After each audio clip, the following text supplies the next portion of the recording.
に行くわけじゃない。あれが本当に生きてるかどうか確かめに行くんだ。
Sometimes when you leave the theater, like with that feeling, like fuck, I missed it already, and you want to like watch it again. Wish I was in it. Yeah, it's kind of like that.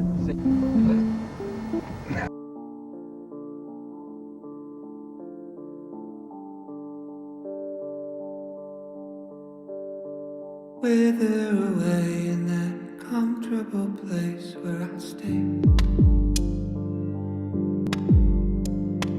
Barely awake as I sleepwalk my way through the day. Don't ask how I've been if you run into me, it's so fake. First it's all quite piss poor and that's not the answer that you need. I've lost my appetite for the bait. Time after time it's a waste. Lost my appetite for what you time after time can ever say. Not a care for the convo, I'm up in my head, I'm in space. Floating alone, it's the one place I feel incredibly unsafe.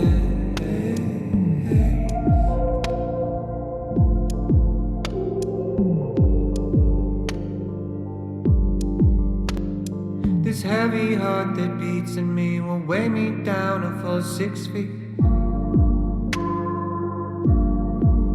If not these 750 milliliters, one for each of the secrets that I keep. Could you turn it down?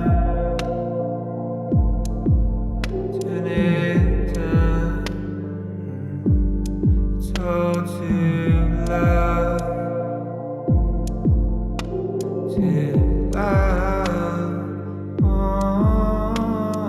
June turned me into a shell. Inhale, God. 6 year exhale. Left a residual self. Scraps of compassion.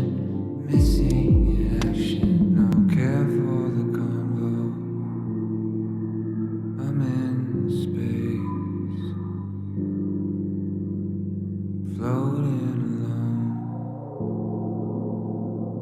incredibly unsafe.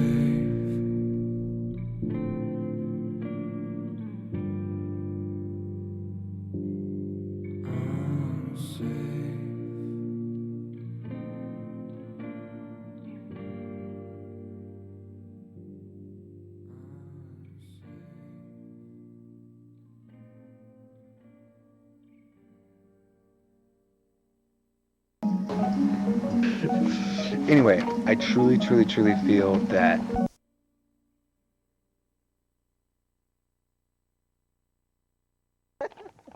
oh, keep going.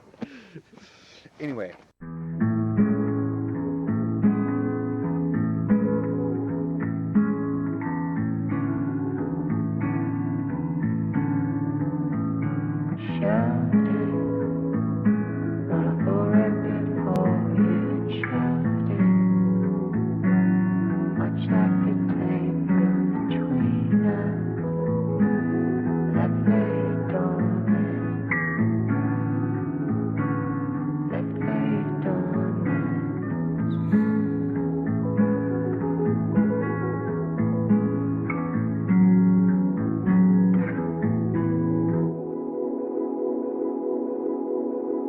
Do I miss you or a memory? Someone or something I couldn't call it. Is it your smile in the morning? Or just the prime of our 20s? I shouldn't bother. I'm just searching for a feeling, and maybe it's past and I can't grasp it. A moment set somewhere in between where we met and where we left it. Almost as if every passing bird flies directly through our shadow. I really shouldn't. Where you at now? Did you save the 10,000? find a passion, alleviate some pressure? Have you got any new friends? Did you find a new man yet? Does he treat you special? I hope he treats you better than I did.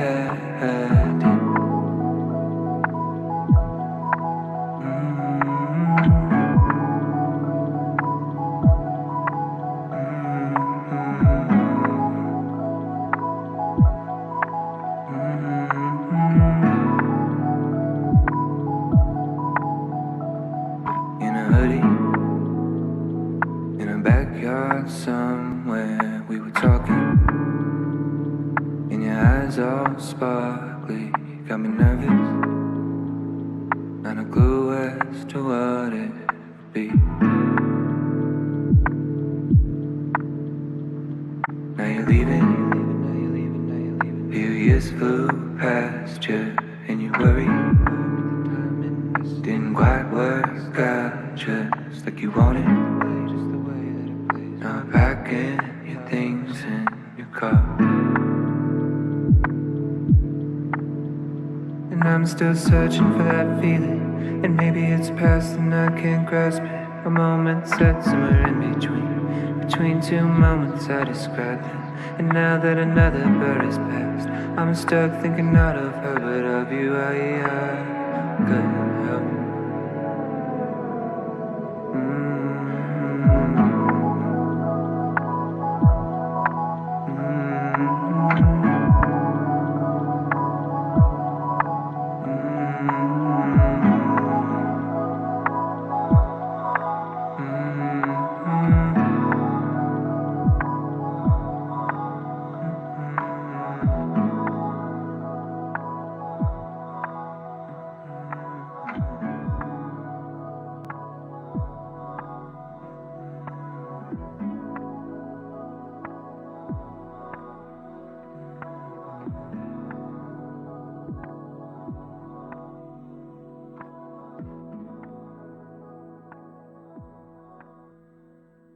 Hey, don't move my soul.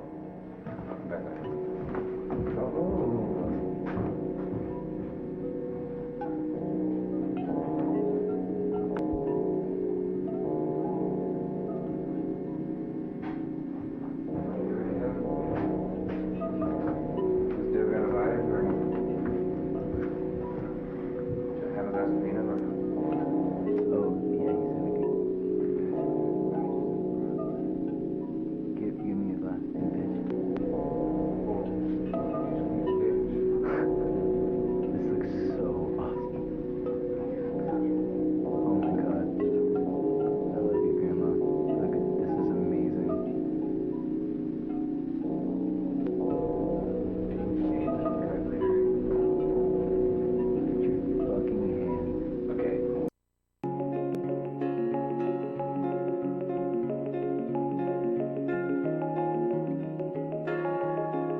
Meter low, hanging low.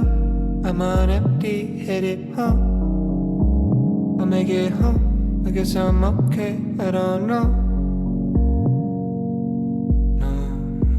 No, I'm not sure. I wasn't thinking about you. But the piano roll had me feeling cold with memories of you. Yeah, we were younger, I was struggling. We were good, standing still, right beside me. You were good to me. I couldn't say the same we laid the blame to waste by the wayside. You went away. Took the good times, took the bad times, let them breathe. Left in the wake, the space.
There's a question and an answer and a worry in the middle.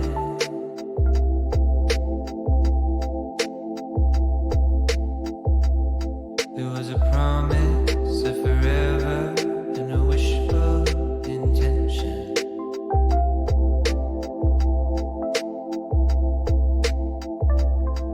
What a world it would be if we all made out like the books we read, all the films we see. It's a travesty. As the moon drifts by with the shifting tides, and you're lost in life, so the love floats into the ether.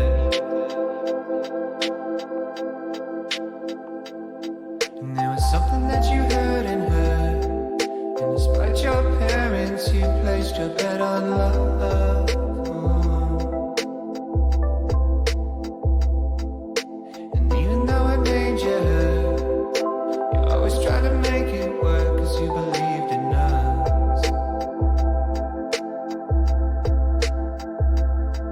Said you're pretty, but you drink too much. You've got a head on your shoulders and it's good enough, but something broke you. I said I'm sorry, and it's well in advance, but I will hurt you more than anybody has. Yeah, it's a sure thing. Oh, is it a sure thing? She said I know that you didn't know back then, but getting all that you should know by now. Never was about the pain you held, not in the way that you shut me out, not in the way that you hate yourself, or all the ways that you let me know it was that you and I, we were on our way. Kind of feeling that was unexplained, and you still feel like it felt back then. It's what you tell me when nobody's listening, and you ain't happy where you're at right now. Talked about it for a couple hours. Change in the past few years, a couple deaths and a few relationships, a little older and a little scared of making all the same mistakes I made. You said you're weary because you think too much. You've got a mind of your own, it's free enough, but it'll drain you. I know you're sorry, and it's right on time, because you told me what would happen if I stuck around. I know you warned me.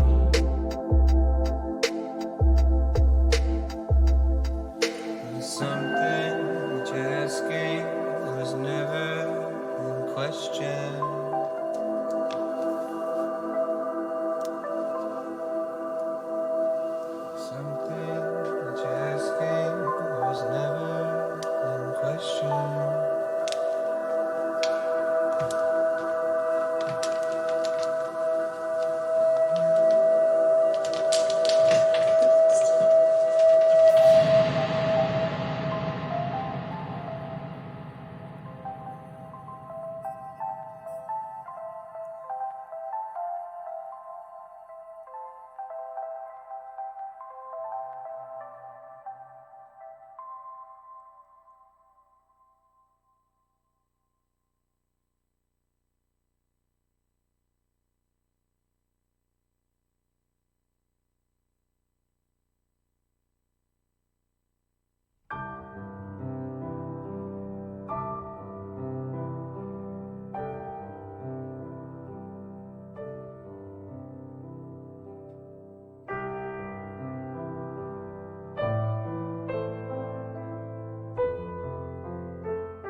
Hello?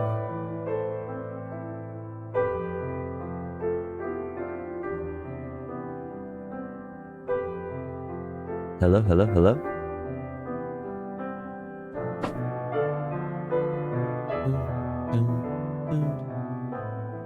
Hello?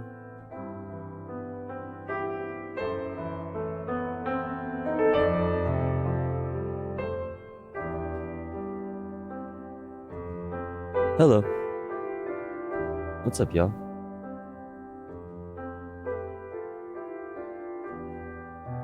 What's going on?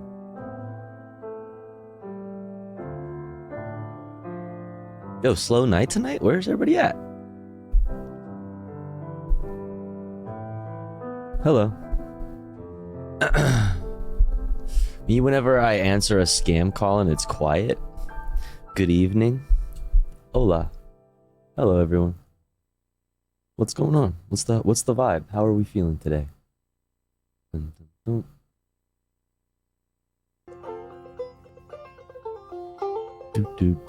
Do. How are y'all doing? I'm about to paint. Oh my goodness. Can I lurk in peace? No. No, acknowledge me, Gochu Guru. I feel like orange juice. You feel like orange juice? Like you want some orange juice, or like that's what you feel like right now? That's how you feel? Such a good emote. What's going on? What's going on? What's going on? I'm late again. I'm late again. I fucking suck, dude. I really need to get my shit together. Good news is, look at that dog. Look at that spicy dog. I just impulse bought Street Fighter 6. That game looks fun, honestly. I might have to fuck with that game because it looks fun. Oh.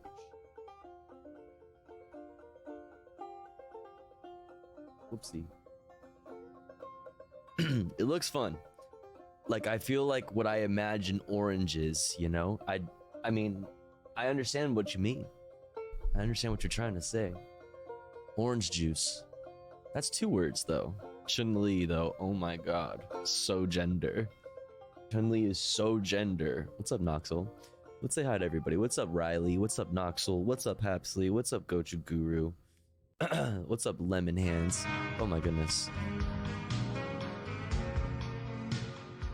What's up, Easy Breezy? What's up, Manufacturing Content? What's up, Ashtray? Who else is in here? What's up, Vexing Thoughts? What's up, Classic Banana Milk? What's up, Iron Orchid? What's up, Cryptopedia? What's up, Sleepy Cat? What's up, Manwich? What's up, Midnight Dime? What's up, Sleepy Cat? Boom, boom, boom. Didn't someone just get in trouble for showing a nude Chun-Li skin on some live event? Is that did that happen? I don't know. I mean, there's a lot of video games that have like nudity that are allowed on Twitch. So I mean, unless they got like in trouble at the event or something, I don't know. Lemon juice greater than lemonades? Is there lemon juice? Lemon, just straight lemon juice is very, you gotta like water it down, right? Oh yeah, some of event host had a nude mod on Street Fighter. Oh, they modded it. Oh my god. It's crazy. Yo, what's up, Riot Vision? Yo soy Riot Vision? Yo soy Riot Vision. Do not open on stream.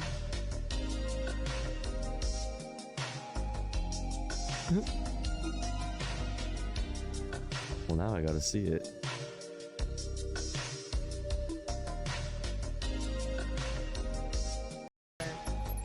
Stop Reset Please was also a strong Street Fighter 5 player as well.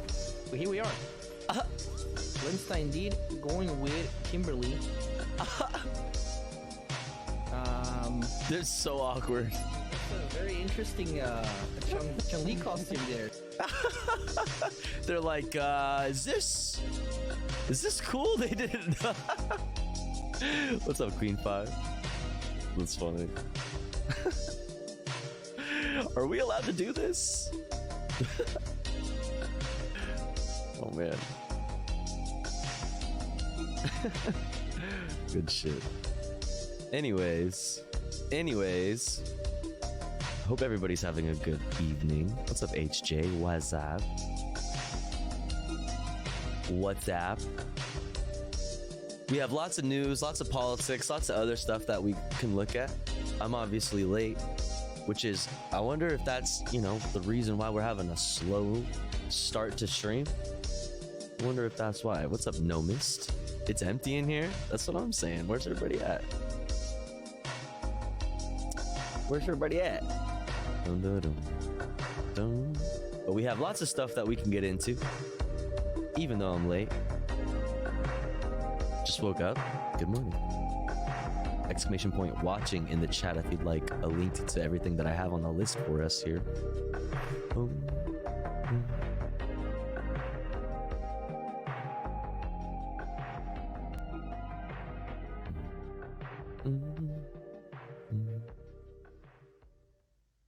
Let's get into it.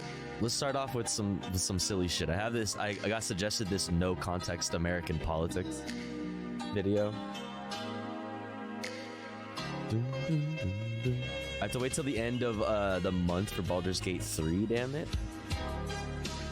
Wait, why? Oh, because you get paid or something? Damn. Rip. Oh, PS5 console. Oh shit. Wait, that means that I might be able to play then. Well, that I will be able to play then.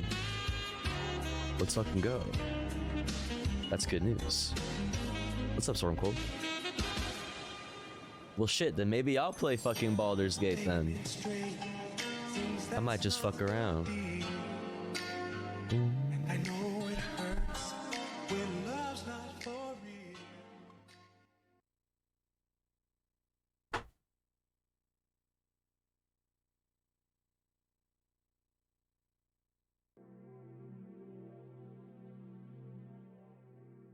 Music cracking there. Boom, boom. All right, let's watch some silly shit before we get into the headlines. What do you say? What do you say? This guy found out that goldfish perfectly fit into his wife's ear.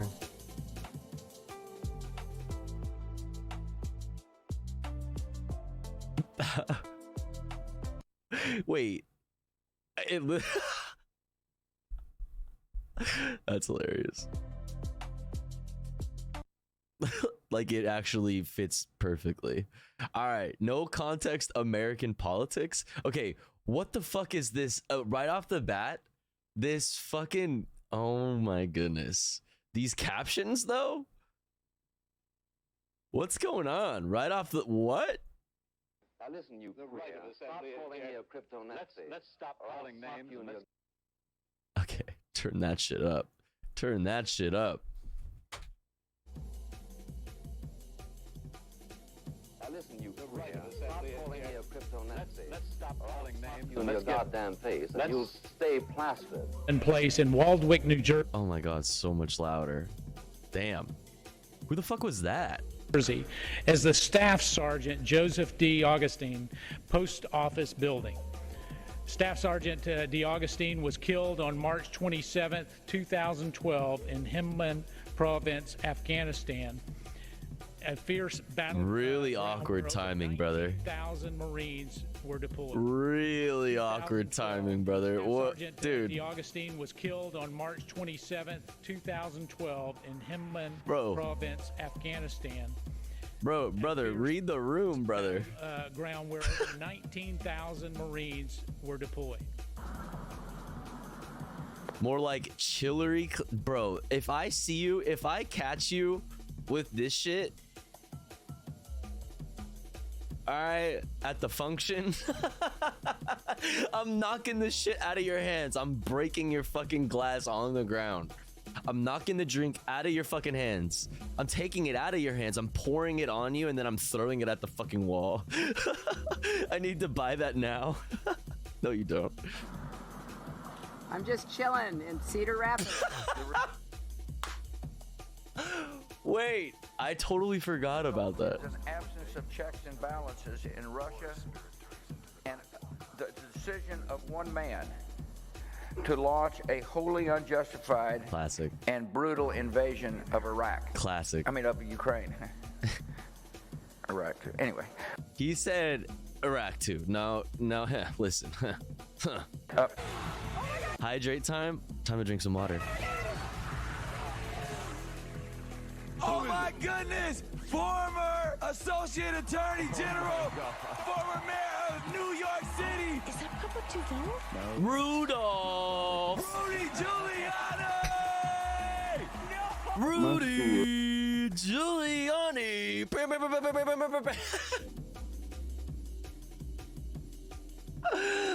The man, the myth, the legend. Is that the whole island will become so overly populated that it will tip over and yes, he was indicted and capsize. We don't anticipate that. Wait, what did he say? Island will.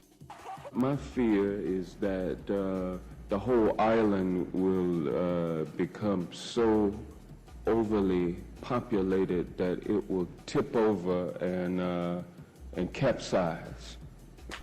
Who the fuck is this guy? Wait, what? We don't anticipate. He said, no. What? That I need a dick.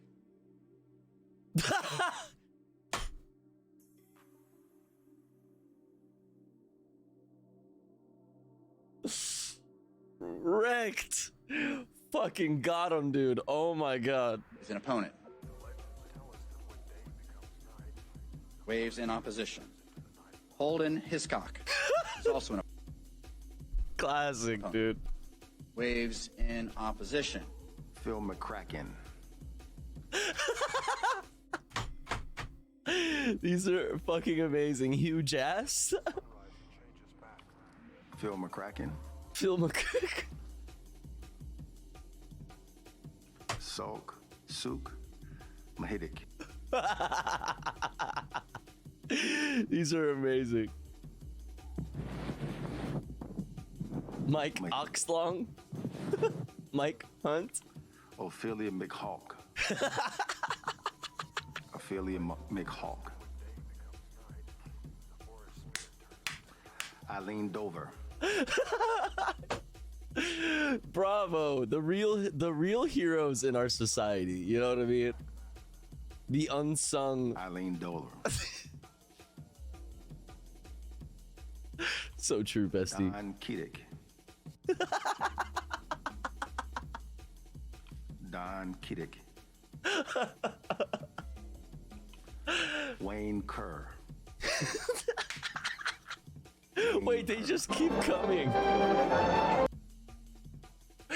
Wayne Kerr. That's a good one. I've never heard that one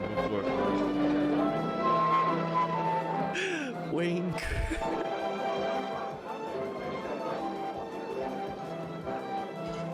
What's happening?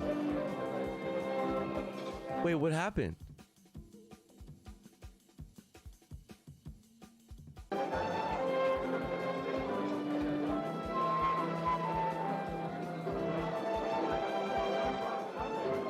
Oh, my guy is out. Vomiting on the Japanese Prime Minister legend. Wait, who is that?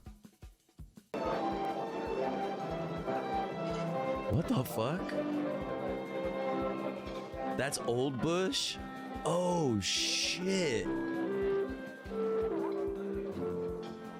Our enemies are innovative and resourceful, Damn, right to Young Bush. and so are we.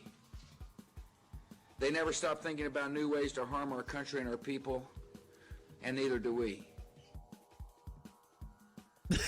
Classic.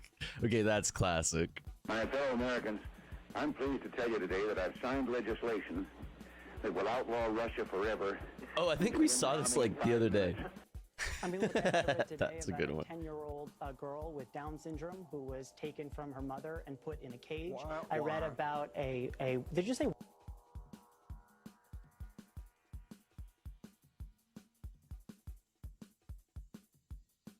Wait. What? 5 minutes. I mean, look, I read today about a 10-year-old girl with Down syndrome who was taken from her mother and put in a cage. I read about a What? Did you say want? Kill your friend. Did you say want? Gotta have them ribs. And pussy too. Pussy Malcolm too. talk about no pussy? And pussy too. Classic. Called me a liar on national TV. What? I think you called me a liar on national TV. Yeah, you're worse than that, fucking snake. Let's not do it right now. You want to have that discussion? We'll have that Anytime. discussion. You called me. You told me.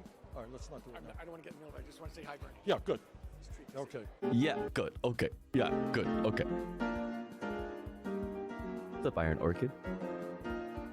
The clip shows Toledo Mayor Cardi Finkbeiner allegedly calling a kid fatso. According to the person who posted the clip, Mayor Finkbeiner was walking in Highland Park and saw some kids fighting, so he went to break it up. Vote now. You're gonna pack the Make court? sure you, in fact, let people know He doesn't want you're a to answer the senator. question. I'm not going to answer the question Why because wouldn't you answer that because question? the You wanna question put a lot is of the new question Supreme Court is justice, the radical question- left. Will you Who is shut up, on, man? Listen, who is on your list, Joe? This is live on Twitch, folks. Ron DeSantis loves sticking his fingers where they don't belong. And we're not just talking about pudding. First, I'd like to say this. What are we talking about, man? Mike Ockenballs. Yo, Mike Ockenballs. They were talking about you earlier. Oh my goodness. Oh hell So, yeah. This is called a vaporizer. Oh, classics, dude.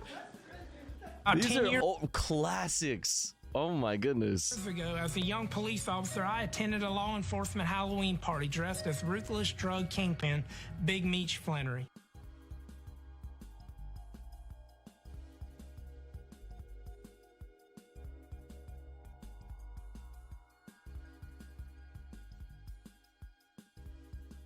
What? You did what, dude? What happened? You did what, brother? About 10 years ago, as a young police officer, I attended a law enforcement Halloween party dressed as ruthless drug kingpin Big Meech Flannery. Oh my I goodness. did it to disparage a criminal whose actions hurt our community and country. Yo, Iron That was a Orchid. different time.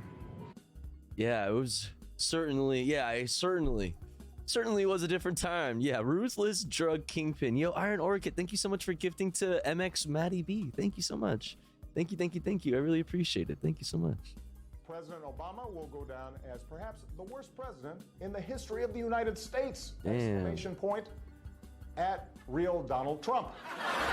Well, at real Donald Trump, at least I will go down as a president.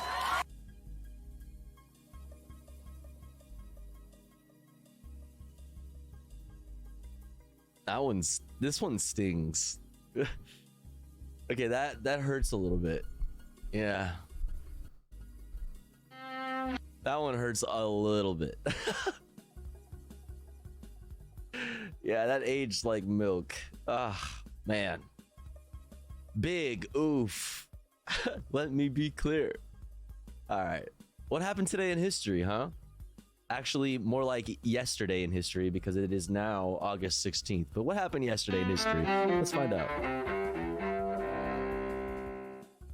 August 15th, 1945. What's known as VJ Day. The United States and its allies mark the effective end of World War II after 6 years of fighting.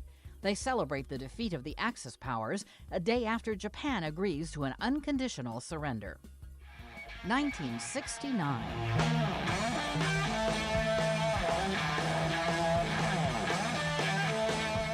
In upstate New York, the counterculture comes together for Woodstock. It's so funny thinking about like how like the historical significance of this concert, and realistically, it was not even that big. You know what I mean? Just rock concert of the 60s. Whoa! Like, my dad was at Woodstock. Wait, that's tight. What we have in mind is breakfast in bed for 400,000. Among the acts at the festival, which ended more than 3 days later, What's up, Jimi Mick Hendrix, Janis Joplin, The Who, The Grateful Dead, and Crosby, Stills, Nash & Young. That's fucking... It was pretty big, though. It was pretty big. And also, that lineup is, like, so... It's, you know... Obviously, it's legendary. Let me not, like, try to actually take away from the actual significance, though. 1769. Left out a ton of hitters. Bonaparte, the French general and ruler whose wars reshaped the map of Europe, is born on the island of Corsica. 1947. In Asia, India gains its independence a day after neighboring Pakistan is established, concluding British colonial rule over the entire Indian subcontinent. 1998. In Northern Ireland, the deadliest terror attack in decades of sectarian violence takes place in the town of Omagh. That's where a car bomb planted by an IRA splinter group kills 29 people and wounds hundreds of others. 1914. In Central America, the Panama Canal opens to shipping traffic, connecting the Atlantic and Pacific Oceans. Oof. And 1939. The Wonderful Wizard of Oz. The Wizard of Oz, the movie up, Izzy? musical fantasy starring Judy Let's go. Garland that remains a pop culture classic, premieres in Hollywood. Today in history, August 15th. Because of the wonderful Camille things he Bohannon, does. The Associated Press. The Wonderful Wizard of This is Oz. Alrighty, chat. Now we're gonna get into the headlines here. Today in history, top stories with Associated Press, international highlights from Al Jazeera, PBS News Wrap, Democracy Now, aka Democracy in a few minutes, and Philip DeFranchi. We have some Hogwatch, some more Hogwatch, but some Pack Watch more like, and then Maui news and other stuff. Okay, chat. But here's the thing: it's been a little bit, almost an hour since we started stream, and we're having a slow start to stream for some reason. So either way, we're gonna get into a quick ad break first before we get into the headlines, so that we can maybe let some people stream in here, and also get it out of the way so that the pre-rolls don't run in the middle of all the fun content. Okay, but here's the thing: here at the Tofu Ghost broadcast, when we run ads, we run them while I'm away from the stream. That way, even if you're unsubscribed to the channel, you don't miss out on any of the content.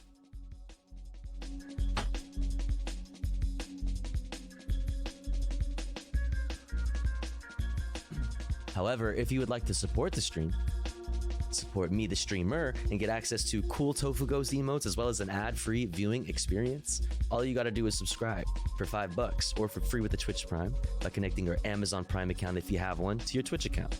Or let's say you're already subscribed to the channel and you're feeling generous and you have the means to, maybe consider gifting a sub to one of our friends in the chat. We'll have our comrades in the community that may not be able to afford a sub this month. That way they may also be able to enjoy the Tofu Ghost emotes and the ad-free viewing experience. I'll be back in 3 minutes. Don't you go anywhere. BRB.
Okie dokie, we're back.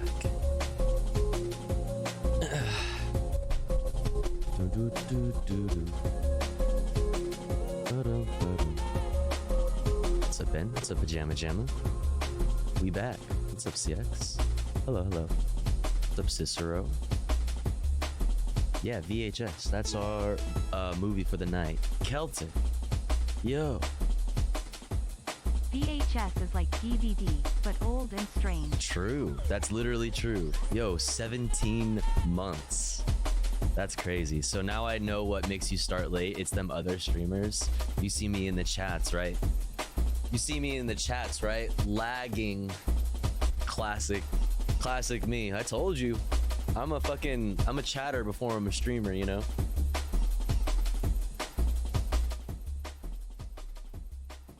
Celtic, thank you so much for 17 months. Appreciate you.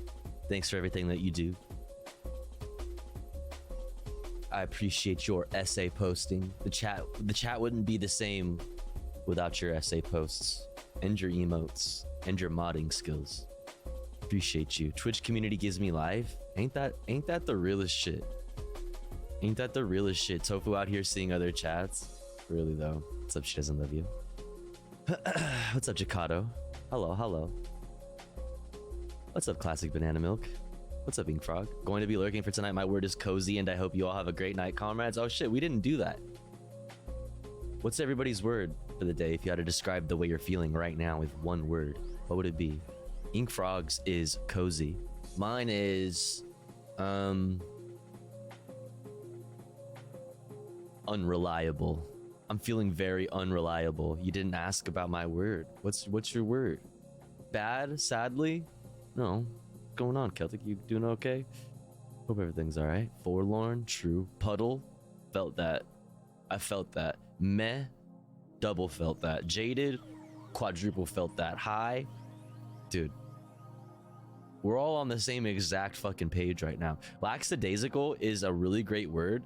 I don't remember what it means though off the top of my head. So let's find out together.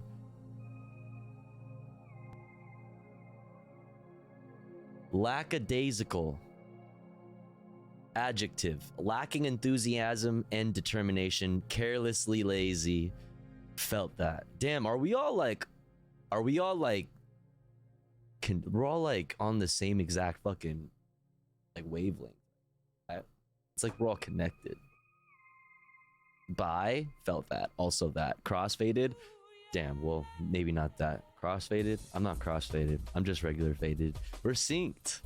Melted, like the girl from the anti-weed commercial on the couch. Yo, felt that. Got really bad like stomach acid. Oh no, and couldn't breathe well yesterday. So now I'm a little shaky, but I think I'm on the mend. Fuck. I'm sorry to hear that, Celtic. That fucking sucks. Hope you get better soon. Just faded for me. Word. I'm pan, but I'm painting something with bicolors. Tomato, tomato. Right? I don't know. Like, isn't that what we've come to? That like bi, pan, it's like unless you are like explicitly like not attracted to non-binary people or gender fluid people, unless you are only explicitly attracted to people that identify as men and people that identify as women, I guess. Is that the only, like, would that even be a thing? Yeah, I just use bi because I identify with that first. Yeah, I think I'll just in the context, I'll just be like, yeah, like, yes, I am bi. Yes, I am pansexual, super bi. Yeah, oh my god, that's super. Yeah, I'm super bi. Yeah, no, not bi like pan, because it's different. Super bi is, I mean, very specifically attracted to cisgender men and cisgender women that are, yes, that uber bi. I hate gender regardless. Based. I use bi because most people understand bi, but they don't really know what pansexual is. Yeah. From how I've got it, bi means more than two. Just gender plays a role in your attraction. Pan is like gender doesn't matter. You just like hot people. I mean, call me out if I'm crazy, but I feel like that still feels the same, right? I'm by myself, true. I use Polly. I just like everyone and call it bi. Word up. That's what I'm saying. It's like I'm just bi and I just think everybody's hot. Like I'm bi, but I don't like hyper masculine men. Oh. Okay.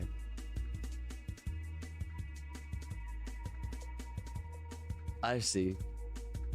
So wait.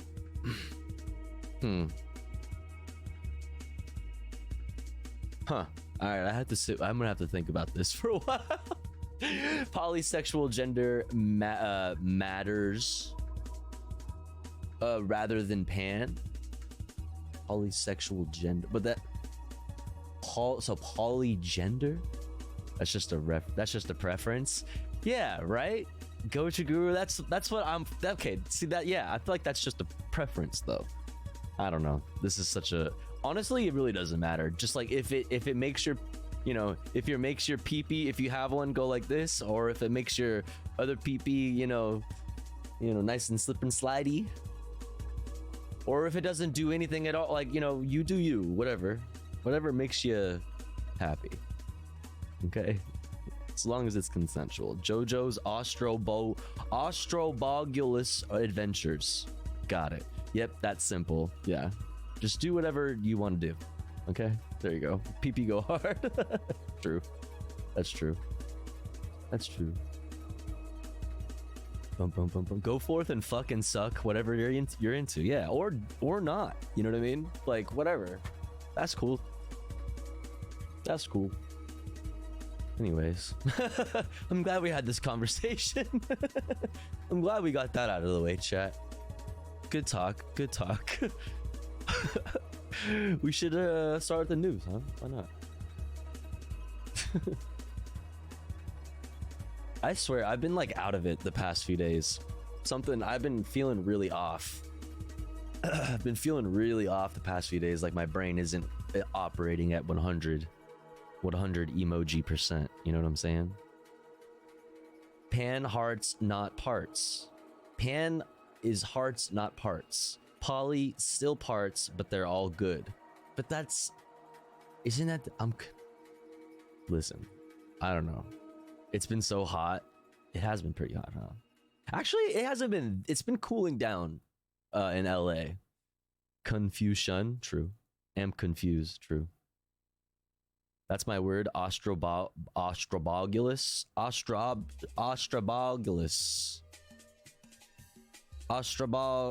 Astrobogulus means comparative, more astrobogulus, superlative, what? Most astrobogulus, humorous, slightly risque or indecent, bizarre, interesting or unusual. All right. Bonk? I think. I don't know. Preemptive cautionary bonk. Bonk, I think. Pretty sure.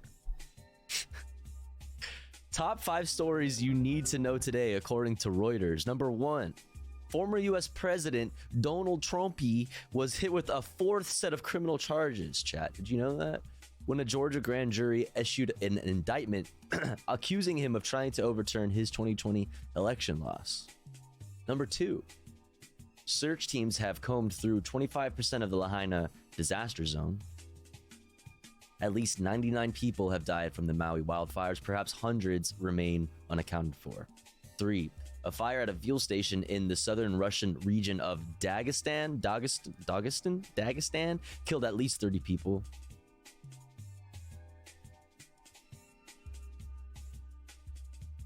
Russia's Emergency Services Ministry said. Number 4. Afghanistan's Taliban marks the 2nd anniversary of their return to power, celebrating the establishment of what they say is security throughout the country, under an Islamic system. Number 5. Nearly 500 flights were canceled in Japan, and 240,000 people were ordered to move to safety. As a slow-moving typhoon made landfall, cutting off power to tens of thousands of homes. Like, they were just dealing with other crazy weather. Like, they just got done dealing with other shit. The fuck? All right, now Al Jazeera international headlines. The headlines here this hour. At least 65 people have been killed in landslides and floods in northern India after days of heavy monsoon rain. Hope is running out for worshippers after a mudslide buried a temple in the state of Himachal Pradesh. Like, India also just is dealing with other shit. You know, man. Former U.S. President Donald Trump has been indicted Global for warming go time. burr. What's up, 10 Dusto? days to surrender after charges were filed against him in the state of Georgia. He's accused of trying to overturn the results of the 2020 election. John Hendren has more now from Atlanta.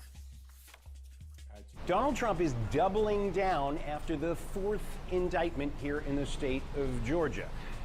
The former president says that he will show irrefutably on Monday at his resort in Bedminster that there was fraud in the Georgia election. He's gonna prove it. He's gonna prove it, and he's gonna find. Oh my God, chat! The new R slur that it just dropped. Right? Hold on. Where's the tweet? Or not? It's not a tweet. It's a truth.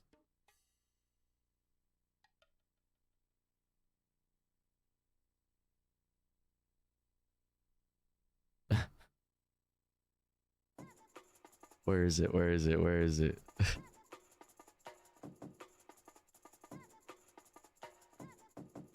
Oh, Jesus.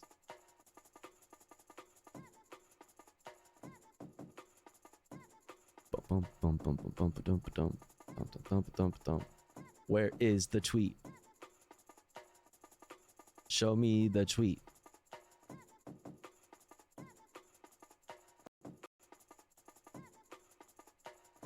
Why can't I find it? Hold on. Dun dun dun dun dun dun dun dun dun dun.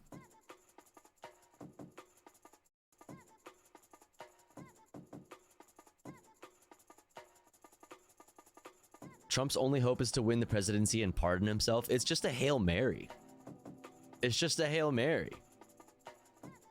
All right, everybody's favorite. I know everybody's favorite tweeted about it. Kyle Kalinske said, "This is so awesome. It's going to be part of Dinesh D'Souza's 2,000 Mules. It's going to be parts of Dinesh D'Souza's 2,000 Mules and tweets from Based Groiper 1488. And he's going to do a victory lap. Like he proved the election. A large, a complex, detailed, but irrefutable report, all caps, on the presidential election fraud, which took place in Georgia, is almost complete and will be presented by me at a major news conference. It's gonna be major, folks. It's gonna be a huge news conference at 11 a.m. on Monday of next week in Bedminster, New Jersey. Based on the results of this all caps conclusive report, all charges should be dropped against me and others. There will be a complete exoneration, all caps. They never went after those that rigged the election. They only went after those that fought to find, I don't want to say it. Like, it's not a slur, but I just, like, it feels weird. He really went hard on that one. Yeah. I don't even want to say it. You know what I mean? Like, it's not a slur, but, like, it really feels like one. So I don't feel comfortable saying this. That's crazy. Yeah, really pushing the envelope with that one. And listen, chat. He's a media demon. My man is a media demon. You don't think he knew exactly what he was doing when he wrote that? You don't think he knew exactly what he was doing when he said the real N-word is nuclear? You know what I mean? You don't think he knew exactly what he was doing? He's baiting fucking liberals into saying, you know, like, that he just wants to say like slurs, which, like, they would still be right, but, you know, but it is absolutely bait. Do we not have this? Wait, why don't I have this emo? I thought I had this. The fuck? I'm literally the only one. Look at all the homies in this list, and I like, are you kidding? How am I just getting this? Nuclear, baby. That's crazy. That's fucking crazy, man. That is despite the fact that for 3 years, We'll talk about it more. he and his partisans have been unable to prove that fact, and that his efforts to make that case have led to his indictment in what is alleged here in Atlanta to have been a conspiracy by at least What's up, Nadi? 19 people, including Crypto Trump, senpai. to overturn the Georgia election. The United Nations is calling for an armed multinational force to be sent to Haiti to restore law and order. UN Chief Antonio Guterres has urged the Security Council to act now to stop spiraling gang violence. Intense fighting between rival militias in Libya's capital Tripoli appears to have ended following the release of a commander. Did it not The add? Health Ministry has confirmed What the hell? dozens of people have been killed. North Korea claims an American soldier who crossed into its territory wanted to escape mistreatment and racism. State media also says They finally said that they have him. U.S. Army Private Travis King's willing to seek refuge there or in a third country. Thailand's Constitutional Court is set to decide whether Parliament's rejection of the renomination of the Move Forward Party leader was Oh, did it add? unconstitutional. I'm so confused. Limjara Enrat's party won the most votes in May's election, but his leadership has not been approved by the House and Senate.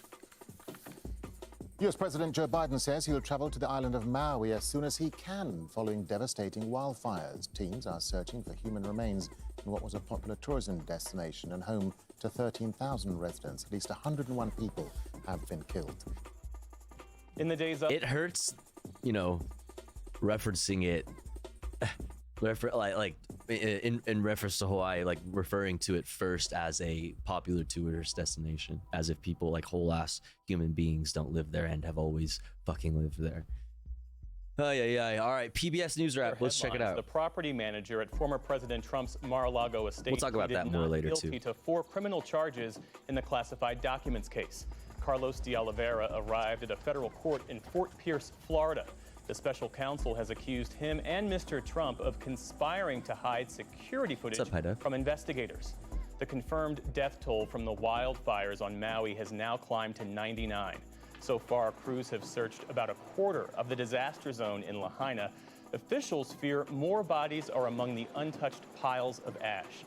Meantime, long lines of cars formed outside Lahaina as residents tried to return home, many contemplating their uncertain futures. It's our home. We've lived here 30 years.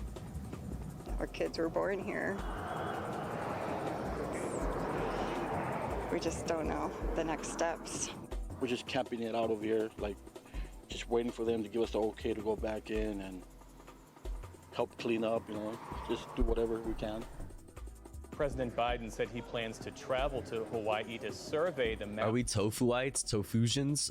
What was it? We had a couple. It was the Soviets, the Soviet Union, and Soy Division. What were the other ones? Recovery efforts. Well, in Milwaukee today, the president assured the island's residents that more help is on the way. We're working with the state to make sure survivors that have lost their homes have a place to call home until we can rebuild. We're also Socialists as well. Yo, classic banana milk. 8 months. Soviet Union Toph Comrade. Let's fucking go, baby. What's up, comrade? Thank you so much for 8 months. I really appreciate federal that. personnel. Thank you for doing your part for the Soviet Union. To help the brave firefighters and first responders, many of whom lost their own homes, their properties, while they're out busting their neck to save other people. The fires are Busting still their blazing neck. on- Yo, speaking of busting neck. I don't know why. I don't know why I said that. Homo Raid. What up? I hope you had a great stream. What's up, Homozygo? What's up, Marcus? I hope you had a good one. Raiders, hit this link if you don't mind. Also, shouts out Homozygo. If you don't already follow Homozygo, please do. Please do. Homozygo is very dope, very based, and very smart. And also very funny too. Go follow right now. Hope the rest of your stream was good. I was in there for a bit. I was in there for a little bit. talking about the vid and whatnot. Speaking of why Tofu Ghost was late, exactly. I was in there earlier. Welcome in. If you've never been here before, I'm Tofu Ghost. We talk about news, we talk about politics. We do other stuff too. You know, we do stuff, play games, whatever. Yeah, I was cracked, especially thanks to you. Let's fucking go. Wait, why? What did I do? I had to think about that. Wait, what the fuck did I do? Yo, Kasara, thank you for 14 months. Hey, true. That's true. I agree. Thank you so much for 14 months. Exist? Also 2 gifties? Oh, hey, listen. You gotta spread the love around. And good chatters and good streamers and stuff need subbies. You know what I'm saying? It's all about, like you said, it's all about community. Hope you're doing good, Tofu. I am doing pretty good. I'm doing okay. I've been feeling out of it the past few days, but you know, I'm doing all right. Hope you're doing good. Oh God, here comes the love. Anyways, welcome in, y'all. We're just like going over the headlines. Wait, what the heck? What the heck? Well, that's very nice of you. Thank you so much, Homozygote. Thank you. That's very kind of you. You don't have to do that. If you got a gifty, please thank Homozygote. Thank you so much. Thank you. Very, very kind. Very kind. Comrade.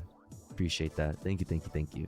In parts of Maui, authorities have yet to determine what caused them. Russian authorities are investigating a massive explosion at a gas station overnight that killed 35 people. It happened after a fire started in a car repair shop in the southern Dagestan region. Yo, Noxel, thank you for gifting to Mike Aukenballs. I hope Mike Aukenballs enjoys the Tofu Ghost emotes and an ad-free viewing experience. Let's fucking go. That's the homie Zygo. True. That's true. Oh no, it looks like my cheeks are out. Oh my goodness. Crews responded. Oh my goodness. Thank you so much, Noxel. Thank you. To fight the blazes, the regional governor arrived on the scene to survey. And thank you again. Thank you so much, Harmonzygo. I really appreciate that. Thank you. A tragedy happened tonight. It's linked to an explosion, the cause and details of which are being determined. Cisterns at a nearby gas station were detonated.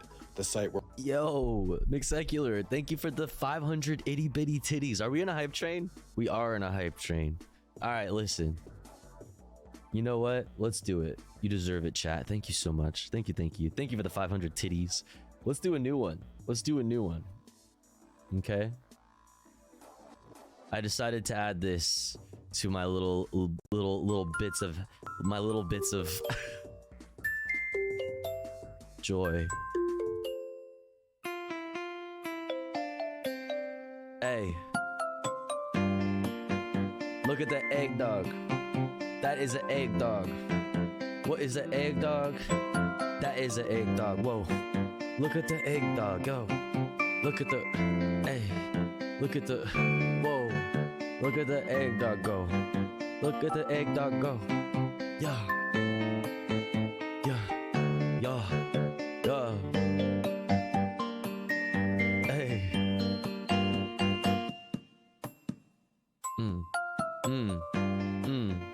Yeah. Fuck yeah. There you go. Thank you so much. Thanks, chat, for the hype train. I appreciate it. We're gonna get back into it, unless you guys want to keep it going, obviously. But back into the headlines. Thank you so much. The epicenter of the tragedy. It was Russia's deadliest explosion in more than a year. A criminal investigation is now underway. Russian missiles battered communities across Ukraine today, killing civilians and damaging infrastructure there. Ukrainian forces said they intercepted 16 of the 28 missiles. One of the hardest hit areas was the western region of Lviv. Local authorities said nearly 120 residential buildings were damaged, along with a kindergarten playground. Yo, Anonymous. Thank you so much. It was very... Thank you for the gifty to high def. Listen, all right, the people have spoken. Seal.mp4 for you, Anonymous. Thank you so much for the gifty to high def. Let's go.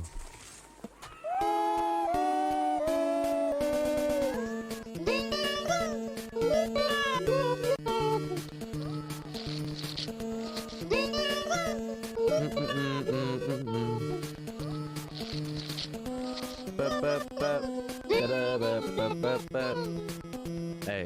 hey, hey, hey.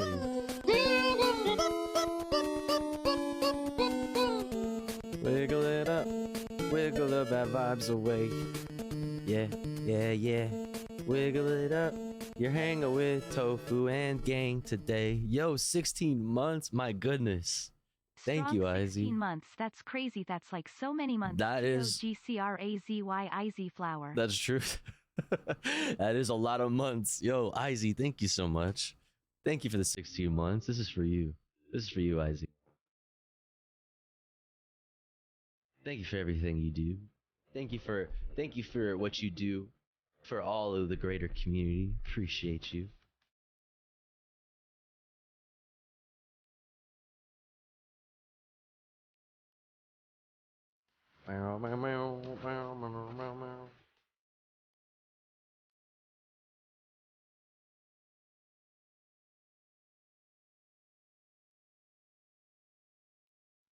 More like Soy Division, am I right, chat? Am I right? Live transmission. Radio. Live transmission. Vaxxed?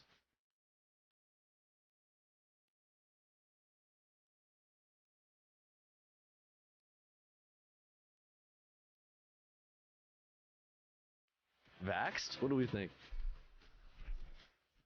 Let it ring on. Thank you so much, chat.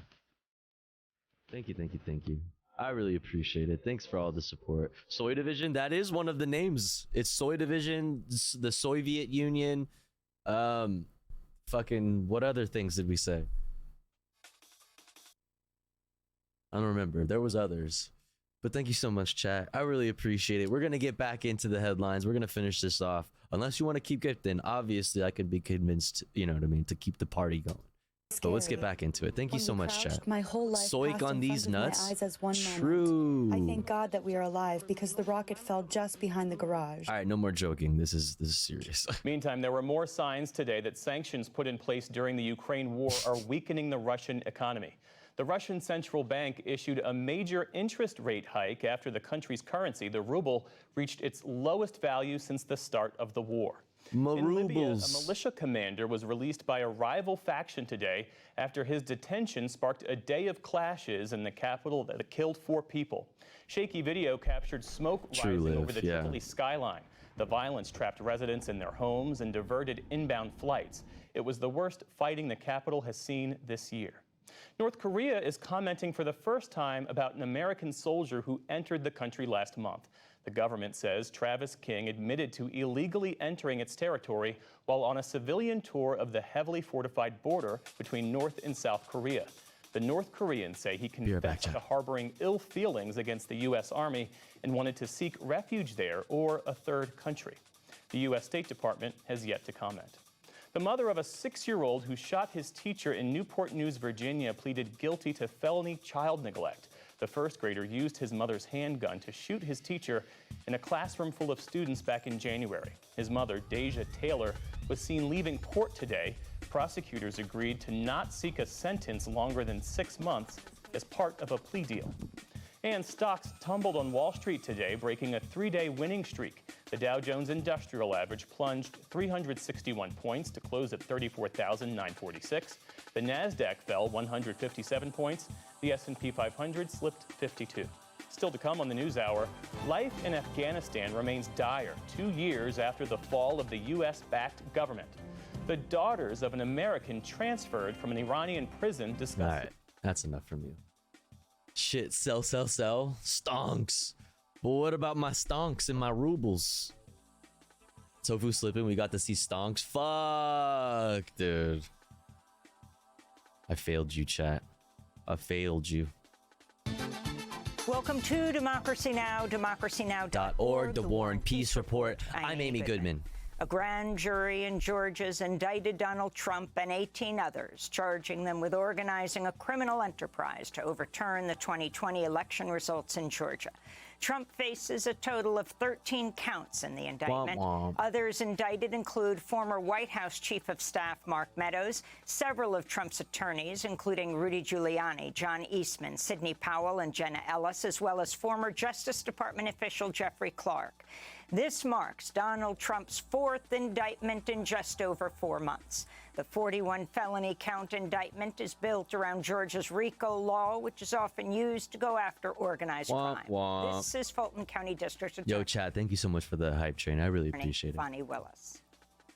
Every individual charged in the indictment is charged with one count of violating. We're going to talk about this more later. We're obviously just going over the headlines right now, chat. Okay? Georgia's Okay. Racketeer, Influenced, and Corrupt Organizations Act through participation in a criminal enterprise in Fulton County, Georgia, and elsewhere to accomplish the illegal goal of allowing Donald J. Trump to seize the presidential term of office beginning on January 20th, 21. DA Willis opened the probe after Trump pressured Georgia's Republican Secretary of State Brad Raffensperger in January 2021 to, quote, find 11,780 votes. That was the margin Trump would have needed to defeat Joe Biden. 11,780 Part of the charges stem from a breach of voting machines in Coffee County, about 200 miles from Atlanta. The indictment alleges the criminal enterprise operated in other states, including Michigan, Arizona, Pennsylvania, Nevada, and New Mexico. Fani Willis has given Trump and his co-defendants until August 25th to turn themselves in. This all comes as Trump is the Republican frontrunner in the 2024 presidential race. We'll have more on the story after headlines. In Hawaii, the death toll from the Maui fires has reached 99, expected to climb significantly as 1,300 people remain unaccounted for. Crews have searched for bodies in only about 25% of the devastated area. It's the already deadliest wildfire in the United States in over a century. 25% and already 100, just about 100 confirmed dead. Hawaii Governor Josh Green spoke Monday. As I shared earlier, the scale of destruction is incredible, so our hearts are broken even a little bit more than when we were together 48 hours ago with the extra fatalities. Also, you know that we're well over 2,200 structures that have been destroyed. 86% of them are residential. In a landmark climate case, a Montana judge has ruled in favor of a group of young people who've sued the state for violating their constitutional rights as it pushed policies that encourage the use of fossil fuels. In her decision, Montana Judge Kathy Seeley wrote, quote, plaintiffs have a fundamental constitutional right to a clean and healthful environment, which includes climate. The judge went on to rule, quote, Montana's emissions and climate change have been proven to be a substantial factor in causing climate impacts to Montana's environment and harm and injury, unquote. The case was brought by 16 children and young adults ranging from 5 to 22 years of age. One of the plaintiffs, 19-year-old Grace Gibson Snyder, recently appeared on Democracy Now! And talked about Glacier National Park in Montana. Watching those glaciers melt is such a devastating thing because it's so iconic for the state. It's so essential for the well-being of the people and of the environment here. And it's just beautiful. And I would hate to be a part of a future where that's not present, where that's not a thing that my kids get to grow up with. And so, those are my impacts. And the plaintiffs in the case have, everything. This is actually insane, though. Like, actually sets a pretty cool precedent. From respiratory illnesses that are exacerbated by climate change. We need more legal action like this, and also like we saw in the Amazon with a major river in the Amazon getting legal personhood so that it has rights. Like, if we could give national parks in certain geographic I don't know, things, rivers and such, rights, that's amazing. to a cattle ranch where the cattle are dying because of drought and famine and et cetera. And so we all have experienced this in different capacities. The Montana ruling came on the same day that NASA confirmed last month was the warmest July ever recorded on Earth. Sarah Kupnick is NOAA's chief scientist. It was the warmest July by a long shot, specifically by more than 1/3 of a degree Fahrenheit. That may not sound like a lot, but the margin for most global records is on the order of 1/100th of a degree. Like, if you don't believe this, like, okay, fine, you don't believe the numbers that you see in graphs or whatever, like, oh, that could be faked or something, whatever. What do the scientists know? But aren't you, like, curious about, like, why there's so many places, not just in the United States, but across the fucking planet, either underwater or on fire or both? Like, do you not, like, stop to think that that is happening kind of often now, right? And they're really, really bad every time too. Isn't that weird? Even if you don't, like, believe what the graphs say.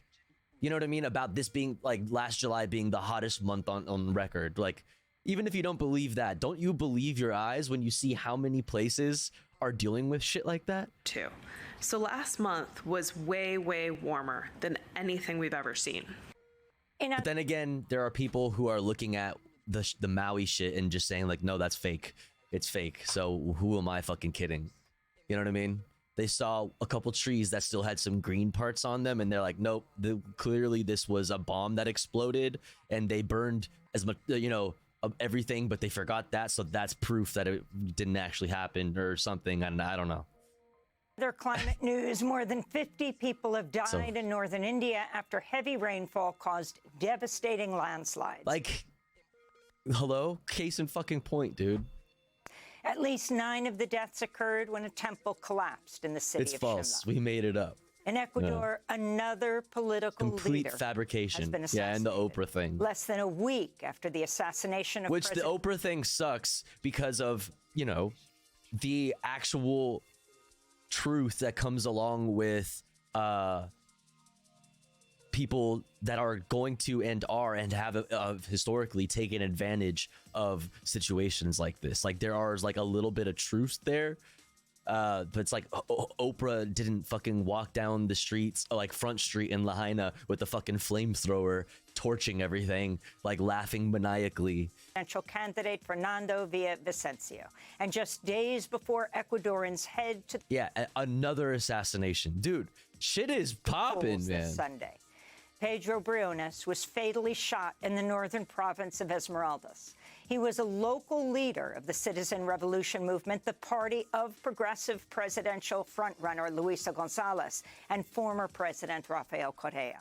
González blamed the soaring wave of violence in Ecuador on President Guillermo Lasso, who dissolved Congress in May to avoid impeachment proceedings. I mean, the first person, or the person who was the presidential candidate who was assassinated like a week ago or a few days ago, was running on, you know, uprooting corruption in the state and ties between the state and cartels. I mean, man, I don't know. Social media seems kind of sus for these guys.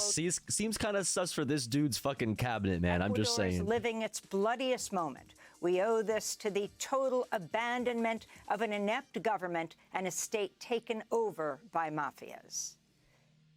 At least 26 people died in the Amhara region of Ethiopia in a military airstrike Sunday. Eyewitnesses said the airstrike wounded at least 55 people.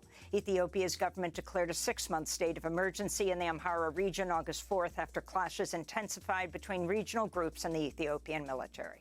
There are reports of hundreds, possibly thousands of arrests in the region since the emergency rule began. The government of the Russian Republic of Dagestan has declared a day of mourning after at least 35 people were killed and 100 injured by a massive explosion at a gas station. Damn. At least 3 of the dead were children. Russian authorities have begun a criminal investigation. In the occupied West Bank, Israeli forces killed 2 Palestinians earlier today in a raid on a refugee camp near the city of Jericho. One of the dead was identified as 16-year-old Qusay al-Walaji. He's at least the 41st child killed by Israeli forces this year. And remember that. That's just this year. Okay, that's just this year. One. And two, remember that when motherfuckers try to say that, like, Palestinians are, like, killing children and stuff. Remember that. Just remember the numbers in these clashes, for example, like the numbers of, like, casualties on either side. Compare these things. Meanwhile, the Israeli newspaper Haaretz is reporting a Palestinian family evicted from their home in occupied East Jerusalem has been ordered to pay around $13,000 to the Israeli police and Israeli settlers to cover the costs of their own eviction. Monday marked the 10th anniversary of the Rabbah massacre, when Egyptian forces opened fire on a sit-in where tens of thousands of people had camped out in Cairo to protest the ouster of Egypt's first democratically elected president, Mohamed Morsi. Human Rights Watch estimates over 900 protesters were killed in what the group has described as, quote, the worst single-day killing of protesters in modern history. No one's been held responsible over the past decade. The Minister of Defense at the time was Abdel Fattah al-Sisi, who's ruled Egypt for nearly a decade and is a close U.S. ally. Under al-Sisi, Egypt is now jailing about 60,000 political prisoners. This is the Egyptian human rights activist Hossam Baghat. What we are demanding right now is accountability. Individual responsibility must be assigned, and we believe, and we have learned from the experiences of other countries around the world that also lived under military dictatorship, that the time for justice and the time for accountability Close U.S. ally. A warning to our audience: the following story is graphic descriptions of police violence. Okay, so this is the Mississippi. They're not going to show anything, but they're going to talk about it. Okay. In Mississippi, 6 former police officers who called themselves the Goon Squad have pleaded guilty to state charges after they raided a home and tortured 2 black men. On January 24th, And tortured is like, when they say tortured, like, they mean tortured. Officers burst into a home, then beat, handcuffed, waterboarded, sexually violated, and tasered the 2 men, Michael Corey Jenkins and Eddie Terrell Parker. They sexually abused them with a sex device while shouting racial slurs. One of the officers put a gun in Jenkins' mouth for a mock execution and pulled the trigger. The bullet lacerated Jenkins' tongue, broke his jaw, and exited through his neck. It's just like, the levels of cruelty are fucking insane. The officers then and this is a group of officers, right? Now think of think of this kind of shit when everybody talks about bad apples and whatever, like we gotta get rid of the bad cops. There's good cops, not all cops. Whenever you see this, it's because somebody else made them feel comfortable and with getting away with whatever. And before this, they've done plenty of other, like, less heinous shit, like maybe fudging around with records, maybe lying in their reports after arresting somebody or something, maybe like planting evidence or like those types of things. Just imagine, you know what I mean? The kind of culture that has to be present for 5 people to become so comfortable with each other that they feel that they can just get away with insane shit like that. Planted drugs at the scene in an attempt to cover up their act. The officers have also pleaded guilty to federal charges. Visit democracynow.org to see our recent interview with the victims, Michael Corey Jenkins and Eddie Terrell Parker. Some of the officers face life in prison. In Nebraska, a judge has upheld a new statewide ban on abortion after 12 Throw the fucking key away under the jail. And a ban on gender-affirming care for minors. Ruth Richardson, the CEO of Planned Parenthood North Central States, decried the ruling, saying it was a, quote, devastating blow to Nebraskans' fundamental right to make what should be private decisions between them and their doctors, unquote. The number of unhoused people in the United States has jumped 11% over the past year, the largest increase in at least 15 years. This according to a tally by the Wall Street Journal. Rising housing costs and the cancellation of COVID-19 relief funds have helped fuel a rise in people unable to find or afford housing. Failed state. And the Washington Post has revealed the Smithsonian Institution holds a so-called racial brain collection that contains 254 brains gathered in the first half of the 20th century at the behest of a racist anthropologist who was trying to scientifically prove the superiority of white people. The fuck? An investigation by the Washington Post found most of the brains in the Smithsonian collection were removed from dead Black and Indigenous people and other people of color, often taken without consent from their families. Bro, I hate everything is terrible. Everything is terrible. Motherfuckers try to be like, no, the America, no, not racist.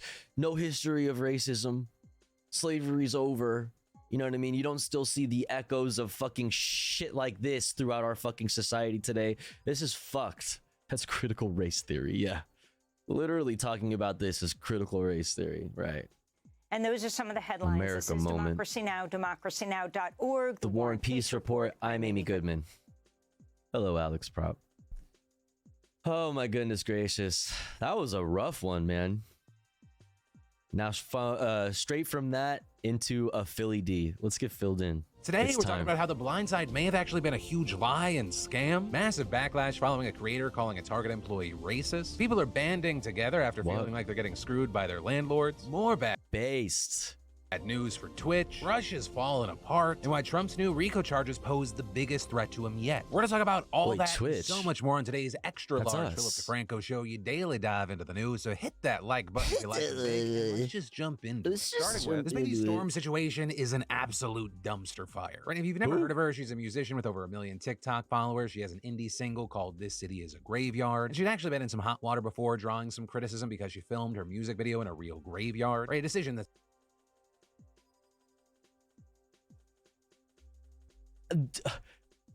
if you think that this is the first person who's ever shot a music video or shot anything really for entertainment, for fun in a fucking graveyard, bro, how like uncultured are you?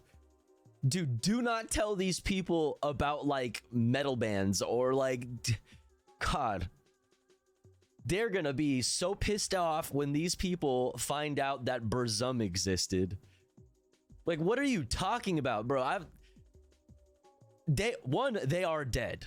Okay, they are dead. Thriller, true. But like, it's 2023. Do you really think this is the first time a fucking music video has ever been fucking shot in a fucking graveyard? Are you kidding? Some people found very disrespectful. But tofu metal bands are made of white men. But her now latest controversy took place in a Target where she organized dozens of people into a flash mob and well, shit, you might have a point there. The store. And almost immediately, you hear this employee tell them they film movie scenes in graveyards. Yeah, is that fucking disrespectful? Like, what can't film there, that they'll have to call the police. So they then turn the music down, but then this happens.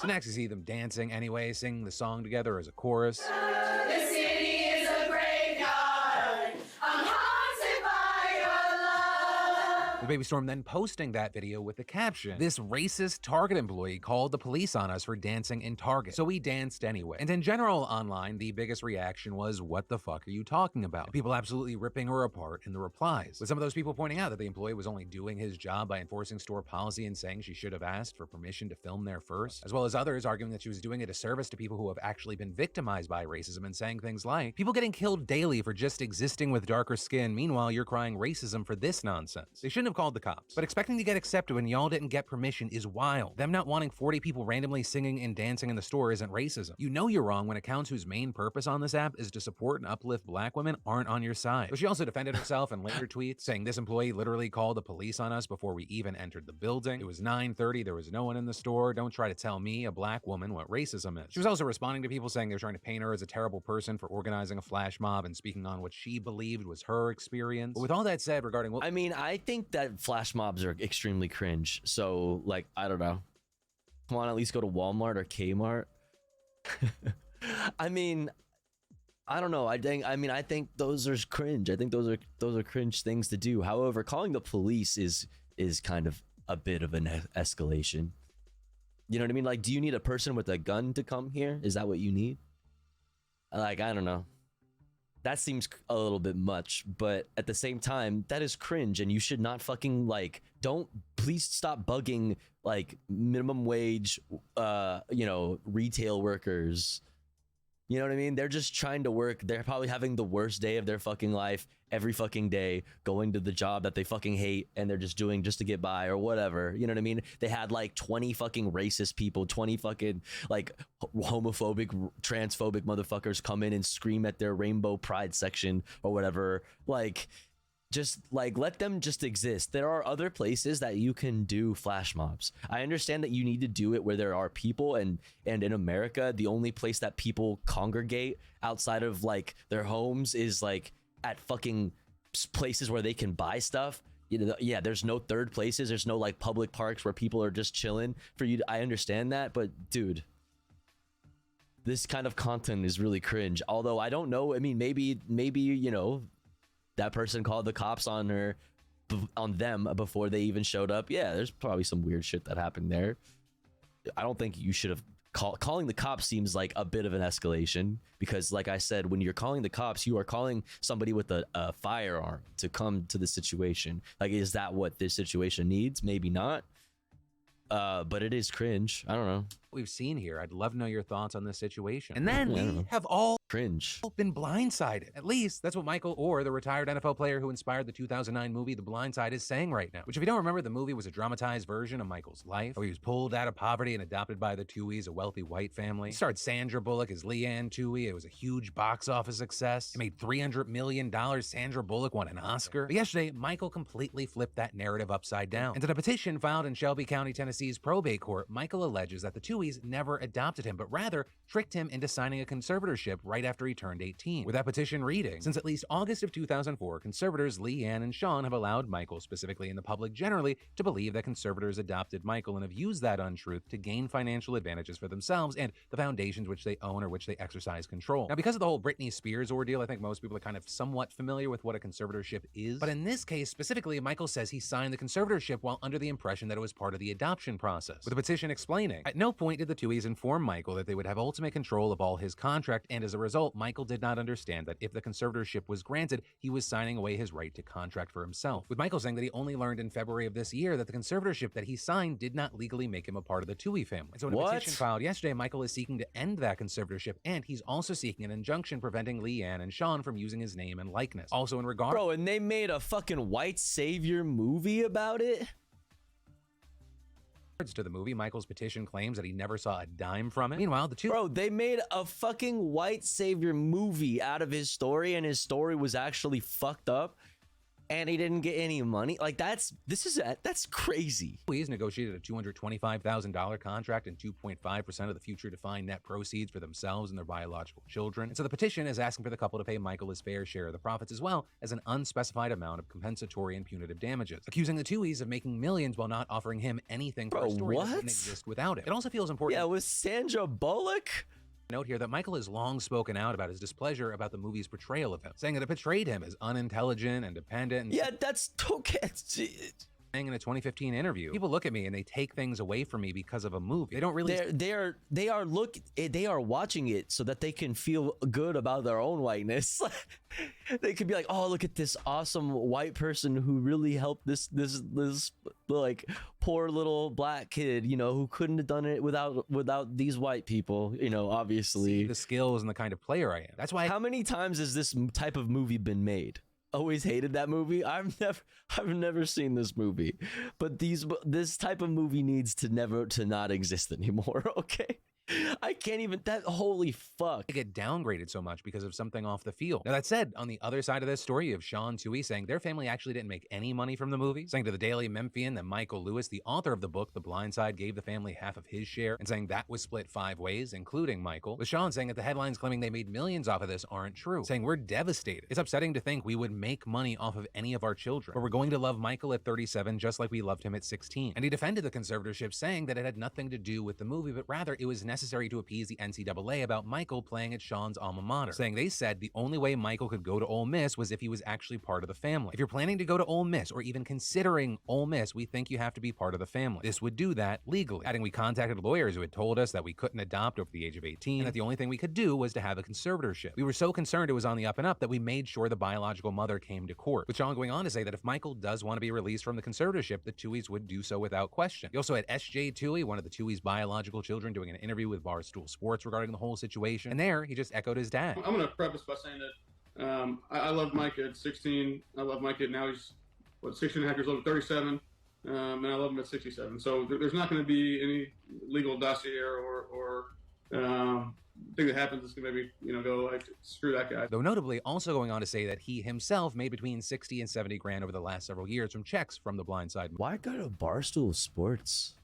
Movie. With him also mentioning that 2.5% number that Michael brought up in the petition, with SJ saying that he wasn't sure if Michael's claim of only learning about the difference between a conservatorship and adoption as recently this year is true. If he says he learned that in February, I find that hard to believe. I went back to my text today to look at, I was curious today randomly to go back to look at our family group texts and text to see what things had been said, and there were things back in 2020, 2021 that were like, if you guys give me this much, then I won't go public with things, and so I don't know that's true. I think everyone learned in the past year about the conservatorship stuff because of Britney Spears, so maybe that's the case. But ultimately, that is where this mess is right now, and of course, with it, I gotta ask you, what are your thoughts? And then yikes.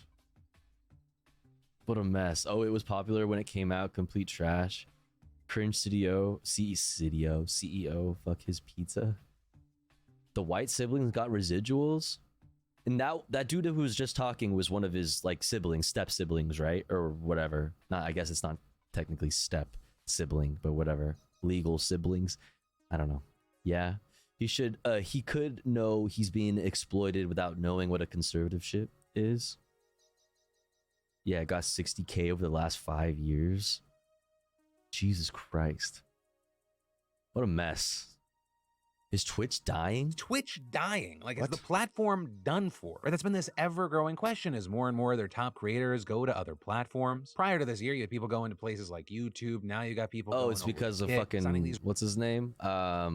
It's because of Charlie. Reportedly massive deals, and the most recent name to announce that he's parting ways with Twitch is Moist Critical. Right, in addition to being pretty huge on YouTube, he's very big on... People mad at Sandra Bullock, though, is insane. She's an actress for hire. Yeah, for sure. Twitch, with him actually having had an exclusivity contract with the platform, but now he's actually getting out of it before it expired. With him announcing this in a video, he used this analogy to describe his future with Twitch. Think of this as we're no longer married. Now we're just friends with benefits, I guess. We're not monogamous. Right, and saying that he's still planning on streaming on Twitch, but he also wants to venture out. Moist Critical is breaking up with us, chat. Elsewhere, like on YouTube. Fuck. And explaining this all went down with Twitch. Charlie, no. Huge thanks to Twitch for being so willing to do that, because I did still have a lot of time remaining on my Twitch contract, but I wanted to be able to have flexibility to stream elsewhere, and Twitch fully understood and gave me that firm pat on the ass and said, you go get them, champ. And part of the conversation we're seeing around this story are paid guarantees from platforms versus fan fund. Tofu is moving to what? Audible?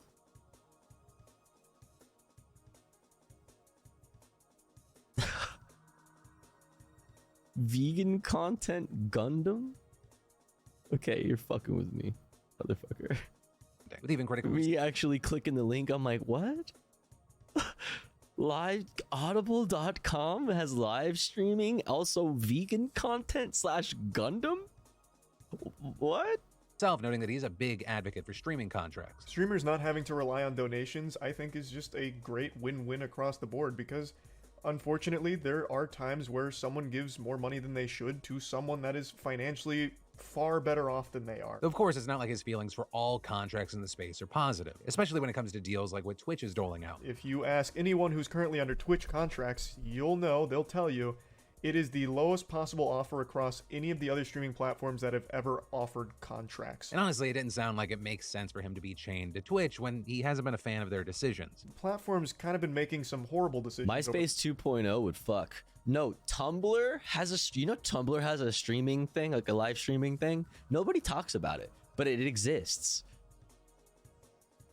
But it's like more like mobile based.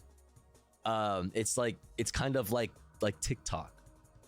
It's fucking weird. The last couple of years, I do think they're starting to get a little bit better. Like I think they're starting to get it a bit more, but not much. So now Moist Critical says he's just... I know Reddit has live streaming.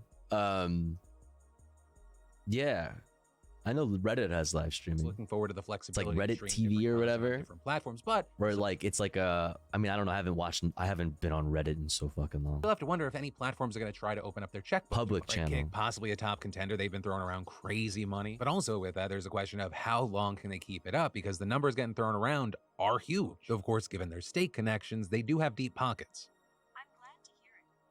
Or they're not your average startup. And ultimately for Twitch, it feels like a question of, can they weather this storm, or are they going to sink or change things up? And as far as I'm concerned, I hope as many platforms as possible are at least moderately successful. Because when you have so much competition at the platform level, usually the people competition, bad chess. If there's just one or two top players in a space, it's true. They can take creators for granted. And then why are people saying this is the most concern? It's true. They need to feel like they don't have, Twitch needs to feel like they don't have,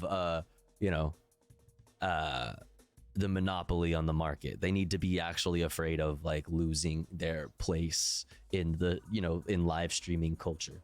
They're not afraid of it. They don't care. They're just like, whatever, you ain't gonna fully move over there yet, so we ain't doing shit for you yet. Hopefully. I hope Twitch dies. I mean, I want Twitch to not die. It would be cooler for Twitch to thrive. You know what I mean? And just start paying us more. Like, you know what I mean? I really would love for them to partner me, and I would love to do 3070. That would be amazing. If I could do 3070 and be partnered here, I would love to stay here. But I've been considering moving to other places. So I've been like trying to post more on YouTube, whether it's shorts and stuff. I mean, I suck at it. I would love to be able to pay somebody to do that. But I've been trying to post more there. Maybe I'll start multi-streaming. Who knows? And damning indictment for Trump. Last night, Trump was indicted for the now 4th time, this time for his A, you gonna get partnered soon as hell, numbers-wise. I wish that were the true. B, not all partners get 70-30. I don't. Yeah, you gotta make partner plus. But the thing is about that, Young Skirt. Hello, by the way. Everybody go follow Young Skirt. I've been eligible numbers-wise for a long-ass time, and I belong to a group of streamers on Twitch that, though we have definitely qualified for partner for a long time, we do too much React content apparently, even though everybody does React content. It's just that we do political React content, so they really don't fuck with that. I had to apply 6 times. Damn, really? So I don't know. We'll see. I'm gonna try again. I'll try again, but we'll see. But what else was I gonna say? I'm actually I haven't checked in a while, but when they announced the Partner Plus program, I was actually closer to qualifying for it, like having the numbers to qualify for the Partner Plus program than a lot of partnered streamers that I know and watch or seen. So I don't know. We'll see. We'll see. Become a hot tub streamer? Shit. I'm fucking down, baby. Gremlo is steady. Yeah, Gremlo is killing it right now. Gremlo is murdering right now. You know what I mean? Gremlo should have been partnered a long time ago. It's crazy. Just averaging 350 to 400 every day and just completely getting shot down by Twitch. Yeah, it's gonna be the 250 hard subs too, I think. No gift or prime. Isn't it more than that? Isn't it 350?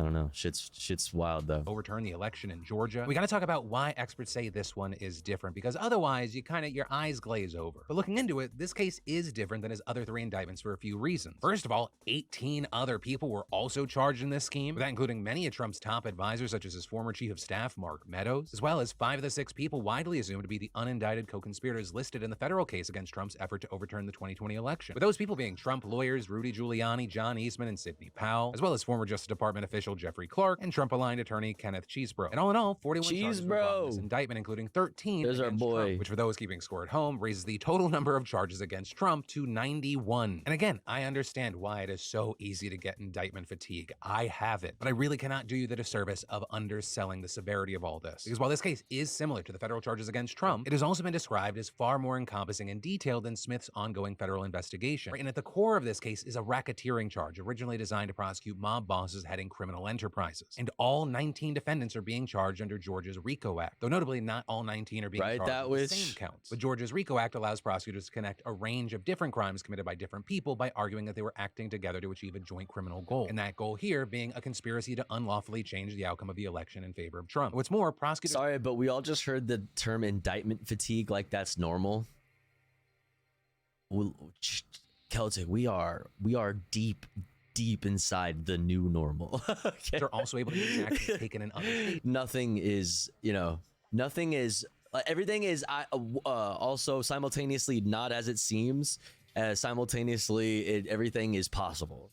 To show criminal intent in Georgia. And to that point, the indictment specifically notes that the enterprise also operated in other states, including but not limited to Arizona, Michigan, Nevada, New Mexico, Pennsylvania, Wisconsin, and in the District of Columbia. Now, because there are so many different counts, I cannot touch on every single one, though I will link to explainers down below. But still, I'm going to give you some very broad strokes. Because at the very top level, the indictment outlines 161 different acts that prosecutors say were taken to further the alleged conspiracy. And those acts fall into several baskets, with the indictment specifically spelling out 8 different methods the defendants used to further the goals of the enterprise and to achieve its purposes, with those being lying to state legislatures and high-ranking state officials with the purpose of persuading both to illegally change the outcome of the election, creating and distributing false materials related to the Electoral College, harassing and intimidating an election worker in Fulton County, corruptly asking high-ranking DOJ officials to make false statements about the election and soliciting Mike Pence. He asked corruptly, I just need 11,780 votes. That's one more than we have. Guys, come on. Legally accessing election equipment to steal data. He asked corruptly. Ballot images, voting equipment, software, and personal voter information that was then distributed to election deniers all over the country, and then engaging in obstructive acts to further the conspiracy and cover-up, including by filing false documents, making false statements to investigators, and committing perjury. And as far as Trump himself, he's charged in connection to many of those 8 buckets. Because in addition to the racketeering charge all 19 defendants are facing, he's also been charged with 3 counts of soliciting a violation of oath by public officer, 2 counts each of conspiracy to commit forgery in the first degree, conspiracy to commit false statements and writings, and making false statements and writings, and 1 count each of conspiracy to commit filing false documents and filing false documents. But with all that, as far as what happens next, Fulton County's Fani Willis, who led this investigation, has given Trump and all other defendants— Chat, has my audio been really low today?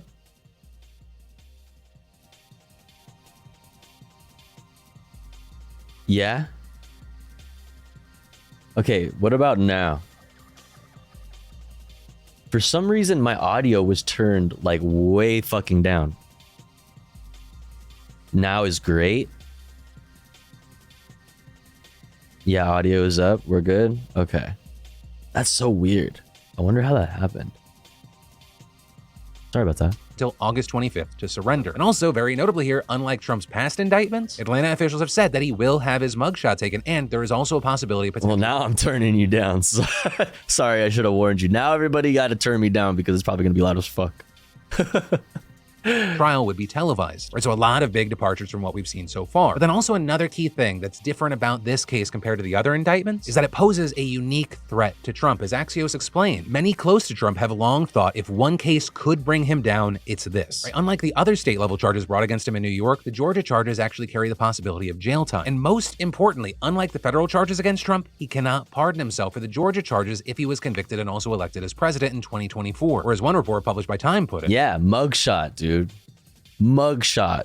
In other words, the Georgia case may— Are you ready for the most iconic fucking photo of our fucking time, chat. Be the most durable, most threatening, and most important headache facing Trump because he can't pay a fine or pardon himself. And New sub goal. If we get back to 1,000 subs, chat, I'll get I'll get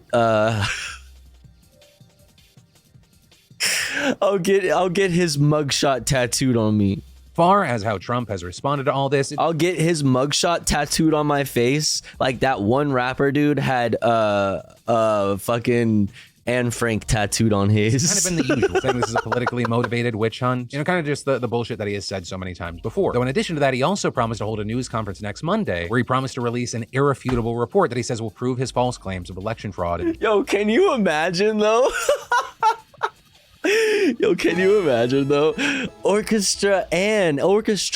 Thank you so much for gifting to DK the Crazian. Thank you so much. Very, very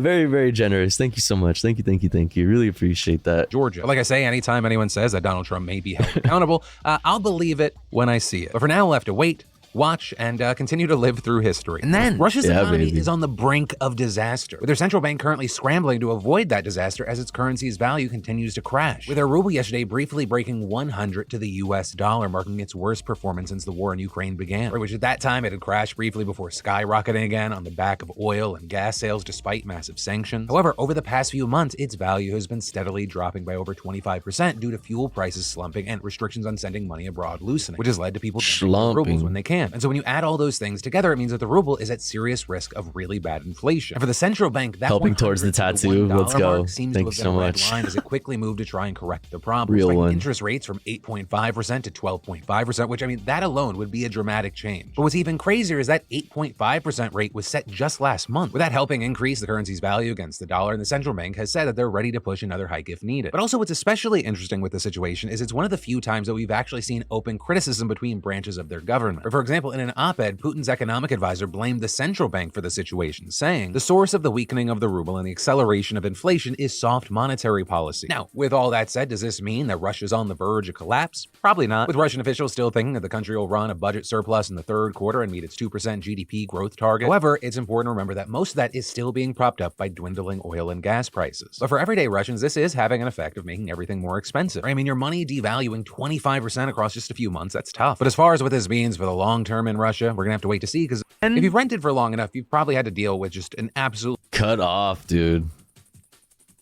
What was he gonna say? If you've rented for long enough, you've probably had to whatever. Sponsor block. Get fucked.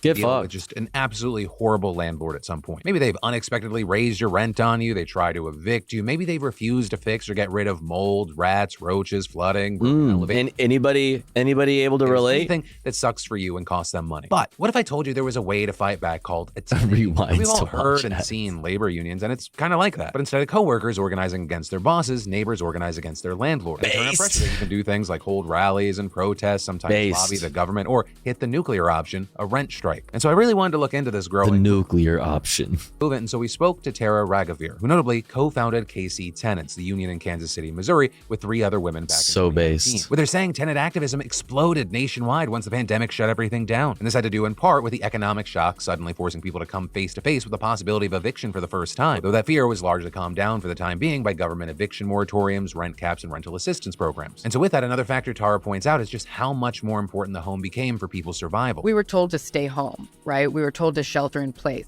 Our housing was the vaccine before the vaccine. It was the way that we were told to keep ourselves and our communities safe. But for many people, that shelter was simply unaffordable, or at least the lockdown made the miserable quality of their home life impossible to ignore, whether it's because their apartment was in disrepair or they were living with an abuser. And so there was this growing sense that something was wrong. But as for who to blame, Tara spoke to a lot of people who were kind of confused. We met people who felt Damn, I'm dropping frames like crazy right now. Had internalized a lot of shame about what was going on for them. We've got a hotline where people call from a place of crisis.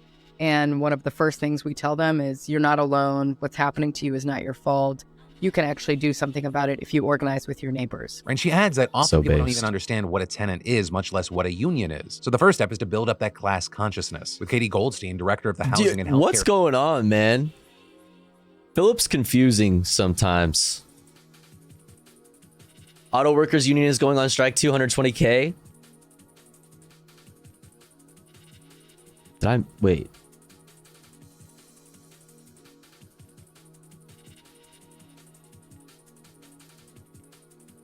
When was this announced?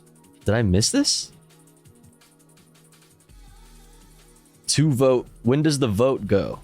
Did the vote already go through? Oh, they vote next week. Yeah, okay, that's why I was like, did I miss that? No, they vote next week. We'll talk about this though. We'll take a look at that.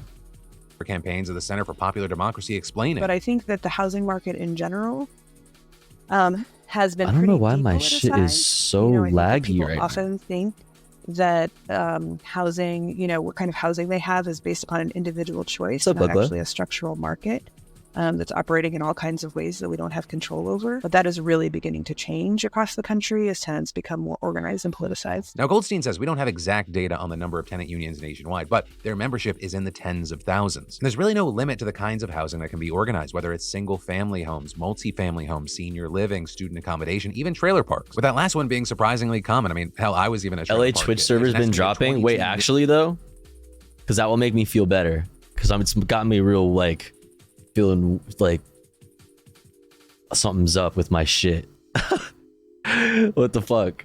Million households, or at least 1 in 15 Americans living in mobile homes. And often, unlike with traditional housing, mobile home park landlords only own the land, not the actual home sitting on it. Real so that means they don't have to pay for all the typical maintenance and upkeep for the structures, which is are you for themselves. in LA? Mobile and mobile home really doesn't mean much when it costs $5,000 or $6,000 to move one, which is why over 90% of them never budge once after their first installation. And so these landlords have a ton of leverage to raise rents because if tenants don't like it, there's not a lot that they can do about it. Never mind if they get evicted, in which case they may have to say goodbye to the property they've invested thousands of dollars and years of their lives into, all of which is why mobile home parks yield some of the highest returns in real estate. Right? And it's that promise of a reliable revenue stream that inspired Frank Rolfe, who owns 250 such parks, to proclaim, "We're like a Waffle House where everyone is chained to the booths." So it's not a surprise that big investment firms like Blackstone, the Carlyle Group, and Stockbridge Capital Group have scooped up large shares in this market. But they don't always just sit on the property and collect rent. Right? Sometimes the investor sells the land to a developer, which kicks everyone off of it in mass and builds multi-million-dollar properties there instead. And often because these parks have been stigmatized by a number of things, I mean, hell, even including shows like Cops and Trailer Park Boys, often depicting the occupants as white trash, there's little support in government for zoning more mobile parks, let alone protecting existing ones. But if they band together under a tenant union, they might actually have a fighting chance, and some have actually done so in states across the country. Plus, their inclusion and organizing efforts has the potential to bridge racial and geographic divides. Where mobile home parks, mostly rented by rural white people in apartment buildings, often rented by Black and Hispanic people, are both owned by the same motherfuckers at the top. And it just takes the right organizer to help people realize that. Though do understand that's not to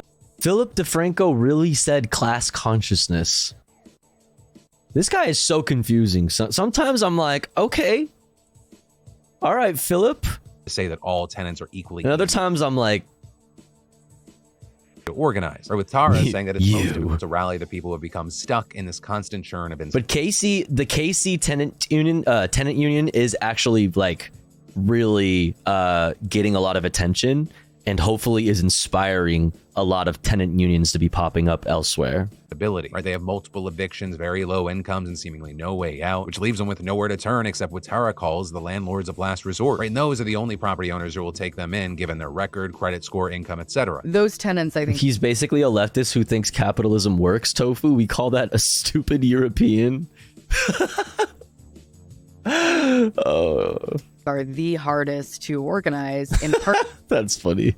Because the forces of capital keep them moving. Forces right? of By design, the business model of the landlords who rent to tenants like that. Listen, leftist starts at anti-capitalism. Okay, chat, let's get this straight. On those tenants' instability. So it's hard to organize a building union when half the building is turning over within 6 months or a year because they're getting evicted, they're getting priced out, their leases aren't renewed, the conditions are so horrible that they're forced to leave. And then she also told us about one of the most egregious cases she's ever had to fight. With that happening at a building that KC tenants began organizing in late January because it lost heat during one of the coldest weekends of the year. The school district called us.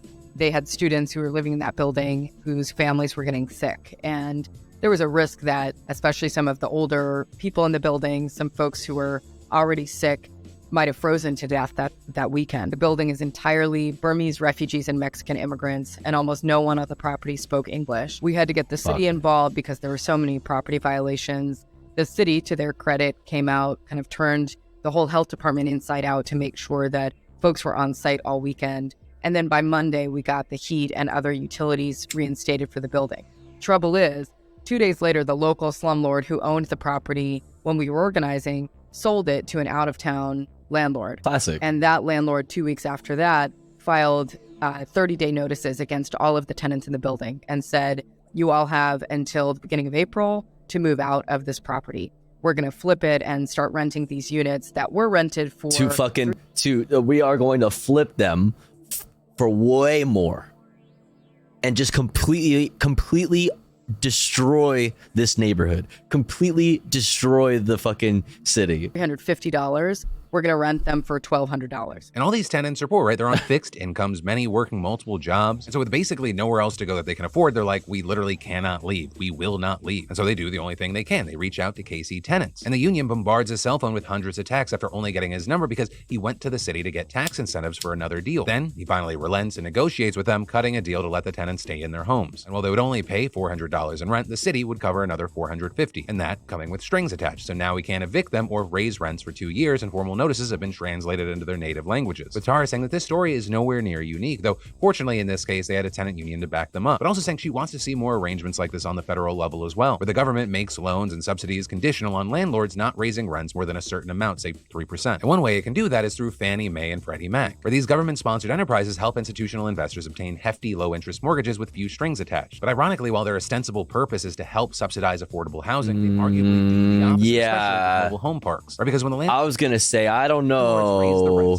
I don't know. I've heard there's been some sussy shit with Fannie Mae. That makes the land more valuable on paper and allows them to borrow more money against the property. And then, with that extra cash, they buy even more property and just repeat the process. So Fannie Mae and Freddie Mac just supercharge the corporate conquest of housing markets. Also, they have funny fucking names. Their loans conditional on the landlords not raising rents or evicting tenants. And notably, those are two things corporate landlords are more inclined to do because of the financial pressure they feel to maximize profits for their shareholders. Right? In one study, for example, of single-family rentals in Fulton County, Georgia in 2015, institutional investors proved far more likely to pursue eviction than other landlords, with them filing evictions on 20% of tenants, a rate more than 3 times that of so-called mom-and-pop landlords. And subsequent studies in markets from Boston to Vegas have reached similar conclusions. And on the eviction front, the same logic applies, with investors often buying up rent-controlled apartments, then pressuring residents to leave and then selling those units at market rate instead. And that pressure can come in many forms, often through a so-called tenant relocator. Yeah, we fight capitalism with capitalism, baby. Tenants to accept a cash payout in exchange for moving. They'll also do things like threaten to evict or deport you, claim the building is being demolished, or lie about other tenants taking the money, all of which is especially frightening to immigrants who often speak very little English and are undocumented. So if they're going to have any hope at a defense, it's through a tenant union. But Tara says that corporate landlords are almost impenetrable to organizers. First of all,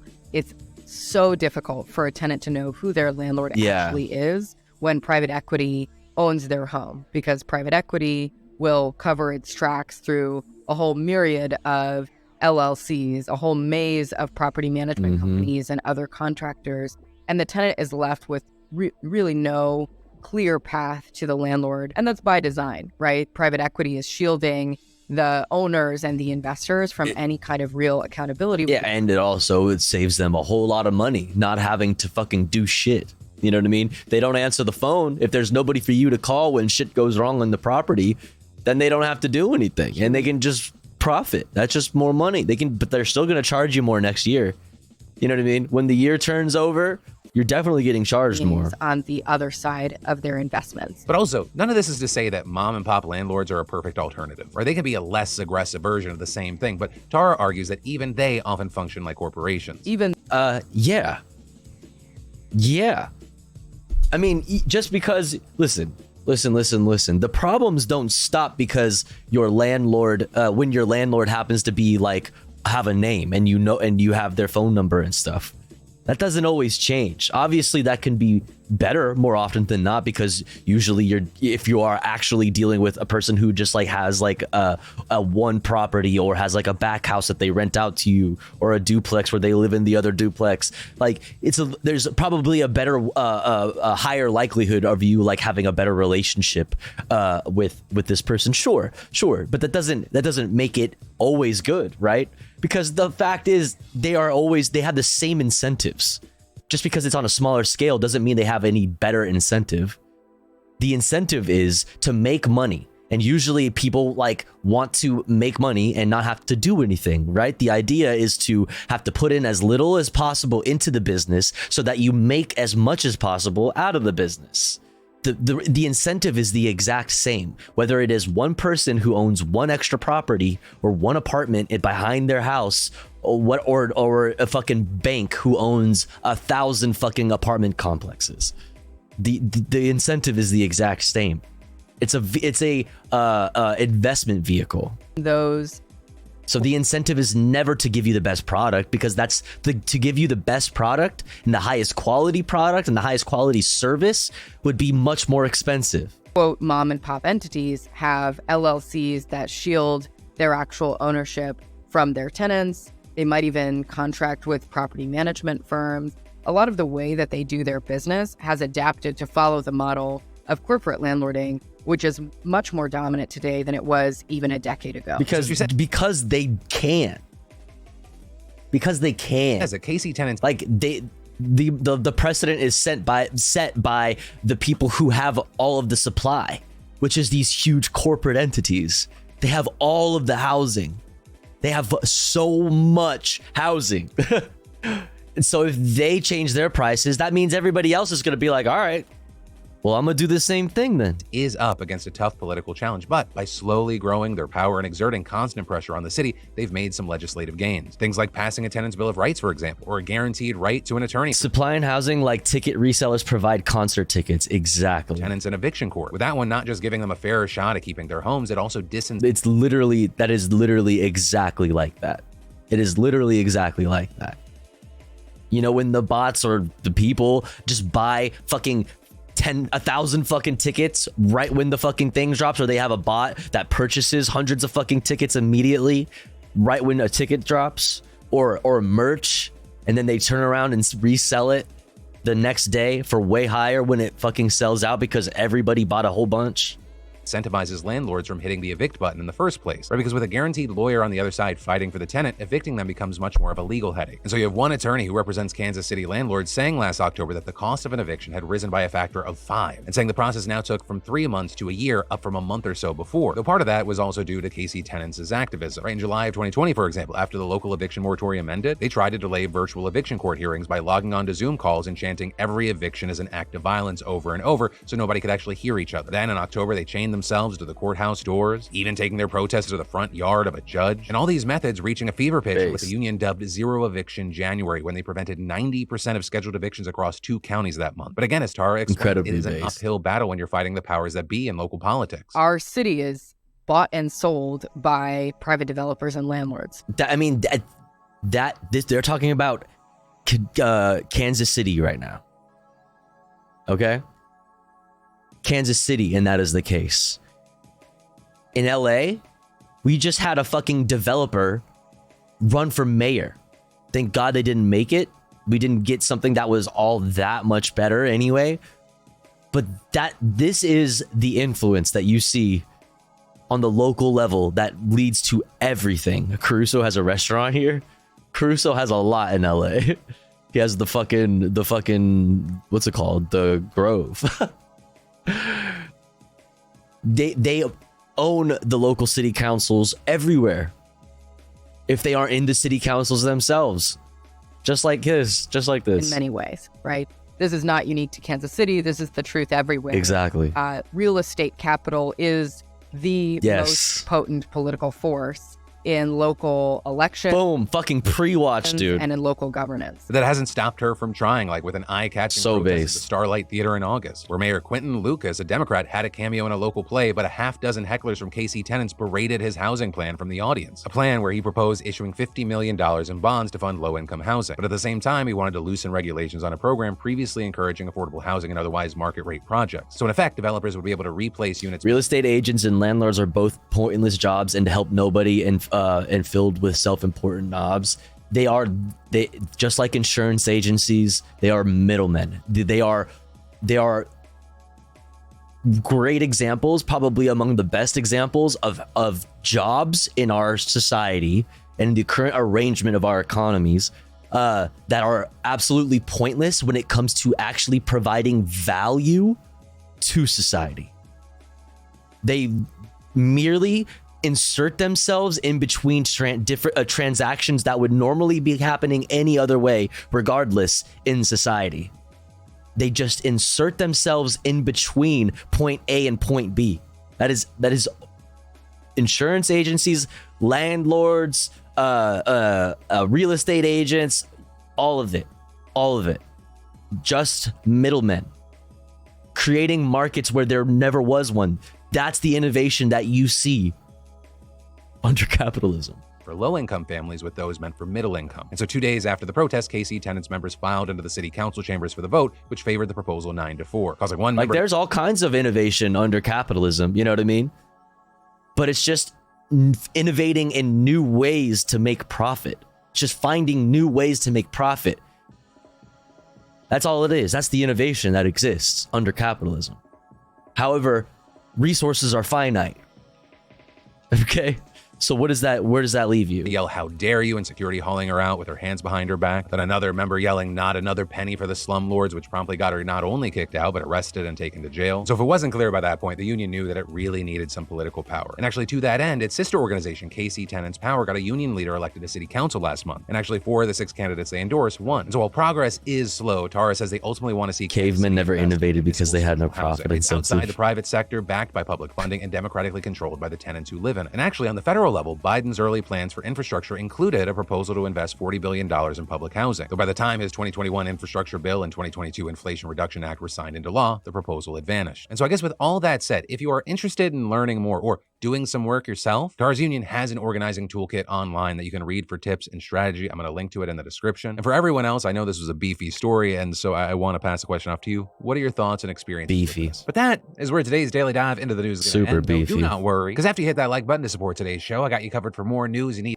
I rent an apartment from a housing association where the tenants are on the board of the housing association. I rent an apartment from a housing association where the tenants are on the board of the housing association, so we can have a say on where the housing association spends our rental money. Okay, interesting. How different from an HOA is that, though? If you can handle a TikTok, this is a good one. If I can handle it. I'm filled in. I don't know about you, chat, but I feel pretty filled in. I don't know if my computer has been... Donald Trump. Oh, look at that. And Republicans more broadly have this plan that they want to put in place if the Republican Party wins. Run it back. You might have seen there's this big New York Times story. Donald Trump and Republicans more broadly have this plan that they want to put in place if the Republican Party wins the presidency in 2024. This plan is being coordinated by a right-wing think tank called the Heritage Foundation, and it is a plan to radically change the form of governance that we have in the United States so as to concentrate all the power of the government in the hands of a single leader. Let's go, baby. So the next president, the next Republican president, will take direct control of all state power. He would, for example, take over all federal law enforcement and run that directly for his own benefit through the DOJ. There would be no more independence of federal law enforcement. He said the next president would take control. He saw Ben Gvir get his own fucking militia, and he was like, "Hold my beer." Of the FTC, the Federal Trade Commission. The next president would revive an old and, I should say, illegal practice called impoundment, which would basically take away the fundamental powers of Congress and put that power in Trump's That's hands. right.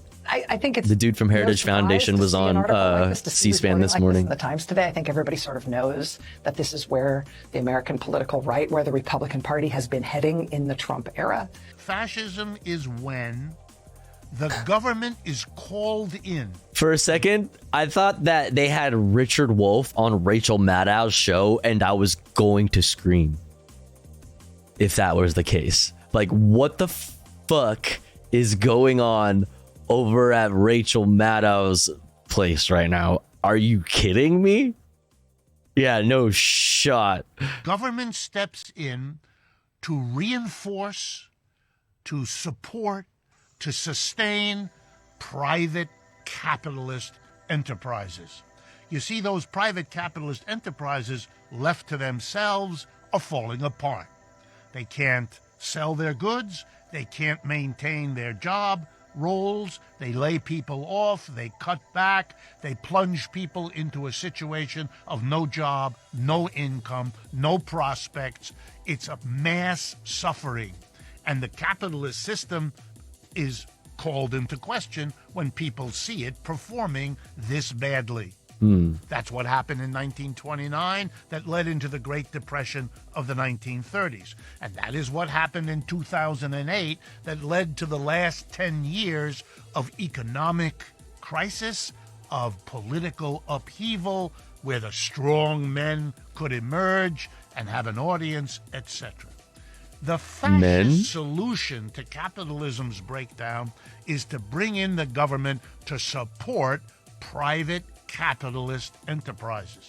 It is sometimes referred to as a merging of the government and private enterprise. Not to go to another system, Fascism. but to keep the existing system It's fascism. going. What does the government do in fascism? Richard's Wolf. Well, it helps private capitalists by Islam, getting rid yeah. of the trade unions and replacing them with its own organizations, run by the government, controlled so that they support rather than challenge private capitalists. Here's a second one. The government comes in and does for private companies what they couldn't do for themselves. It rearranges foreign trade so that domestic capitalists have an easier time selling their goods abroad and blocking imports so they can sell Where is to their own Minecraft people parkour? because the government has prevented imports Yeah, long dick from coming videos. in, say by Love long dick videos. tariffs would be one way Dick to arrange vids. this sort of thing. The government comes in and deregulates. That's a clever term to say that the regulations that are costly to capitalists are removed, and the regulations that help them are enhanced. Oh. That's typically what fascists do. And they typically like to boost the economy by an enormous expenditure on the military, putting people to work in the military and putting people to work producing the guns, the bullets, the planes, and the uniforms of those people in military as a tremendous way to stimulate. This is the longest support TikTok ever. Profit private capitalist enterprises. Military and capitalist. I didn't know you could government even make and TikToks this long. merging together to run the system in a way that builds up capitalism, captures what has to be done that the capitalists couldn't do for themselves, and makes the system have some more life.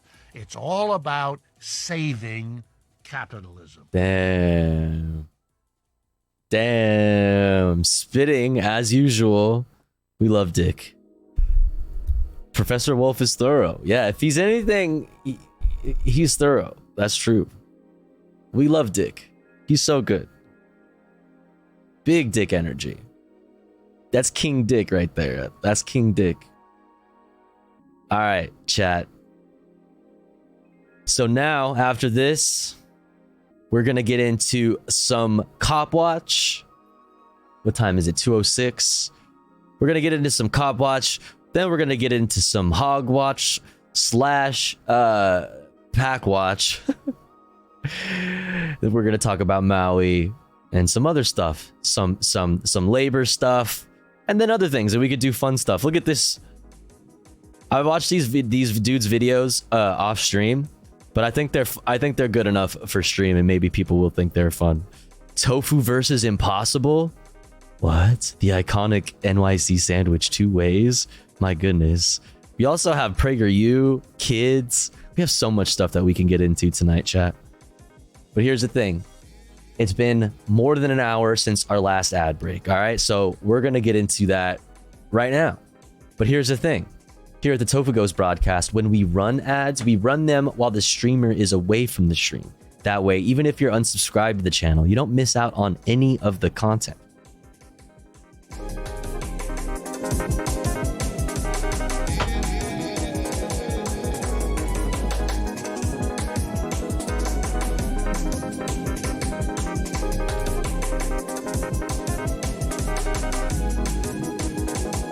However, if you would like to support this stream, support me, the streamer, and get access to cool Tofu Ghost emotes as well as an ad-free viewing experience, all you gotta do is subscribe for $5 or for free with the Twitch Prime by connecting your Amazon Prime account, if you have one, to your Twitch account. And let's say you're already subscribed to the channel and you're feeling generous and you have the means to. Maybe consider gifting a sub to one of our friends in the chat, one of our comrades in the community that may not be able to afford a sub this month. That way they may also be able to enjoy the Tofu Ghost emotes and an ad-free viewing experience. We're currently at 9 out of 30 for the daily sub goal. Thank you so much for all the support so far. Really, really appreciate it. Thank you, thank you, thank you. This is my main source of income, so every little piece of support goes a long way and is very, very much appreciated. I'll be back in 3 minutes. Don't you go anywhere. BRB.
All right, we're back.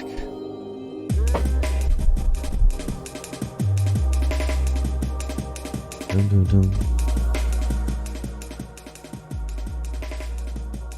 All right, where were we?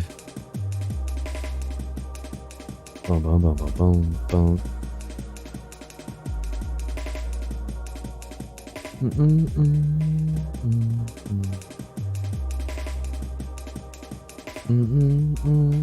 All right, let's do a little hog watch or cop watch here. Minnesota mayor, quote, blindsided by entire police force's resignation. What? Motion carried to approve the agenda. A special meeting tonight in Goodhue, a small town about an hour southeast of Minneapolis, that its council confirmed lost its entire police department and now is left spinning its wheels. I was floored. Catching even the people who live here off guard. I just thought one. I didn't realize all of them. We're not the Ribozo? we won't be the last. The mayor saying she was saddened to receive the resignations of all 7 of its officers, including the chief, in response to concerns. They're sad they're not getting treated well. Oh. They're not happy. What happened? Somebody say mean things to you? Hey, we knew we were on the low side. All 7. So, we were trying very, very hard to bring those numbers up. The mayor says the city gave its officers a 5% pay increase and the chief a $13,000 raise at the beginning of the year, as the council now works to restructure its budget to compete with bigger cities. We are all devastated by this. We're trying to muddle through this and do the best we can and provide service for our community. Some 1,200 people live here. The council saying it's 1,200 contracting with the Goodhue County Sheriff's Office for now, as its own officers will work through next week. I mean, I think we could do okay with 3, and feel protected. Our town is pretty quiet, It's like there's like nobody there. 1,200 people. Council agreeing it wants to rebuild its force and its future. This is a great place to live and to work, and I think we'll get them back here. It's just going to take some time and some rebuilding. Jesus Christ. Yeah, they're like, damn, that's crazy, but we're fine. Like, it's cool. There's not very many of us, Yeah, dude, they're disarming themselves. Love it, dude.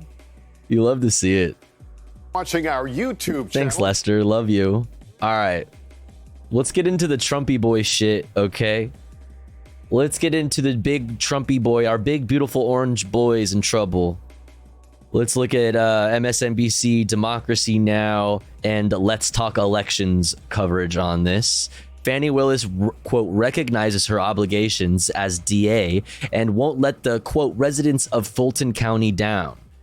All right, now we're gonna talk about Fani Willis and like, how we're like just giving her praise just based on the fact that she's bringing it to Trumpy boy, who definitely can get fucked, and obviously Godspeed to her and her team getting fucking the Trumpy boy. You love to see it, but like let's also not get too crazy now. All right, about that. Let's talk about it. Bernie, Gwen, we haven't yet got into Mr. Findling and what he's known for out there in Georgia. Dude, my frames are dropping like crazy today. Is the quality like really bad for anybody today of the stream? I don't understand what the deal is. Looks fine for me. Not choppy at all. Good morning, Morton. I'm at 360p on auto. Oh, okay. I don't know why it seems like I'm dropping hella frames. Freaking me out. Freaking me out. I don't like that. And what he's said about Donald Trump in the past, which makes this hiring so curious. Drew Findling. Well, again, he's somebody that I've handled cases and my colleagues have handled cases with. He's a skilled trial lawyer.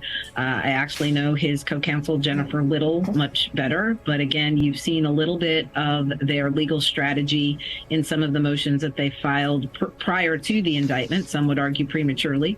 And they've revealed some of the strategies that they would deploy, certainly at this early stage. I think still, regardless of how they feel about the indictment, we have to go through the process of having all defendants turn themselves in or risk having an arrest warrant issued. The next step would be arraignments, and then certainly we should start to see the flurry of various motions as the defendants and their lawyers execute their various strategies. Explain, if you can, what you believe their defense will be. I mean, I know we had a statement from them today talking about how what was presented to the grand jury was one-sided and that they believe some of the witnesses were politically biased against Donald Trump. So again, the way that the grand jury system is set up in... Yeah, attention Stoudman's brain. Shut the fuck up. Fuck you. Georgia and I believe around the country is that it is one-sided. The defense or defendants are not allowed in the room, but that's because it's a very low standard. In order to move out of the indictment stage or move forward with an indictment, you only need to establish probable cause. And so obviously prosecutors know ultimately they would be required to prove all charges and the elements thereof beyond a reasonable doubt, but it is not unusual. Not unusual to have grand jury process be one-sided. Other possible defenses, I think many of us are waiting to see the extent to which there would be a motion to remove the case to federal court. It's my understanding the case would still proceed in state court while a federal judge decides whether there are any federal defenses that those that had federal positions, the former president as well as Mark Meadows, should be able to use as part of their defenses, whether it's immunity or other things. We've done some research on that through the Brookings report and do not believe that those would be successful arguments. But again, that's a decision that would rest with a federal judge if at some point in time, if those motions are filed. It's not unusual, Lisa, for a high-profile case to play out in the court of public opinion, right? Not every 15 minutes, though, like we see here. And on local radio station WABC, Rudy Giuliani was being interviewed, and this is part of his defense. He just said, "I'm indicted going for to New being York his now. lawyer. Bye, yo. I never thought have a I'd get good time in New York. See you later." Also, everybody go follow Bloodglow. There's so much in this indictment that has absolutely nothing to do with Rudy Giuliani Do it now. being the Do it now. lawyer. Making false statements about election workers who don't have the resources to defend themselves and doing it not once but multiple times to engage in a pressure campaign on them to admit to crimes that they didn't commit, that has nothing to do with being someone's lawyer. So while that's good and well for the court of public opinion, good luck with that, Mr. Giuliani, in the real court here. Gwen, I want to ask you about Fani Willis, whom you know so well. She's been put in the national spotlight. She's I was going to say, let's talk about Willis. And they're only increasing, accelerating with the spotlight. You know her so well. Describe how she's dealing with this and how you expect she is going to deal with it and deal with the defendant, Donald Trump, if this persists. Well, again, I've said before that Fani, the DA Willis, seems to have been called for a time such as this. She is a very knowledgeable, very tough, and experienced prosecutor. And however this may be wearing on her personally, you will not see that. She is focused. She recognizes the obligation and opportunity that serving as the elected district attorney presents in this moment. Opportunity. And she is not going to let the citizens and residents of Fulton County down. She and her team are focused, but they are focused on the facts and the law and understanding what they need to do to be able to put this case together and present it to an ultimate jury at some point in the future. So again, unfortunately, many of us who have had high profile cases have had to deal with attacks, certainly not anything to the level of that she's dealing with, but sadly that's has become part of the job. And I mean, she is definitely receiving a lot of harassment and is definitely going to, which is absolutely fucked. That is absolutely the The case. best you can do is ensure your own safety, your family's safety, ensure the safety of your staff, your witnesses, and those that are in the courthouse. And I think from the letters to the sheriff, we've seen her do exactly that. And the letter that she wrote to her staff, we've also seen her take the high road. She is not going to be distracted. She's not going to get in the dirt and fire back. She's focused, as well she should be, on the integrity of this case. Lisa, let's look ahead to next week when Donald Trump is supposed to appear. He is going to be booked, right? Is that the term I should be using? Sure. Processed. He's not going to be arraigned, though. And that differs from what we've seen in the past. Doesn't it? Yeah, it does.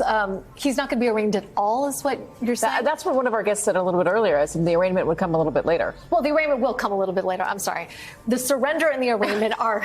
I wasn't sure I understood. No, I'm sorry. It's been a long 4 hours. Yes, it's been a long week already, right? The surrender and the arraignment are two different things in the Georgia system. Usually in the federal system, we see them sort of happen together. Yeah. So it remains to be seen when he'll be arraigned. I'm sure we'll all be watching rapidly when he is.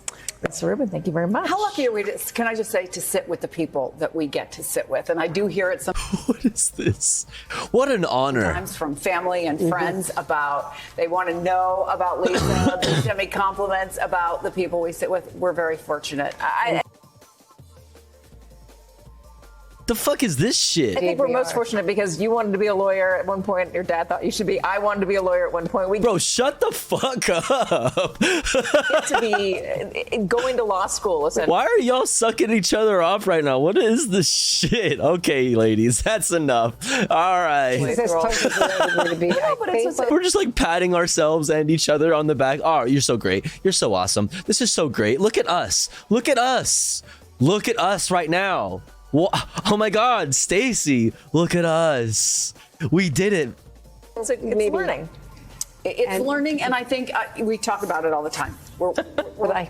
I bet they do. I bet they do. I bet they talk about this all the time at brunch together. I just have to thank Gwen Fleming Keys. Oh, sorry, Gwen. I'm sorry. What is and this? Mr. Rubin, thanks to both of you for that. Actual lawyers. And let me just say, to be with you is such a privilege, but also to cover some of the play. I love you. I love you so much. Here. Kiss me.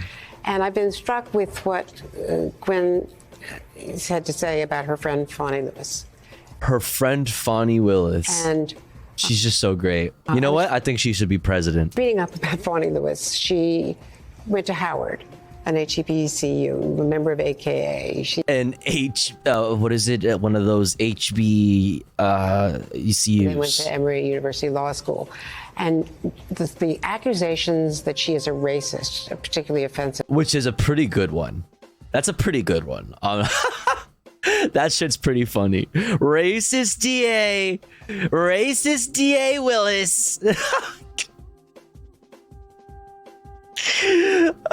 Trump. Oh my God. She's only going after Trump because he's white. So true. So true, bestie.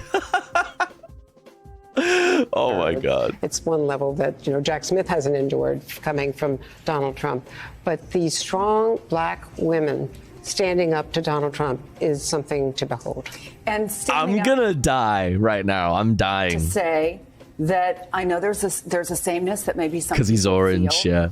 Indictment after indictment after indictment, but she is showing in this indictment that many people came together in many places, in many different ways, to say your vote doesn't count, and she is standing up and saying, this is what we believe we can prove, and it matters.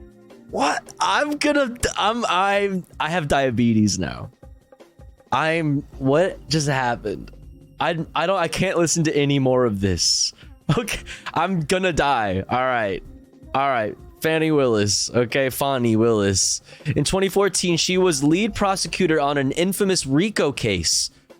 Okay, just like we're seeing right now. Infamous RICO case involving 35 teachers, principals, and other educators in the Atlanta public school system who were accused of changing students' answers on standardized tests for financial gain, a prosecution many observers found excessive. And since she took office,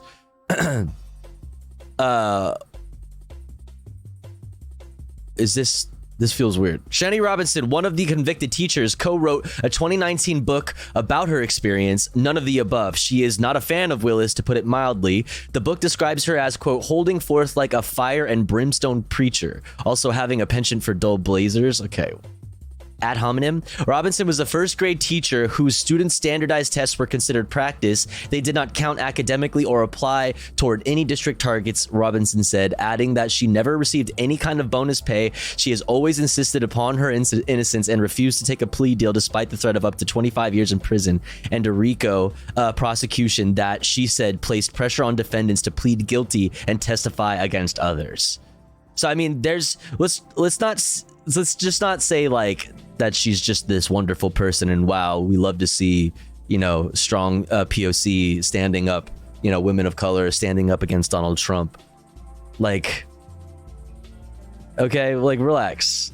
This is what I've seen. This is what I've come across, especially dealing with the media, especially dealing with the liberal media. Fani is a black woman, a Democrat who is going after Trump, and people just want to turn a blind eye, she told me. And I'm like, she's a black woman who is trying to send other black women who have children to prison. She asked the judge to give me prison time, even though I had a 4-month-old baby at home.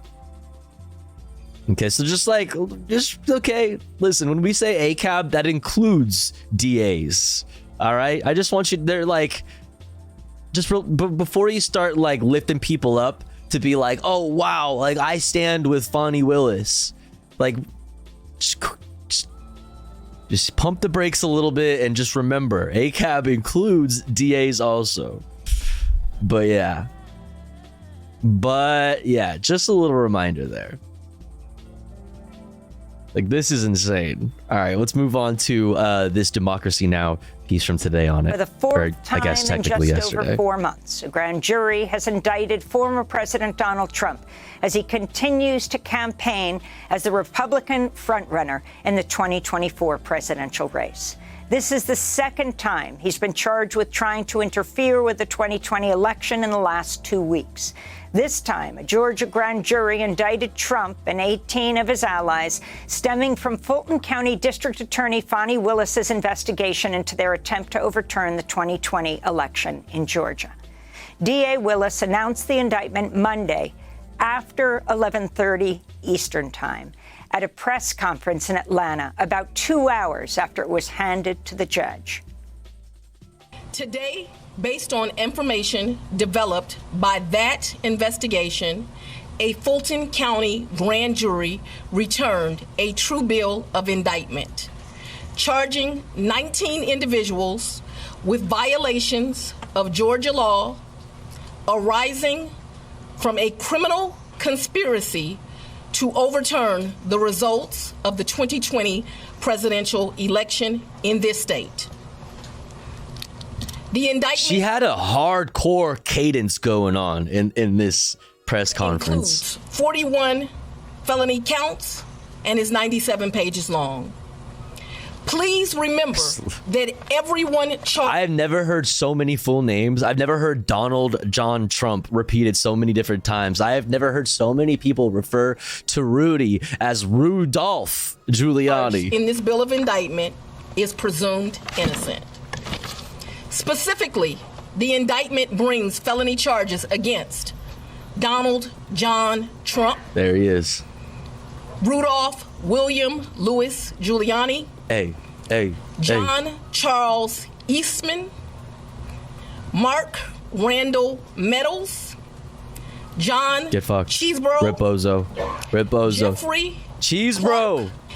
Every individual charged in the indictment is charged with one count. It ain't easy being cheesy, chat. Georgia's Racketeer, Influenced, and Corrupt Organizations Act through participation in a criminal enterprise in Fulton County, Georgia, and elsewhere to accomplish the illegal goal of allowing Donald J. Trump to seize the presidential term of office beginning on January 20th, 21.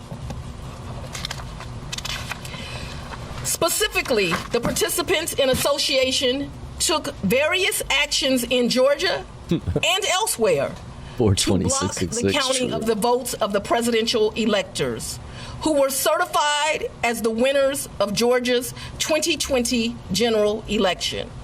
The press conference that Trumpy Boy is gonna have is gonna be so good, dude. I can't wait to see it. You know it's gonna have like serious like production value too. They're gonna do like sick edits. There's gonna be like music. It's gonna be so good. Fulton County District Attorney Fani Willis announced that arrest warrants have been issued for Donald Trump and his 18 co-defendants and gave them until August 25th to voluntarily surrender. She said she plans to try all of them together in proceedings she hopes to begin within the next 6 months. Earlier Monday, a document listing criminal charges. Dude, there's going to be so much mugshot merch. There's going to be so much mugshot merch. And there's going to be tons of Trump official mugshot merch. You fucking know they are going to do that. You know they're going to do that. You know he's ready to strike a pose. He's already thinking out like what he's going to do, how like what his pose is going to be. To be brought against Trump was briefly posted to the Fulton County Clerk's Office website before the grand jury's decision. Trump used the apparent error to claim the system's rigged against him. As Trump struggled. They're saying that they leaked it or whatever. There was like a draft accidentally posted to the website or something prematurely. They are really desperate. They're really desperate for a defense. With legal fees, he urged supporters in a fundraiser. I cannot wait to hear what he has to say about it. To quote, never surrender. The special grand jury in this case heard testimony from 75 witnesses along with other evidence. One of the most notorious moments in the pressure campaign Trump and his allies conducted on Georgia officials was a phone call in which Trump asked Georgia's Republican Secretary of State Brad Raffensperger to find the votes he needed to overturn Joe Biden's victory in the state. So, look, all I want to do is this. I just want to find 11,780 votes. Which is one more than we have. Just one, baby. Because we won the state. True. DA Willis. I wish they would play the rest of it. Opened. Come on, guys. Probe after this call. Part of the charges also stem from a breach of voting machines in Coffee County, about 200 miles from Atlanta. The indictment alleges the criminal. It's so funny. It's so ironic. The people that ended up fucking with the voting machines was the Trumpers. Enterprise operated in other states, including Michigan, so great. Arizona, Pennsylvania, Nevada, he did everything and New right. Mexico. Every Fani single Willis thing has right. given Trump and his co-defendants until August 25th to turn themselves in. For more, we're joined by Michael Isikoff, veteran investigative journalist, writing a book on the Georgia investigation. He was in Atlanta in the courtroom when the indictment was announced. Damn, welcome he back was to there. Democracy Now!, Michael. Can you first respond to what has taken place as history was being made? Talk about the significance of these charges at the state level, something that President Trump, if he were to become president again, could not pardon himself for. Let's talk about it. Right. I mean, it was quite a night. And this is a sprawling indictment in many ways, much more comprehensive than the recent indictment brought by special counsel Jack Smith. It tells the whole story of what took place after the 2020 election. And it really zeroes in on multiple fronts, the fake elector meetings, the pressure on election officials such as Brad Raffensperger, the false testimony that Trump's surrogates made to the Georgia legislature. But probably the part that I think will leap out most and perhaps hit the public in the strongest way is the intimidation of election workers. Ruby Freeman, the Fulton County election worker who was targeted by Rudy Giuliani and Donald Trump himself in that phone call to Brad Raffensperger. Perfect phone call. Forced to leave her home. Dude, the video of the former Ye representative, or I can't remember what she did for Ye. That video, though, of her intimidating somebody is so bonkers. The recommendation of the FBI and the indictment lays out how Trump surrogates went to her home in an effort to intimidate her and get her to confess, lest she be facing criminal charges herself. It's a really powerful story, and it's a personal story. And I think that in that way, this indictment is going to connect to people that goes beyond the other ones that have already been brought against Donald Trump. And talk about this issue of conspiracy, of using RICO, which is more often than not used to go after the mob. And what you see in this 98-page indictment is Donald Trump's direct involvement. Absolutely. And, look, the use of RICO is something that Fani Willis has used frequently as a prosecutor, as a deputy DA, and as DA herself. It is Georgia's version of RICO is actually more expansive than the federal RICO statute, which, of course, was passed back in 1970, the Nixon era, to go after the mafia. It's now frequently used in white collar cases and other criminal cases. But it is one thing that leapt out in Fani Willis's brief press conference last night. She was asked, could people convicted under this RICO oh my God. Rudolph is melting. He can only be pardoned after he served for 5 years for a RICO charge in Georgia, unless 2/3 of the Georgia legislature says otherwise, was my understanding. That's why the RICO charge is so strong. And you can't be pardoned for state charges, generally, right? Georgia conviction means no pardon, right? RICO conviction means certain prison time. Okay, so that's the... I see. Okay. So Georgia, it being a state court, that means you can't get pardoned by the president.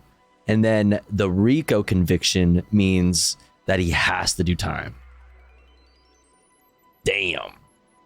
Magot's eating shit right now. It's really pathetic to see, people just losing their minds and having nothing, only having the draft being posted prematurely, the leak, only having that, and plus Hillary's emails still, plus what about Hunter Biden's fat cock? They have nothing. They're really, really desperate, which is why this is going to be really interesting when it happens.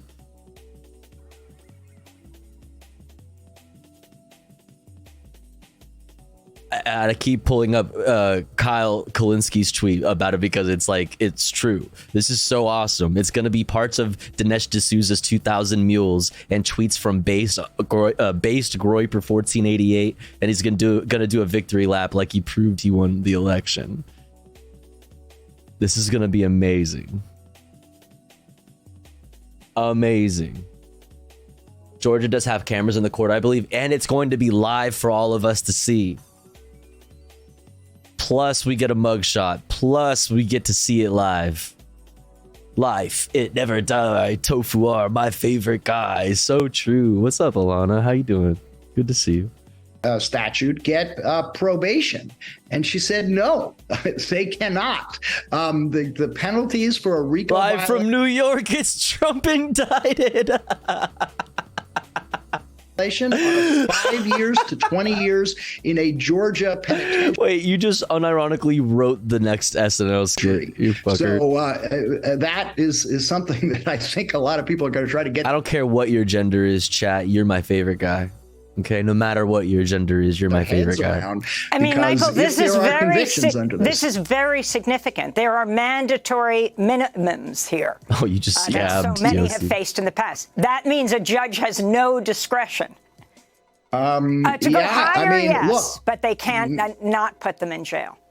That's what Fani Willis Tofu told the misgendering press me. last No. night. And, that raises a whole host of questions when the lead defendant is Donald Trump. Just a couple other, ironies to the use of RICO. Rudy Giuliani. Rudolph, the guy who went after. Listen, it's not a coincidence, dude. All right, let me put on my fucking my blue anon fucking tinfoil hat real quick. I mean, it's not even tinfoil hat shit, dude. It's not even tinfoil hat shit. Rudy Giuliani and Trumpy Boy have been in cahoots since back in the day. Rudolph went after the fucking mob in New York. Come on, dude. Former U.S. attorney. The void was filled. Before he was New York City mayor, used RICO to go after the mob. And now my building is the tallest building in New York, is all I want to say. That's all I have to say. It's like, it's a tragedy what happened over at the World Trade Center. But my building now is the tallest. People will note he's now being hoisted on his own petard. The law, a version of the law that he pioneered in going after mobsters, is now being used against him. Mark Meadows, White House chief of staff. When's Literally the last time a White House chief of staff was indicted? You'd have to go back to H.R. Haldeman during the Nixon era, right? So you look at the range of defendants here. David Schaefer, the chairman of the Georgia Republican Party. Jeff Clark. That he actually said that. That's real. That's not a meme. He actually said that. I might have butchered the quote a little bit, but essentially he said exactly that on the news on September 11th. Justice Department lawyer who Donald Trump wanted to install as the acting attorney general to further his goal of staying as president. Okay, you know what? Really, if you haven't heard it, don't worry. In a lot of ways. Let's talk about Coffee County, about 200 miles from Atlanta, for a moment, because Absolutely. You have Scott Hall tied to the Coffee County election system breach, Misty Hampton tied, who is the Coffee County election supervisor, also, of course, Sidney Powell, Trump campaign lawyer, all related to this story. And talk about the revelation. Just real quick. Just to remind you, to drive my point home a little bit. All right. Come on. We're having some technical difficulties, which is totally understandable when you try to do, ad hoc reporting and getting information to you as fast as we possibly can and making sure that it's accurate at the same time. So. Donald Trump is on the line. I mean, we know him as the man behind lots of real estate in Manhattan. And lots of real estate. Donald, I understand you were actually a witness to what happened this morning. Well, I have a window that looks directly at the World Trade Center, and I saw this huge explosion. I was with a group of people, and I really couldn't even believe it. And even, I think, worse than that, for years I've looked right directly at the building. I'd see the Empire State Building in the foreground and the World Trade Center in the background, and now I'm looking at absolutely nothing. It's just gone, and it's just hard to believe. Donald, Alan Marcus here. Your building is, the Trump Tower, is one of the great tourist attractions in the world. It's well known universally. Are you taking any precautions there in light of what happened at the World Trade Center? Well, Alan, we've always had, as you know, very, very strong security, but there's very little you can do about planes crashing into a building. I mean, you look at Larry Silverstein, who's a terrific owner in New York and a very good friend of mine who I just called. I was very worried about him, because I assume maybe he was in the building. He took possession of the building 1 week ago. As you know, he just bought the World Trade Center. Right. And he was in his office, and he was getting ready to move into the World Trade Center over the next 2 weeks. So when I just spoke to him, there's nothing you can do when people are going to be bombing planes at your building. Now, I guess maybe the world is going to be changing, and maybe you're going to have F-16 flying all over the city, etc. But it's a pretty tough situation. Donald, you have one of the landmark buildings down in the financial district, 40 Wall Street. Did you have any damage, or did you know what's happened down there? Well, it was an amazing phone call I made. 40 Wall Street actually was the second tallest building in downtown Manhattan, and it was actually, before the World Trade Center, was the tallest. And then when they built the World Trade Center, it became known as the second tallest, and now it's the tallest. And I just spoke to my people, and they said it's the most unbelievable sight. It's probably 7 or 8 blocks away from the World Trade Center, and yet Wall Street is littered with 2 feet of stone and Unbelievable. brick. And anyway, so that happened. All right, let's move on. That just came out around an actual breach of an electoral machine and why this is so significant in this case, Mike. Like, of all the things to be thinking about, you're just like, well, by the way, I just felt like you should know that it's the tallest again. Yes. In the indictment, Fani Willis calls what happened at Coffee County a case of computer theft. And this was an operation that actually took place after January 6th. And is still determined to try to find some way. Somehow, Trump's team believed that if they could get access inside the election, to the software, inside Dominion election machines, they could find the fraud that Sidney Powell had talked about. The Venezuelan socialists, Chinese communists were manipulating the vote somehow. If they could just get inside those, just got to get inside there. It reminds me of fucking Zoolander. What's that? You know this scene of Zoolander? Who sees Zoolander? You know the classic film Zoolander. The files are inside the computer. Chat. They're inside the computer.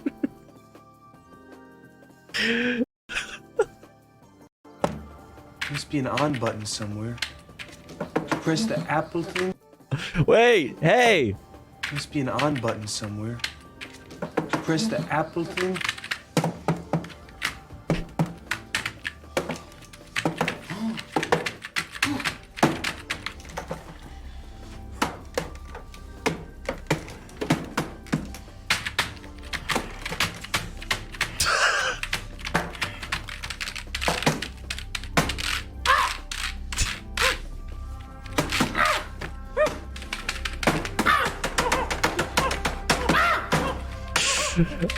So stupid, just so fucking stupid. The problem is that software, so stupid, and all the election data was protected. Was in fact a classic film. Okay, instructions to all election officials. That's me when chatting.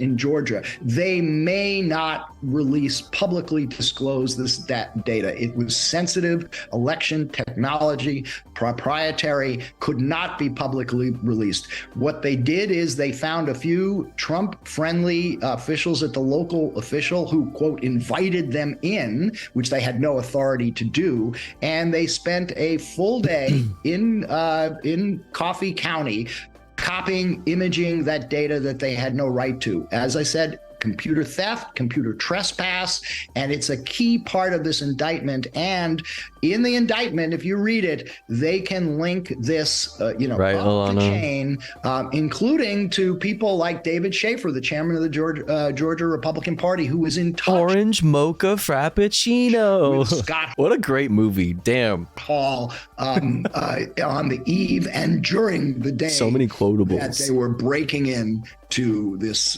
election office. And talk about the fact that there are arrest warrants issued as opposed to summons in other of the cases around President Trump, where they negotiate. Yeah, they were invited in by somebody who didn't have, who was not allowed to have friends over, okay? The time of his surrender, everything. Arrest warrant, if he doesn't show up by the 25th, he is thrown in jail, and the others are too. What about the significance of this? Also, them saying in Georgia, yep, there's going to be mug shots, etc. Let's go, baby. It's going to be really fascinating. I did everything right, and they invited me to watch over the next 2 weeks for that August 25th date. Does everybody show up? That's right. If not, there will have to be efforts at extradition to return the defendants to Fulton County for criminal processing. I don't know how this is going to play out. Donald Trump has shown up in the case of the federal indictments and in the case of the New York City indictment by Alvin Bragg. If this one has got to stick in his craw, as it were, more Sticking in his than what? any of the others. He was obsessed with Georgia, and now to have to show up at the Fulton County Jail where defendants are processed. And also, one other factor to watch here is among the negotiation of a pores. bond. Ew. Because under Georgia law, there's not a lot of if a defendant is deemed to be at risk of not just a flight, but of intimidating witnesses, they're not eligible for a bond. So we'll see. We don't know who the judge is going to be yet, but that judge is going to have a very interesting process to deal with Donald Trump. And what if he just hops in fucking Air Force Trump in Trump Force One and just fucking flies around in circles in the sky? Fucking can't catch me, bitch. Set at the fuck you gonna do? Fani Willis has set out bonds in the past on RICO cases for hundreds of thousands of dollars. This one is a much bigger case in a lot of ways. So I think there's going to be quite a bit of back and forth about the bond that Donald Trump had to post in order to secure his freedom. Finally, you're writing a book on this. What most surprised you last night at midnight? I think the news conference started at 11:37. Yeah. What most surprised you? You've been digging into this for a while now. Just the sweeping nature of the indictment, the way the indictment ties all these multiple players to a common conspiracy. And I got to say, you played the clip at the start, the way Fani Willis chose her words, saying this was a conspiracy to allow Donald Trump to seize power, to seize the presidency. Damn. Really interesting word that gave a sense of how the prosecutors here are viewing what took place. Now, look, Donald Trump has some pretty powerful defense lawyers. They're going to be attacking this. But does he though?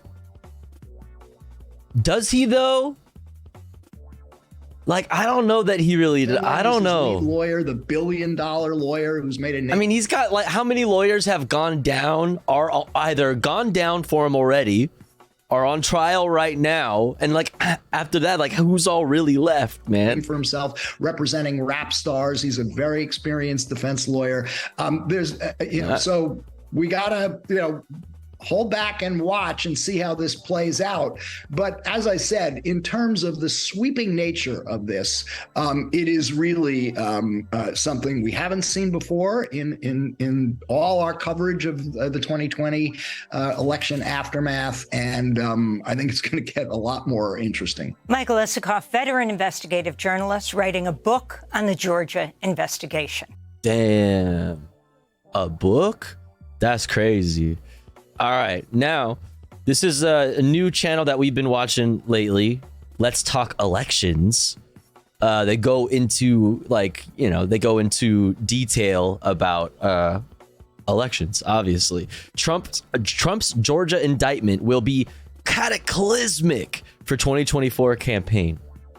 Okay, let's see what they had to say about that. Hey guys, welcome back to today's video. Today is Tuesday, August 15th. Also, exclamation point watching in the chat. If you would like a link to all of the videos that we've been watching, that we've already watched, and that we have on the menu for the rest of the evening, if you'd like to go subscribe or like any of the videos that from the content creators that we watched. 2023, and last night, President Donald Trump became subject to his fourth indictment nationwide, an indictment surrounding the Georgia 2020 presidential election, in which President Trump is being accused of here as being the head of a criminal enterprise to overturn the election results, specifically in the state of Georgia, whether that means accessing secure ballots, intimidating the Secretary of State to overturn the election results and find fraudulent votes, to a wide range of accusations and claims being made by the Fulton County District Attorney. Now, with this indictment, President Trump now faces a very serious legal challenge, one that prevents him from even indicting himself, from even pardoning himself should he be elected president come November 2024. This serves to be the fourth, again, indictment nationwide, which proves to show Donald Trump has a lot of future legal troubles. Now, there are a number of indictments Chatson is good. I like Chatson on this channel, whether that means I was in downtime and not uploading, or I simply just didn't cover it because just tried to make tofu hydrate, but all sold out. I'm thirsty. The reward request, is it on timeout right now or cooldown? Fuck it, everybody drink some water. Do it right now. At the time, I wanted to see how get moist far in this this would bitch. actually go. I think the reason why the hesitancy came from my end was because I thought that every single time there was a new indictment, that would be the end. It would give us time to analyze its impact, see a change in the polls. But ultimately, we aren't really seeing much data that I was like, proves tofu hydrate? What the hell is tofu hydrate? They sell tofu hydrate at the store? And it's out of stock? What is to this? show what these indictments have ultimately done. And that's because I don't think that there is any benefit or detriment to Donald Trump in the present moment due to these indictments. I think the conclusion of them, however, will have severe repercussions on his general election chances, but surprisingly enough, boost him in the primary election.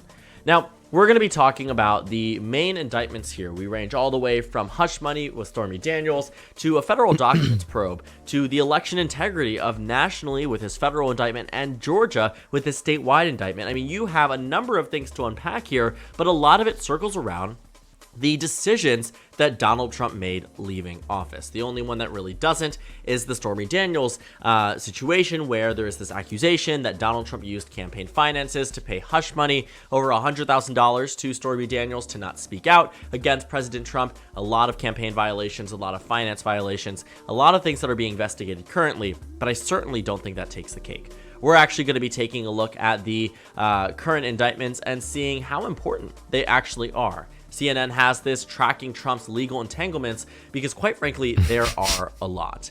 We start off again with the most recent one being the Georgia election results released yesterday, discussing the efforts within the state.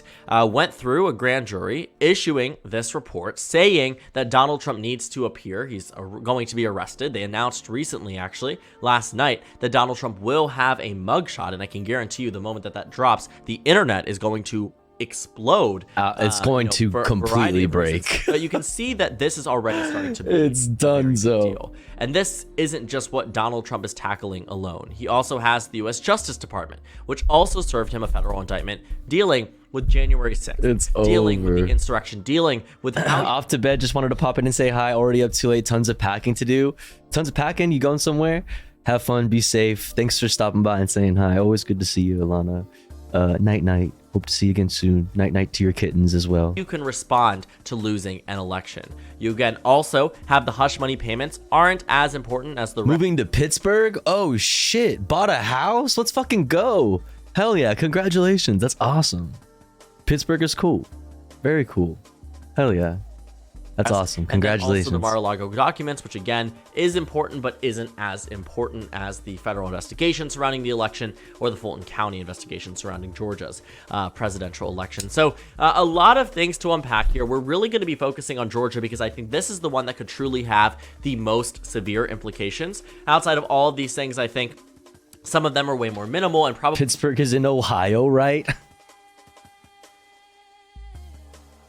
It's in Pennsylvania. Tofu meetup in Pittsburgh? The fuck? Probably won't be too detrimental to Donald Trump in the long run. We already know about his relationship with Stormy Daniels. We already know about the classified documents. But, you know, as much as the Democratic Party and many independents know that Donald Trump is responsible for the January 6th insurrection, the punishment that will come with it will likely hurt Donald Trump's chances at winning the election. Now, I do want to bring up a very similar situation, one that actually deals with the Mar-a-Lago documents. The FBI raid that occurred on President Trump's property back in 2022. Now, this was August 9th. Lego my Mar-a-Lago. Oh my God. Speaking of, wait, real quick, sidebar. This just in. This breaking news. Breaking news. We interrupt this broadcast about Donald Trump's indictment to bring you this piece of breaking news, chat. Eggo releases brunch in a jar liqueur for boozy breakfasts. What the fuck is this? Whatever you do, don't get waffle wasted. Kellogg has teamed with Gatlinburg Sugarlands. I don't fucking know. It's a fucking alcoholic drink that tastes like Eggo waffles and syrup. Is this good? I don't know how to think about this. It's 20% alcohol. It's 40 proof. It's thick. It'd probably be good for like mixing to, I don't know. I don't know how I feel about this. That sounds so rich, and like drinking a glass of it would make me want to throw up. Look at the bacon in it too. Little mini waffles with bacon in it. The fuck? Help me, stepbrother. I'm drunk on waffles. I'm waffle drunk. Anyway, so that happened. Time it was wish the 2022 midterm elections were coming around. They are trying to kill. Oh, Automod got classic banana milk. Are they trying to kill white women? Tofu Ghost added, kill white women as a that'll never get.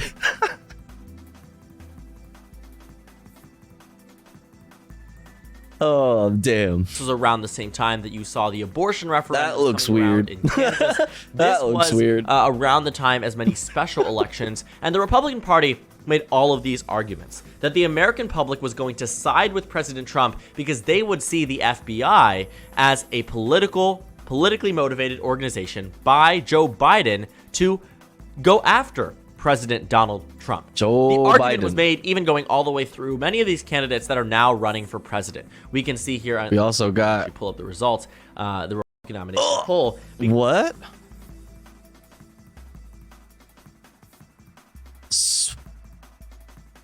Spiked?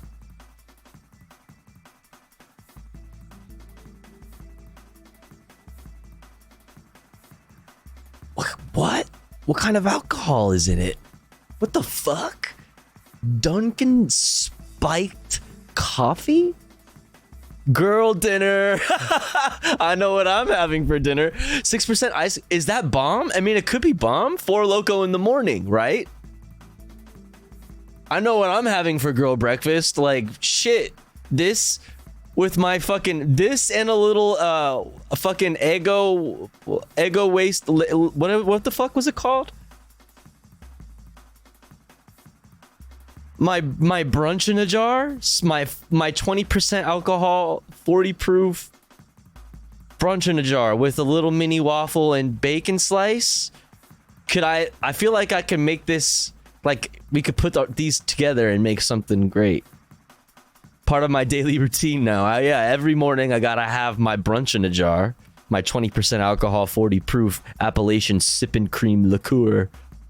Waffle with syrup flavored alcohol, and my Dunkin' spiked coffee. This could actually go crazy though. See, this is bonkers. This, I don't know what's happening here. This doesn't make sense. My brain, this doesn't register in my brain. However, this I feel could be good. Am I crazy? Thoughts? Let me know down below in the comments. Because this is a very interesting place to be. You see a lot of these candidates. Like, can you imagine waking up and drinking that much sugar and alcohol like immediately in the morning? That sounds like the worst fucking idea ever, period. Candidates on the list here that are running against Donald Trump were the same ones who defended him when his home was raided by the FBI. Like, I want to lay down now just thinking about that. Even Mike Pence, even Ron DeSantis. Ron DeSantis even publicly calling on the disillusionment of the present day FBI. So you have a number of candidates, Tim Scott, Nikki Haley, who sided with President Trump when the FBI raided his home. Best part of waking up. Is Dunkin' spiked in your cup? The Republicans were arguing on Fox News and other right-wing sources that the public was going to side with President Trump and punish Democrats in the midterm elections. that this Punish them was like the Republican bad Party's little issue Dems of they are. abortion, that it would benefit them in terms of turnout, that it would help the Republican Party's chances. And the only person it did help on the Republican side... I mean, it'll certainly help fundraising numbers. I don't know. He'll definitely make some money off of this. I can see the fucking mugshot merch right now in my head. It's fucking sick. It's tight. It's was drippy. Donald Trump. But in terms of their actual performance come that election, there was no bump or change in support following this FBI, raid of President Trump's home. In the 2022 congressional vote, Chair, you can see that during that time frame, when the raid happened, Republicans led by 0.1. Weeks later, they're leading by 0.2. It's a very marginal change, if a change at all, because for a period of time, Democrats led by 0.2 following the raid in the immediate aftermath in polls taken days after the raid had already occurred. So there is no argument here based on Donald Trump's history, at least in this particular case, that there should be a tremendous or at least somewhat significant bump for President Trump. But the Republican Party is insistent that these indictments are going to help. And we're going to pretty much talk about, as you can see here, why that simply isn't true. Because in many of these cases where they are going after President Trump for classified documents or Stormy Daniels or the insurrection, a lot of it is founded. These are not unfounded claims. I mean, anyone can see where they are getting their argument from. Now, we might disagree on whether or not it's fair for this to be pursued in a presidential election year. We might disagree. Listen, have you considered Hunter Biden's penis? Or Hillary's emails? Agree if we believe that it is right in terms of the argument that they're making, that they violated certain statutes, or that this was legally allowed by President Trump and everyone else was acting on their own accord, that Donald Trump himself didn't do the insurrection. But what we are seeing here is that based on the special jury that just released the indictment in Georgia, based on the Department of Justice, based on the New York prosecutors, I mean, whoever it is will be building that case. And it will be up to a judge, a jury, whoever it might be, to make that decision about Donald Trump's punishment and the impact of this on the election. Because if Donald Trump goes to jail for something that he did related to Georgia, he will lose the election. If anything's possible, man. I don't feel comfortable saying anything so definitively. Said that so confidently. You know what I mean? Like, dude, it's 2023, fam. Anything's possible. Like seriously, I'm so desensitized, okay? I've been stretched to my fucking, to my absolute end. My mind has anyway. Hey, yo, wait, what? Pause. I don't know. I can't really say anything that confidently. Donald Trump has any type of, non-probational punishment, he's gonna fucking go Eugene Debs on these motherfucking hoes. He's gonna go fucking Eugene Debs on this bitch. Non-monetary punishment, meaning he goes to jail even for an evening. Donald Trump will lose the election because the American public is at this point where I think what the polls aren't capturing here, and I think they are capturing it in some states, recent New Hampshire polls show Joe Biden doing better than he did in 2020, is that for one, the public doesn't recognize that a rematch is imminent. I think it's a lot harder to see how that's actually possible because it simply doesn't happen. It has happened once in United States history, and that was with President Grover Cleveland, who won his race, but rematch elections are very, very rare. And two, that Joe Biden will do better following these indictments. The American public, as we have seen with Mar-a-Lago and as we have seen with many other circumstances, rarely sides with politicians who are proven to be in some cases, criminals. I'm not calling Donald Trump a criminal, but there are alleged. Okay, alleged criminal. Okay, yeah. Allegedly put my fucking dick in your mouth, dude. He's a criminal. Okay, shut the fuck up. Existed. Not proven. Past corrupt politicians. Ones from Illinois, ones from other states, where you see that based off media investigation and based off of the prosecutors that build this case, build the narrative, in essence, the American public turns against them. And I am telling you now that they will turn against Donald Trump, because it isn't just this issue that I think drags They're him gonna down snitch, as a dude. candidate. It is everything else. They're gonna that he has snitch. done They're gonna fucking go gunna on him. since losing the last election. And while I do think it serves him to his detriment in the general election, it 100% benefits him in the primary season. The only problem is Making this coffee? Dunkin' spiked coffee? election doesn't matter as much as the general. Donald Trump already has a grip on the Republican Party, but you have to be asking, why is he doing better?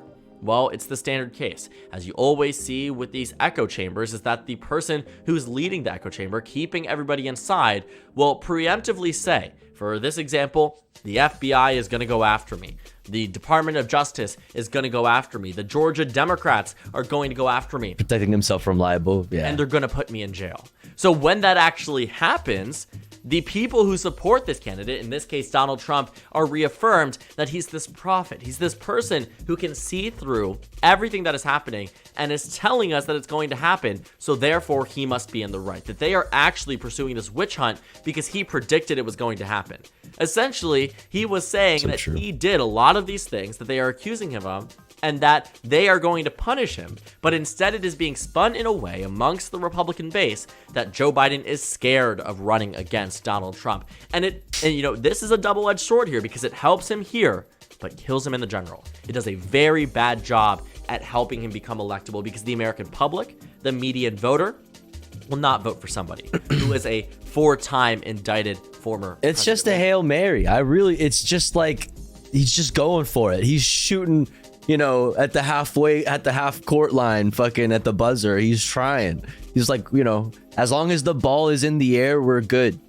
Not vote for somebody they believe incited an insurrection, will not vote for somebody they believe paid off Stormy Daniels with campaign funds that they may have fundraised even from that independent candidate back or voter back in 2016. I mean, there are lines that are drawn that are very different in the Republican nomination than they are on the presidential level. There is a reason why his numbers go up amongst the Republican base and either plateau or decrease amongst the American public.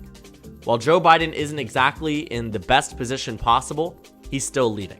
He is still doing better than the right wing would have you believe, because there is a narrative to be told if Donald Trump is the nominee.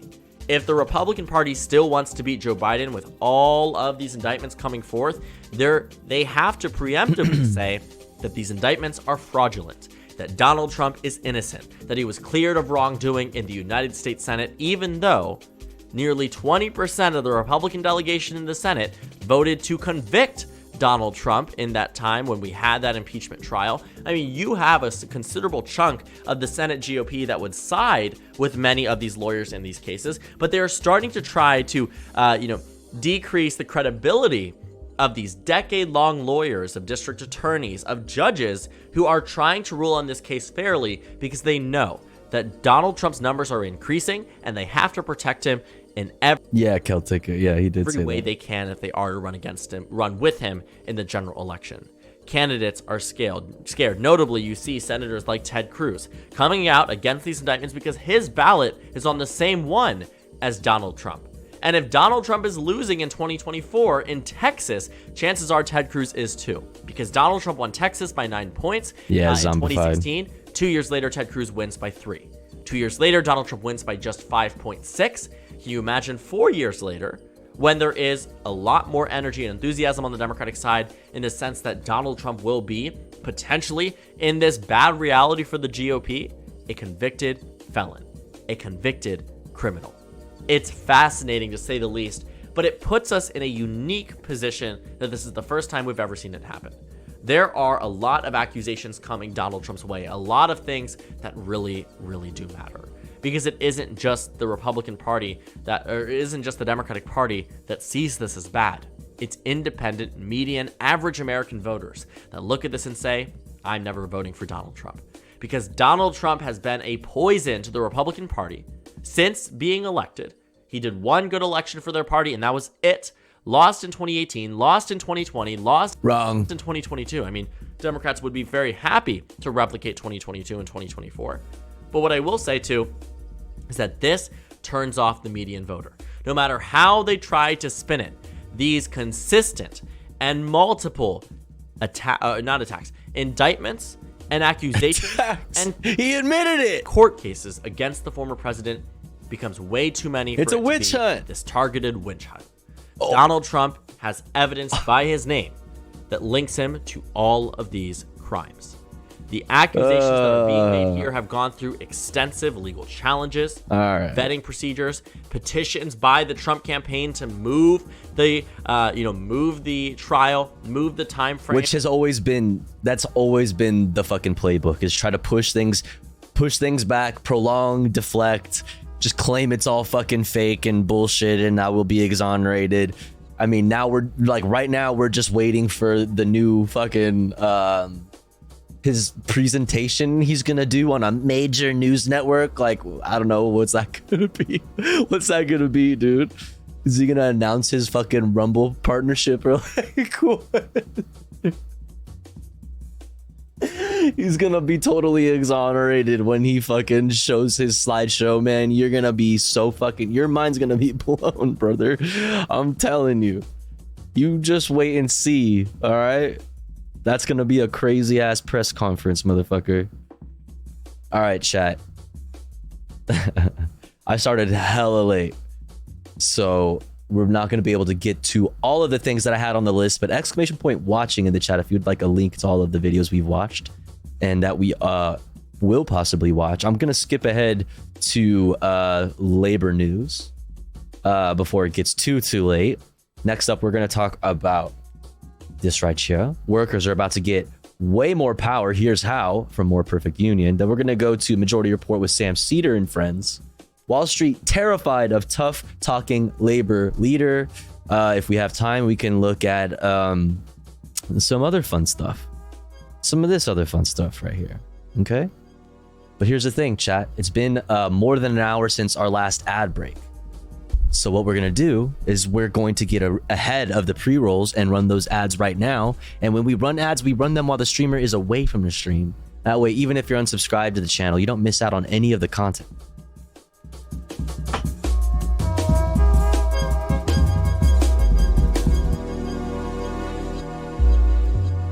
However, if you would like to support the stream, support me, the streamer, and get access to cool Tofu Ghost emotes as well as an ad-free viewing experience, all you gotta do is subscribe for $4.99 or for free to Twitch Prime by connecting your Amazon Prime account, if you have one, to your Twitch account.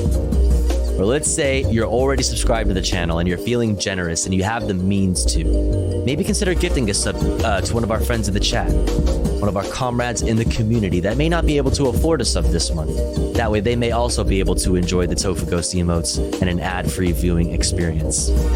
Currently at 9 out of 30 for the daily sub goal. Thank you so much for all the support so far. Really, really, really appreciate it. Every little piece of support is, like I said, very much appreciated and goes a very long way. I'll be back in 3 minutes. Don't you go anywhere. BRB.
We're back.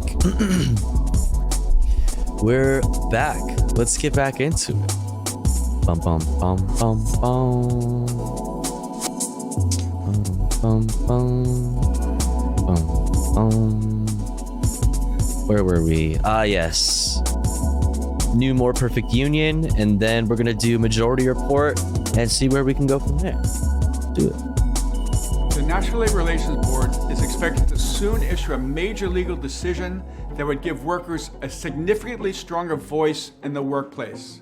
That decision, which could reestablish a policy called the Joy-Silk Doctrine, could make it considerably easier for workers to organize for better pay and benefits. Let me explain. As we know, public support for unions is very high, highest level in more than 50 years. Let's go. Indeed, we've witnessed an extraordinary wave of unionization efforts at Starbucks, Amazon, Trader Joe's, REI, Chipotle, Apple stores, and many other places.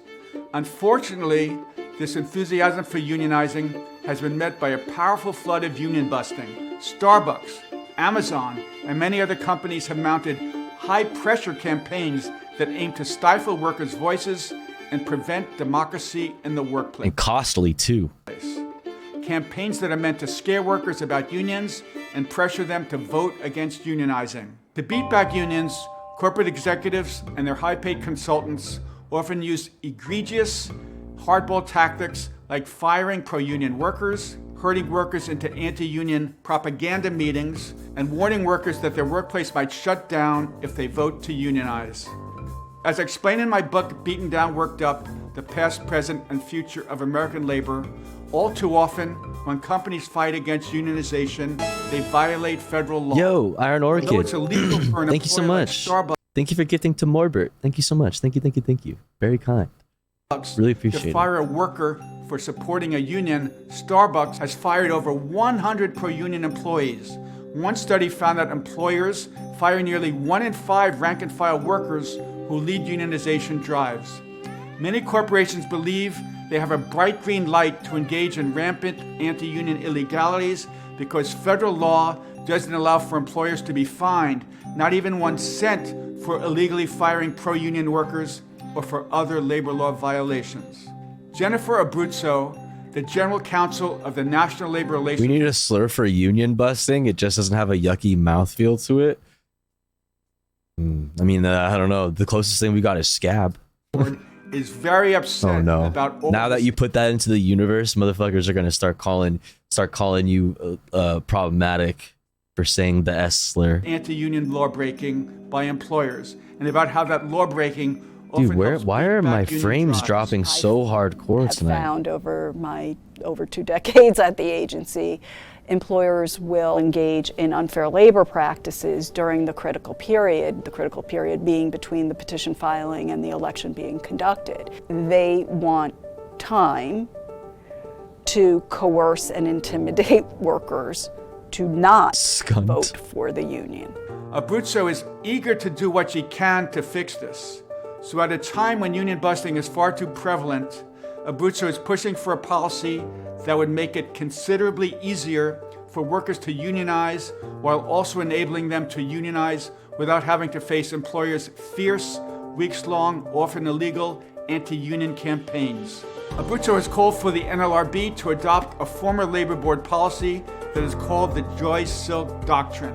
The name Joy-Silk comes from a 1949 case in which the National Labor Relations Board ruled that when a union presents authorization cards signed by a majority of a workplace's employees, the employer must recognize Thanks for and bargain hanging. with the See you next union time. unless the employer shows it has a good faith doubt about the legitimacy of the union's majority status.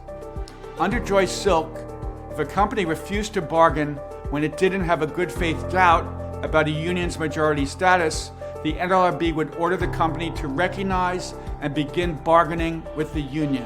Over the years, the NLRB and federal courts have moved away from Joy-Silk. As a result, unionizing by card check, which is often called majority sign-up, is much rarer because employers now routinely refuse to recognize card checks. They no longer need any reason for rejecting card check. They need not show any good faith doubt.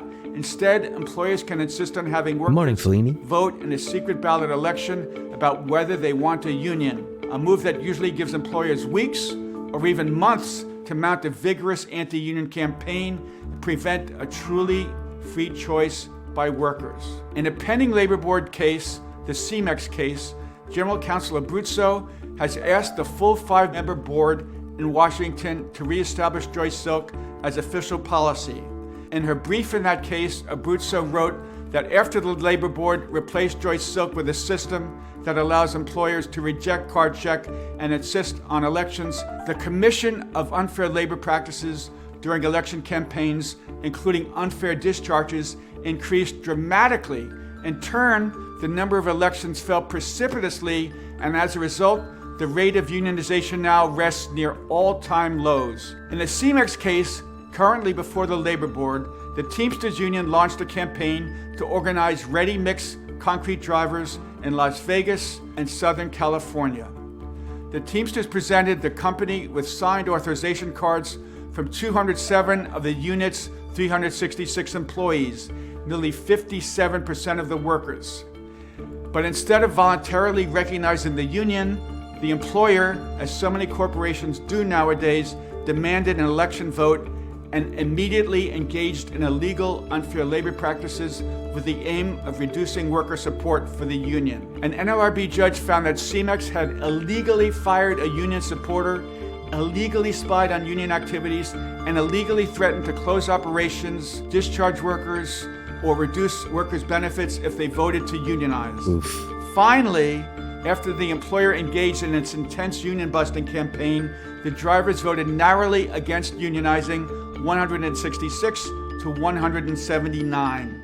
In a far-reaching study, Kate Bronfenbrenner, a labor researcher at Cornell University, found that heavy-handed union-busting tactics like those used by CEMEX are far too common. She found that 85% of employers force workers to attend mandatory captive audience meetings. 71% of employers have supervisors regularly talk with workers one-on-one about the union campaign. 45% of employers threaten workers with plant closing, outsourcing, or contracting out their work, and 16% of employers fire union activists. Her brief in the CEMEX case. I've had to sit through these types of meetings, and I would sit through these meetings for fucking years as a part-timer, and it was so impossibly hard to become a full-timer. So impossibly hard. And they just want to keep you there so that they can just dick you around and not guarantee you hours. Then they would also force you, though, however, to join meetings about how, like, they want to help you, deal with the harassment of the unions. Please let them know if any union representatives are contacting you, that's harassment, and we want to, we're on your side, blah, blah, blah, blah, blah, blah, blah, blah, blah, blah, blah. Abruzzo argued that if the Labor Board adopts the Joyce Silk doctrine, that would greatly improve workers' ability to organize. Under Joyce Silk, she wrote, if an employer violated the law in fighting against unionization, that will demonstrate its lack of good faith in doubting the union's majority. The Joyce Silk doctrine would create a much clearer and easier route for workers to unionize through card check. Ask any union leader or organizer and they'll tell you it's far easier, faster, and less expensive to unionize through card check than through a union election when employers mount ferocious union-busting campaigns. Right now, what millions of American workers want is to unionize and collectively bargain with their employers. Workers don't want to face a gauntlet of firings and other tactics meant to intimidate them, frighten them, and undermine their free choice. Joyce Silk would make it far easier for workers who want a union to get one. And doing so, allowing workers free choice and a stronger voice, would help reignite American workers with a real sense of democratic values and our nation. Oh, democracy? At a time when our democracy and our democratic values are under serious attack. Yo, dog, we heard you like democracy. Thank you so much for such watching ominous music. If you'd like to see more stories like this one, be sure to like and subscribe to the channel to get more Perfect Union. Dude, I feel like something fucked up's about to happen. Stories that you would like for us to investigate, just drop them in the comments below. What's going on? That was such weird music. What the hell? It made me feel really uncomfortable.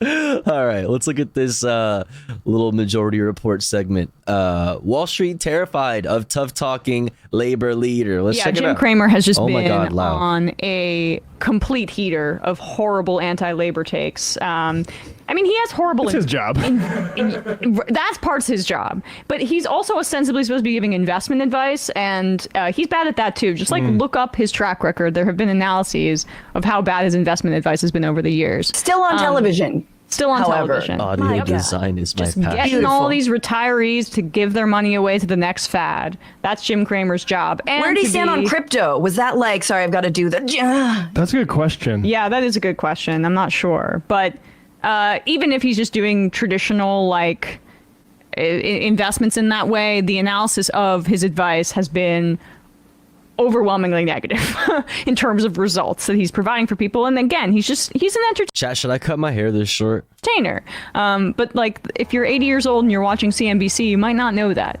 And you might internalize messages like this. This is him talking about the UAW, which has a new president, Sean Fain, and the it's the United Auto Workers Union. They represent 150,000 employees, so it's a very large union. And tell everyone you're a Fran? Yes. And they are likely headed towards, potentially not. You kind of look alike, and it looks good on them. That's very nice of you to say, because she's pretty. Perfect time to pause, Frank. Gorgeous. They may be headed towards a strike because the contract expires between them and the automakers on September 14th at midnight. So this is Jim Cramer talking about that possibility. Trucks and the incredible Facebook performance by Sean Fain yesterday, where he just called the Stellantis offer trash. We're going to have, right when we start talking about the presidential election, don't like stonks bros all hate this guy?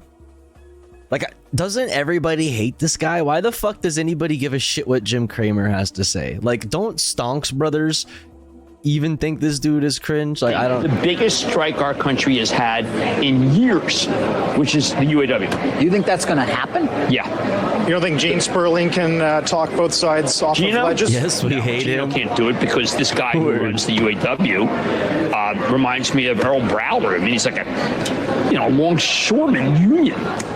Longshoreman? Today's the 100th day of the writers. Bitch, why you gotta say longshoreman like that, you fucking pussy? What the fuck do you... Bro, you gonna talk shit about longshoremen? Bro, longshoremen make hella fucking cheese. 1. 2, their job is way more badass than yours, motherfucker. What the fuck do you do? On strike. Shut up. And that rhetoric isn't cooling down after Friday's apparently failed meeting. No, I mean, these things matter tremendously. The auto strike is going to, I mean, I have Dana on tonight. When? Not Zool. I have Zool September on tomorrow. 14th Dana is the tonight. contract. September 14th. But the fellow who's running it is just going around telling, like, if you walked in there, he would tell you. I mean, he says horrible things. He's talking about a kleptocracy, that the people who own these stocks are just bad people. I mean, Americans own these. I mean, it's like it's in your 401k. Yeah, I haven't been focused. Oh, you've got to focus on this guy. Can we just this guy is just... pause it there for a second? my eye off the ball. I haven't been focused. Like, we don't need to Dude, I can't even understand what the fuck he's saying half the time, dude. Longshoreman. Like, dude, chill. More realistic about it. The people, like, making money by owning stock. Also, you like stocks? All right. Yo, dog, I heard you like stocks, and we heard you like democracy. So we made it so that, like, we put democracy inside the workplace, dog, and, like, the workers have, like, what you think of stocks, that, that's owned by the workers, dog. Like, what do you think? Is a parasitical relationship compared to, like, the workers that actually build these cars. Like, sorry. Definitionally passive. And so, like, this is what Cramer exists to do. Like that, I think, like, buy this stock, buy that stock is, like, something he occupies his time with. But he's there to represent the interests of investors at large. Right. And anytime labor gets more of that pie. I'm a Ford shareholder, and Ford needs to pay its workers years, the UAW has given up raises in the past so the company could thrive. Oof, yeah, word. He cries a lot of stonks. Then less, then the investors get less, regardless of like which company they put the chips on. Yeah. But like, how much? I mean, the thing is, like, the average, there's not a very large amount of Americans who even have any, who own any fucking stocks. Okay, well, it's like something like 10% of Americans actually have some money in the stock market. Making a year, like to be so protective, and like media is great at this, right? But like someone like Cramer, I don't know, $500,000, $1 million a year. Like, what is he actually making? And he's just protecting like billionaires, people, someone he's never going to reach, even like, the $5 million million a year. $5 million a year according to Google, which like worth it. Totally worth it. How can I get this job? How can I no, I think it's incredible that look, 10% of the American people own stock. Like, oh my god, fucking 10%. Okay, fucking pre-watched Andy over here. Yeah. A lot of us, I'm at that age. Fran and I are just like on the same page. We're like fucking. Is it bad I'm not invested anywhere with what little of money that I have? Also, like, am I the last one to have a gun? Those are the two things that sort of like enter my head. Yeah. Like, does everyone have a gun? Everyone raise your hand if you've got stock and or a gun. I think that though, like, your experience is much more similar to our age cohort than who people invests? above, because the one, we just like don't have disposable income in the way that our parents did, and two, the numbers bear this out, that the like under 40 coalition of people has much less money invested in the stock market than the previous generation. Sarah Silverman, don't do that to Fran, bro. Sarah Silverman is obnoxious. Yo, Shayna, thank you so much for 3 months. Thank you. Hey, that's true. I agree with that. Good take, Shayna. I appreciate that. Thank you so much. We watched that Sarah Silverman, the most expensivest weed or whatever the fuck with 2 Chainz. It was featuring Sarah Silverman yesterday. The most cringe shit I've ever seen in my life. But let's just get this like most cringe shit ever, dude. Money quote at the end here from Cramer.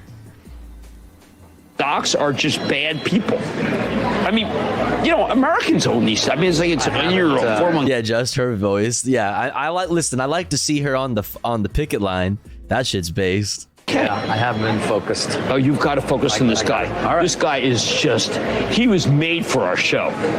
We should bring him on? Oh, I want him on. Sean Fain. Ooh, I want to see that. He should be like a co-host. Go on. He is so That would be great. He is third rail. He is using rhetoric that Elizabeth Warren would say, keep your mouth shut. Really?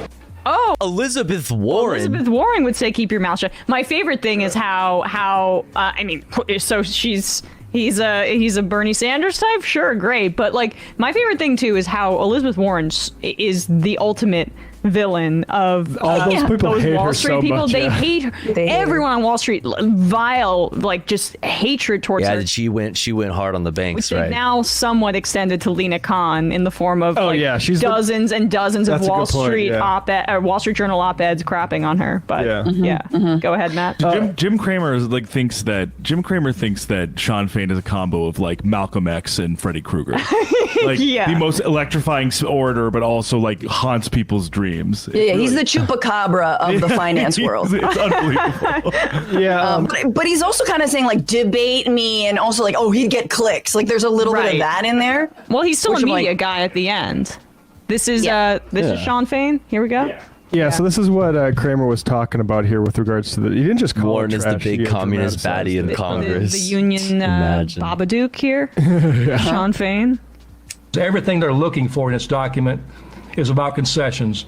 So I'll tell you what I'm going to do with their proposal. I'm going to file it What is he gonna in do? its proper place. Oh, no. That's where it belongs, the trash. The trash. Everything they're looking. The trash. Hell yeah, Sean. And I mean, Jim Cramer wetting Fran's himself. so afraid. Jim Cramer Fidel wetting did the himself. same thing. This is how it starts. last week, I threw it on the ground. He said fucking. on a Left Reckoning, and we talked about Sean Fain and talking about all sorts of stuff that I really like to hear a union leader talk about, which is like one of the person saying like you got to get them to respect the 40-hour That work week. would be content. Jim Cramer versus Sean Fine. Actually, we got to move down to 32-hour work week. We should not be wasting so much of our lives earning profit for a boss. And it's like, damn, man, like this is. Fran does do stuff with UIT, yeah. And we saw this with Mick Lynch and the RMT strikes in the UK. Or I don't know if she still does, but I know she has in the past. But as somebody who is a socialist propagandist as a job, it is so nice to have to be able to substitute union leaders for politicians because look, there's a lot of politicians I love.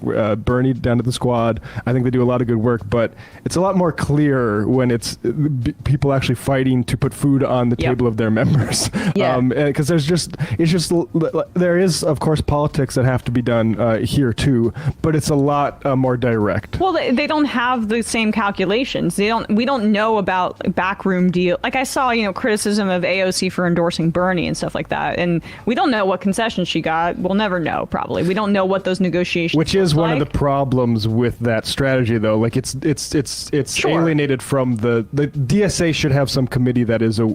If we and I think we need to grow DSA more so we like that's worth AOC's time to have that level of accountability. But like that is a problem where like if you're making based on you as an individual politician these sorts of and it's somewhat unavoidable. But if you're making these decisions and the movement has no idea what you're doing, that is not a good situation to be in. I'm in agreement. My point is just that's what that's why politicians are limiting in that way. Go ahead. Yeah, and I think in union memberships, like there's no political litmus test. They're of all stripes, right? There might be Trumpers there. But what's the contract? What are we getting for it? And that's not to say like reach across the aisle and actually the far right and the far left can come together. No. But it does. I mean, I've said it. Listen, I said it yesterday, day before, say it all the fucking time. Working class conservatives are way more socialist than they fucking understand.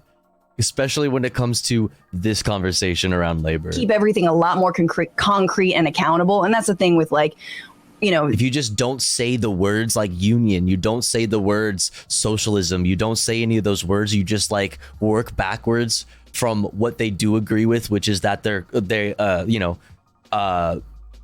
corporate America has way too much power.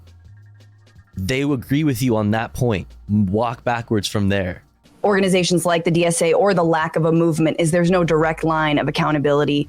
And, you could argue there was a little bit in terms of the Sunrise Movement, a little bit of Justice Dems when it came to like that whole, remember the working groups between the Bernie Biden camps? Mm-hmm. It's better than the nothing that preceded it, certainly. Yeah, absolutely. But the devil walks backwards, tofu. Yeah, the devil backs that thing up. You know what I'm saying? It's a step, but I do think like we kind of lost the thread, and there still isn't a movement.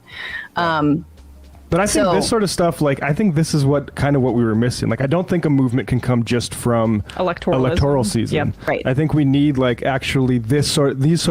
But voting, I need to vote though. People to set the agenda, so then all of a sudden you have Marianne Williamson and Corbyn or anybody like trying to get attention out this stuff for the electoral season because that's when people pay attention. Set the agenda on this instead of like should the 3 kids in Utah who want trans-affirming care, should we bully them with the governor's office? Yeah, right. I just back to finance. Like there was this. Is him the devil? Really scary article that came out in early 2020 when like Warren and Bernie. You talking about Satan? Were jumping out strong. I mean, I don't know if Warren really ever jumped out strong. Oh, okay. But like, when it was like clear that they were getting a lot more traction and especially Bernie, right? And it was like unnamed Wall Street execs who were like, look, I think Donald Trump tried to overthrow this nation and a democratic election, and I don't agree with any of that, but yes, I would vote for and prefer a second Donald Trump term than Elizabeth Warren or Bernie Sanders. Oh, totally. That will always persist.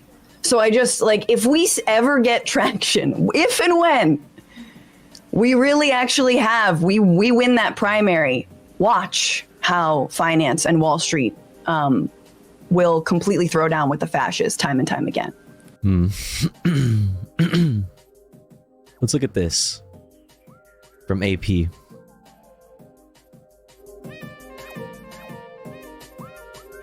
UAW to vote on strike authorization next week as president says talks with Detroit 3 moving slowly. About 146,000 members of the United Auto Workers Union will vote next week whether to authorize their leaders to call strikes against the Detroit automakers. Union President Shawn Fain told members in a Facebook Live appearance Tuesday that the talks, which started in mid-July, are moving slowly and have yet to get to wages and other economic issues. The union's contracts with General Motors, Ford, and Stellantis expire in about a month at 11:59 p.m. September 14th. If we want to make progress at the bargaining table, we need to show the companies that it's not just talk, Fain said of the strike vote. He told local offices to report the results of their votes to the union headquarters by August 24th. Strike authorization votes are a routine part of contract talks and often overwhelmingly approved, but Fain said the vote is a sign of the union's strength. Fain has set high expectations for the contract talks and says the union will seek more than 40% general pay raises over 4 years, restoration of pensions for newer hires, cost of living increases, and end to wage tiers and other benefits. He has said workers can make big gains but must be ready to strike to get them. The union also wants guarantees that it will represent workers at 10 U.S. electric vehicle battery plants proposed by the companies. Most are joint ventures with Korean battery companies. Much of Fain's rhetoric has been focused on Stellantis, the most profitable of the three companies with the highest profit margins. Fain has complained that Stellantis is seeking concessions in the contract when the union wants gains. But a union spokesman said singling out Stellantis doesn't mean the UAW has picked the company as a strike target, and it could choose all three. He said the union doesn't plan to extend the contracts beyond September 14th. Automakers say they are facing billions of dollars in development costs as the industry shifts from combustion engines to electric vehicles. In a letter to employees last week, Stellantis Chief Operating Officer Mark Stewart accused Fain of, quote, theatrics and personal insults. Oh no! Oh no! Stop being mean to me publicly. Did you say mean things about me and my business practices publicly? How could you? Oh my god, but civility though. What about civility? Oh my goodness. Oh no. Oh fuck, I lost my place. Theatrics and personal insults that Stewart said will not help to reach a deal. He wrote that the company is committed to an agreement based on, quote, economic realism. Economic realism. That supports the viability of Stellantis operations while rewarding workers. Very interesting. The company, he wrote, wants to find solutions to protect Stellantis from non-union companies with lower costs and additional costs from moving to electric vehicles. Mr. Fain's demands could endanger our ability to make decisions in the future that provide job security for our employees. Bullshit. That's cap. That's cap. Bullshit. Fain called Stewart's letter patronizing and said the company is making billions in profits and spends millions on executive salaries, while, quote, while the rest of us live paycheck to paycheck. Labor costs, he said, are only 5% to 10% of a vehicle's cost. GM said Tuesday it's been working hard with the union every day to get the right agreement for all its stakeholders. We continued to bargain in good faith each day to support our team members, our customers, the community, and the business, a company statement said. Messages seeking comment were left with Ford and Stellantis. Only 5 to 10%. That is bonkers. Yeah.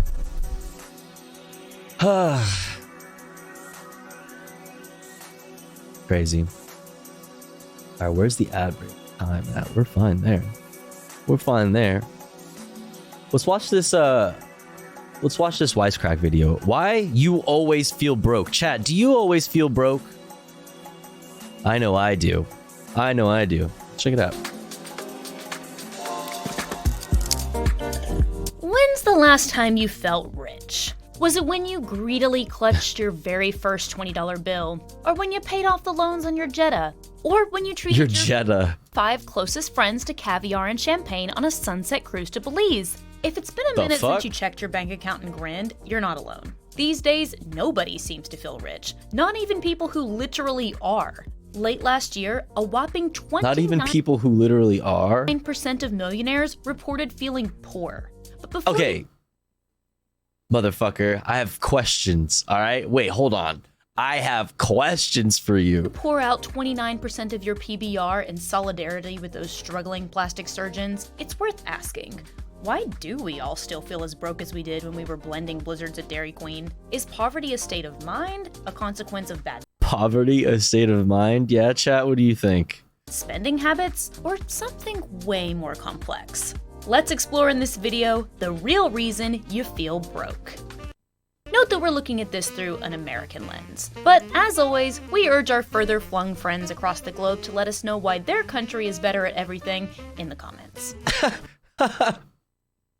Yeah, you fucking asshole Euro frogs and shit. Now, there's a popular Let us know down below, I guess. of America Whatever. as a middle-class country. Just manifest that More than moolah. True. What's up, Sarsa? Americans consider themselves members of that 55-inch flat-screen TV, day drunk out on Carnival Cruise demographic. That's in spite of the fact that 2 out of 3 of us couldn't afford a $400 emergency expense. And this is fitting, because for most of American history, the middle class has been more of a dream than a reality. The first hints of an Why am American I middle catching class straight began taking wisecrack? shape in the mid-19th century, with the emergence of the white-collar worker. But it wasn't really until the 1920s that a process began in which, according to scholar Lawrence R. Samuel, powerful economic, social, and political factors worked together in the United States to forge what many historians consider to be the first genuine mass middle class in history. Urbanization and industrialization kickstarted the process. Or like Then middle came middle ass. FDR's New Am I Deal, right? Which, Fucking got following him. the trauma of the Great Depression, provided a modicum of financial security to all. It was then solidified in the economic boom after World War II, accompanied by the GI Bill, which, short-term, got 8 million veterans a college degree on the cheap.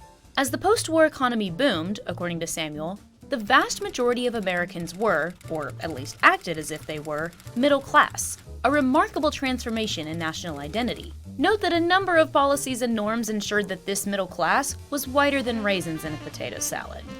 It's no coincidence that, with the blossoming of the fledgling middle class in the 1920s, consumer culture came into full swing. Higher production capacity meant there was more to sell, and a burgeoning middle class meant more people to sell it to, albeit with a substantial hiccup of the Great Depression. The phenomenon of the consumer citizen, or person who relates to their society primarily via consumption choices, began to gain traction. In the post-war years, consumer spending would become a key symbol of the American way of life, especially for its middle class. This phenomenon was famously identified decades earlier by sociologist Thorstein Veblen, who dubbed it conspicuous consumption, or any material spending that offers the spender elevated social status. Importantly, during the Cold War, buying toasters and microwaves also offered an attractive contrast to the evils of communism, according to Samuel. This elevated Yeah, communism is when no fucking turntable, spending famously. from mere frivolity to a key element of No the American turntable. character.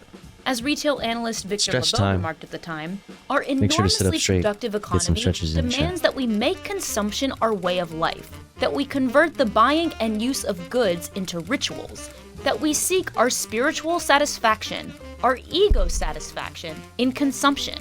Yeah, he really said that.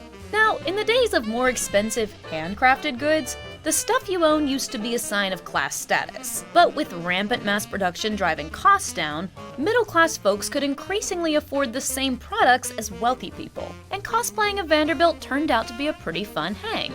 Founder of modern marketing Edward Bernays observed of the consumer that a thing may be desired not for its intrinsic worth or usefulness, but because he has unconsciously come to see in it a symbol of social position, Damn. evidence of his success. You Yeah. could argue that Americans confirmed their middle-class status every time they checked out at Macy's. Philosopher Herbert Marcuse observed as much in 1964, writing that the people recognize themselves in their commodities. They find their soul in their automobile, hi-fi set, split-level home, kitchen equipment. Product diversification would blossom in the 70s and 80s, and as sociologist Wolfgang Streeck writes, the closer products came to the specific preferences of consumers, the more consumers turned out to be willing to pay. And indeed, the harder they were prepared to work and the more they were prepared to borrow for the purchasing power needed to participate in the new paradigm of economic growth. Everything from watches to wine became hyper-specialized and bougie. Marcuse similarly argued that the more we associate ourselves with what we buy, the more we're down to grind away at work to buy more of it. He called this voluntary servitude, wherein we're not actively being enslaved or forced to work. Rather, we're simply convinced that we should spend most of our time working so we can consume all the things we desire in our increasingly sparse free time. A lot of us no longer question if it's really worth giving up most of our lives to snag that beloved sound system or designer basketball jersey or bubble machine. And we The often Garfield tend to assume that jersey? people who don't grind hard enough simply don't deserve to have nice stuff. True. Any stuff, for that matter. Or that not having Like nice stuff life. must mean your bones are fundamentally lazy. Yeah. it's $1 That means you're a bad person. cost? $10? Consumption is the central way we understand social and economic status in the US. And this was not an inevitability. As we've talked about before, you can't create a fast-paced consumer economy overnight. That shit takes work. And as the consumer economy ran at a faster clip, its overlords needed new strategies to peddle their wares. As journalist Vance Packard observed, just as immense effort was being devoted to persuading people to buy things they did not actually need, manufacturers also began the intentional design of inferior items, which came to be known as planned obsolescence. Packard identified two versions of this. First, functional obsolescence, in which a product is simply designed to wear out quickly, and second, psychological obsolescence, in which products are, as Packard puts it, designed to become obsolete in the mind of the consumer, even sooner than the components used to make them will fail. This form really blossomed in the 50s, when we saw the emergence of design fads in products that had once been timeless. Once lifelong companions, changing up your dining room chair, your overcoat, or your car became a new way to confirm your status in society. What all this means is that if you're an American watching this, your parents and grandparents were probably good little consumer boys and girls. Look at this just like pork you. chop. Their habits were in part facilitated by what began as metal money in 1918, gained popularity as the Charge It and Diners Club cards in the 1940s, and matured into a credit card industry that is now your favorite pen pal. But while credit cards allowed lots of people to spend more than they earned, thus injecting some precarity into the punch bowl, the middle class was hardly hanging on by a financial thread. It's no secret that a number of economic and social policies enacted since the 1960s have eroded the strong middle class of the post-war years. So, unsurprisingly, when you flash forward to today, being broke is almost an inevitability for most young people. It doesn't help that many of us came of age amidst the Great Recession, endless wars, and the rise and yup, still rising student loan debts. Growing wealth can feel like fighting the Undertaker in a steel cage, and we all know how that ends. Oh, Oh my God.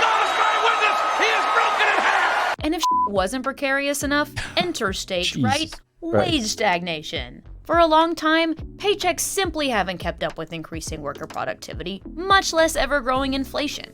As our chums at the Economic Policy Institute put it, wage stagnation for the vast majority was not created by abstract economic trends. Rather, wages were suppressed by policy choices made on behalf of those Hey, what's with up, most RC Pinto? income, Welcome wealth, and power.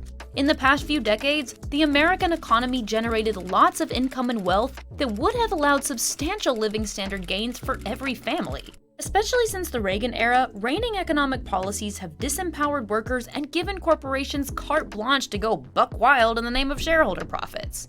And here's where we gotta talk about the invisible $5 egg in the room: inflation. While prices on healthcare, housing, Invisible and higher $5 education egg have been soaring over past decades, and as noted, wages haven't even begun to keep up, the recent surge in prices for everyday goods has a lot of us choosing between milk, eggs, bread, or discount T-Swift tickets that very reliable man on Craigslist will definitely email you the day of. Now, economists disagree on what's causing inflation. For his part, journalist Philip Inman attributes it largely to greedflation, essentially a term for corporate price gouging. He writes that companies sneaking through mega price rises using the war and the pandemic as cover are stealing everyone's incomes. Bruh. They are 21st century war profiteers and should be recognized as such. Hello. But even regardless of the cause, the way we see it, there are two undeniable things going on. Number one, simultaneous inflation and wage stagnation means most of us are losing spending power. And number two, federal efforts to stamp out inflation are hurting us even more. That's because the main tool to fight inflation, the Federal Reserve raising interest rates, is intended to suppress the economy's supposedly relentless growth. But with wages already faltering, We have to put people on the streets, chat. It's the only thing we can do to keep our economy alive. increased interest rates simply punish We must incinerate poor people. Okay? the working and middle classes. As former Secretary of Labor Robert Bernard Reich explains in The Guardian, higher interest rates will slow economic growth and result in softer labor market conditions, a euphemism for lower wage increases and fewer jobs. In short, first inflation hurts our buying power, then the government's attempts to stamp out inflation hurts our wages and livelihoods. It's a double stuffed sandwich. So amidst the double whammy of wage stagnation and inflation, are we When fated people to are outside, at least they touch grass. Wow. or all the time, even if we just landed a new job? So And how true. does feeling economically disempowered affect our behavior? In recent years, personal finance experts will often point to something called lifestyle creep or lifestyle inflation as a major culprit. Lifestyle creep basically describes our all too familiar tendency to increase our expenses and decrease our savings as we make more money. This can happen either with pay raises or with paying off debt, both of which make us feel rich. And when we feel rich, we go on shopping sprees instead of saving for retirement. Financial advisors and their ilk warn that lifestyle creep prevents us from investing in our futures, while Forbes describes it as a form of running in place. In literal terms, it manifests as more than half of folks who make over $100,000 per year living paycheck to paycheck. According to the experts, it's a matter of bad planning. We're a nation of impulse buyers, splurging on new gizmos instead of saving up for a window room and a swanky retirement home. But we think this is a case where blaming a society-wide phenomenon on individuals' bad choices kind of misses the mark.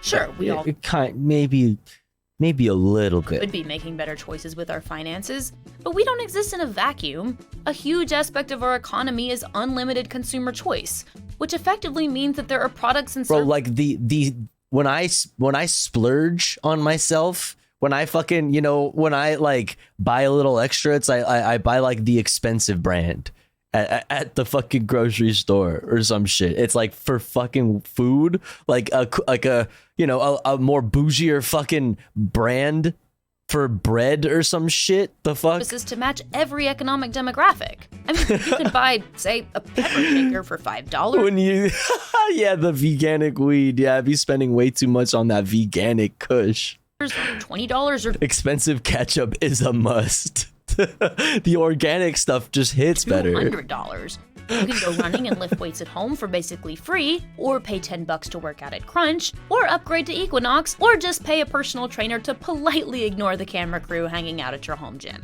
Once they reach a higher income level, and especially in the era of hyper-targeted digital advertising, we're immediately met with an attractive laundry list of shiny new things we can suddenly technically afford, and what's more, should pay for if we want to confirm our new class status.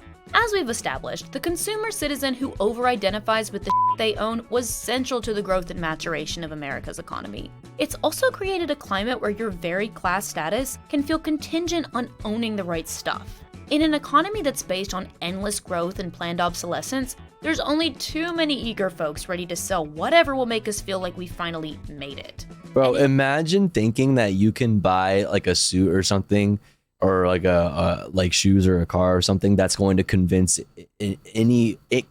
me that you are like part of the 1%. Sorry, buddy. They're like, sorry, buddy, they fooled you when they told you that there's something called the middle class, okay? It's just the upper lower class. It's just the higher end of the lower class, okay? There is only rich people and poor people. Some are less poor than others. That's it. Our era of commodified self-care, Sorry, buddy. spending money is often even reframed as Your Camaro and your fucking nice blazer aren't really convincing anybody. whether that comes in the form of Chinese takeout with $15 service fees or a weekend in an Airbnb cabin upstate with $200 cleaning fees. 3 words for you. Treat yourself. The reality is that the consumption required to appear middle class today makes the middle class hood of the 1950s, with its 2-car garage, 1 small TV, and 1 road trip a year, look positively frugal. Putting a record player on your Charge-It card back in 1958 is a lot different than accumulating $20,000 of debt trying to cut it as an unpaid intern in New York City today. And the advanced consumer economy has changed more than just the stuff we need to buy to keep up with our friends. It's changed the way we conceive of our own identities. As Streak writes, commercialization has created opportunities, and apparently quite attractive ones, for a new type of sociation. That is, a way for individuals to link up to others and thereby define their place in the world. It provides a mechanism that allows people to conceive of an act of purchase as an act of self-identification and self-presentation.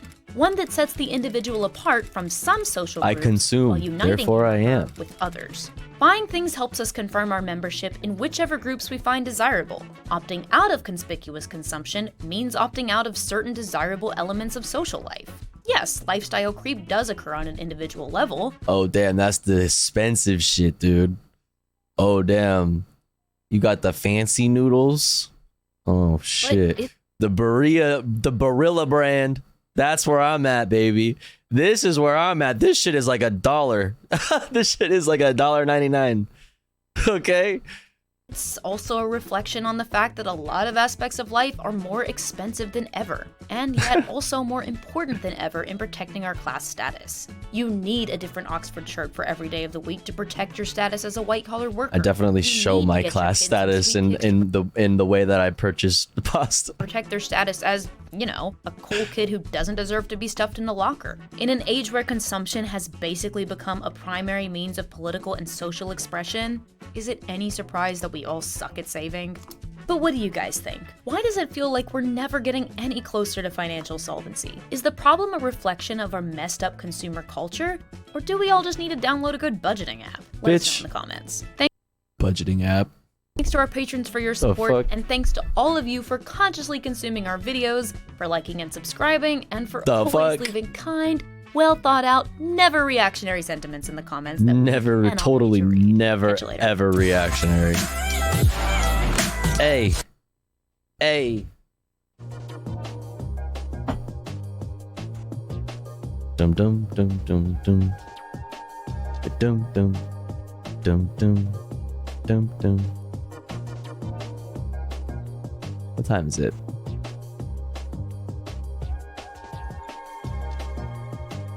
Boom, boom, boom, boom.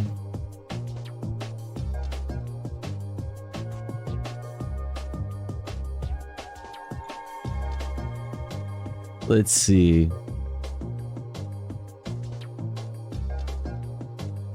Boom, boom, boom, boom.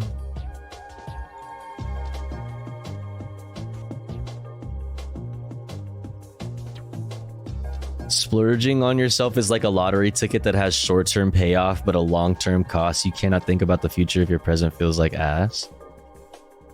Is the lottery still like really high up there? Did anybody win that? Did that ever happen? It was like really high. Like $1 billion or some shit. I have to go get my 17-year-old hybrid inspected. So I have to go. Love you, Tofu Ghost mods in chat. Y'all keep me going. Yo, always good to have you. Thanks for hanging out. Hope to see you again soon. Have a good rest of your day. It gets so high these days, they do it on purpose to get more people to buy in per jackpot. Canada has so much better rules for the lottery. I mean, Canada's kind of got listen, Canada's got its issues, right? But they're certainly got a lot more things figured out that, you know, at least, you know, a lot closer to figure it out than we do down south. Okay. Someone in Florida won it? Guy in Florida? Your mom won the lottery when I fucked her last night? Hey, yo, damn, chill. God damn. Dude. Coming in hot. What would you do if you won the lottery? I would pay off my debt. Okay. I would pay off my debt. I'd probably secure a living space, and then I would go hard. Okay. 500 million. I would go hard. All 4,000 something like that people in I'd give 5 subs in downtown LA would be getting a nice little hookup. We'd try to figure something out. I don't know. I like to think I would fucking do something cool with it. But obviously I'd have to fucking secure my situation. 96,000? Why not 69? No anonymity, but lottery winnings and gambling winnings aren't taxed at all. Oh, in Canada? So winning a house or a car means you don't have to mortgage the house or sell the car to buy off the taxes. Interesting. Boom, boom. All right, chat. You know what? I'm kind of burnt out. I'm not gonna lie. Dun, dun. I think I'm gonna call it here. I'm gonna try to be back tomorrow again. Obviously, we're here Monday through Friday. But I'm gonna try to be here on time tomorrow. That's my goal. That's my goal every day. And I failed yesterday and I failed today. But tomorrow is a new day. Okay? It's a brand new day. Okay? And whatever you are pushing off and whatever you would like to achieve, it's another chance to fucking reach out and just fucking yank it, all right? Just yank it. Or whatever. Tomorrow I'm gonna be here at 9 p.m. PST, aka later this evening, till 4 a.m. PST. Come hang out again. Appreciate you all for chilling with me. I hope you enjoyed your stay, because I enjoyed your company. Where should we go hang? Where should we go hang? Boom, boom, boom, dum, dum, dum. Boom, boom, dum.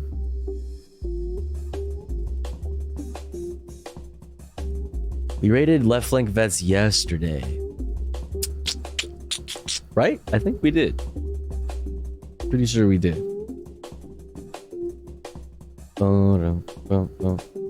Let's raid Carbon Says. Carbon Says hasn't streamed in a while. I haven't seen them streaming for a minute, so it looks like they're back from whatever hiatus. Let's raid them. They argue with conservatives on they farm conservatives on TikTok and they argue with them, and it's fucking tight. It's funny as hell. Spam these emotes and spam more importantly some good vibes over there. Okay? Thanks for hanging out with me again, chat. I'll see you guys tomorrow, aka later today. Come hang out with me again. Night, everyone. Remember to drink some water. Remember to stay hydrated. Remember to take your meds. Remember to be kind to yourself. Remember to be kind to others. Don't be a dick. But also don't be a pussy. See you guys. Night night, everyone. Sweet dreams. Any last minute gifters? Mod check? Didn't quite hit the sub goal today. Mod check? Pausers? Night, everyone. Sweet dreams.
Nah, me personally, it's being with. It's being with. So you can be attracted to somebody. Let's say like you're at the gym and it's a girl, she's attracted to another girl and she wants to take you on a date. That's not technically considered homosexuality.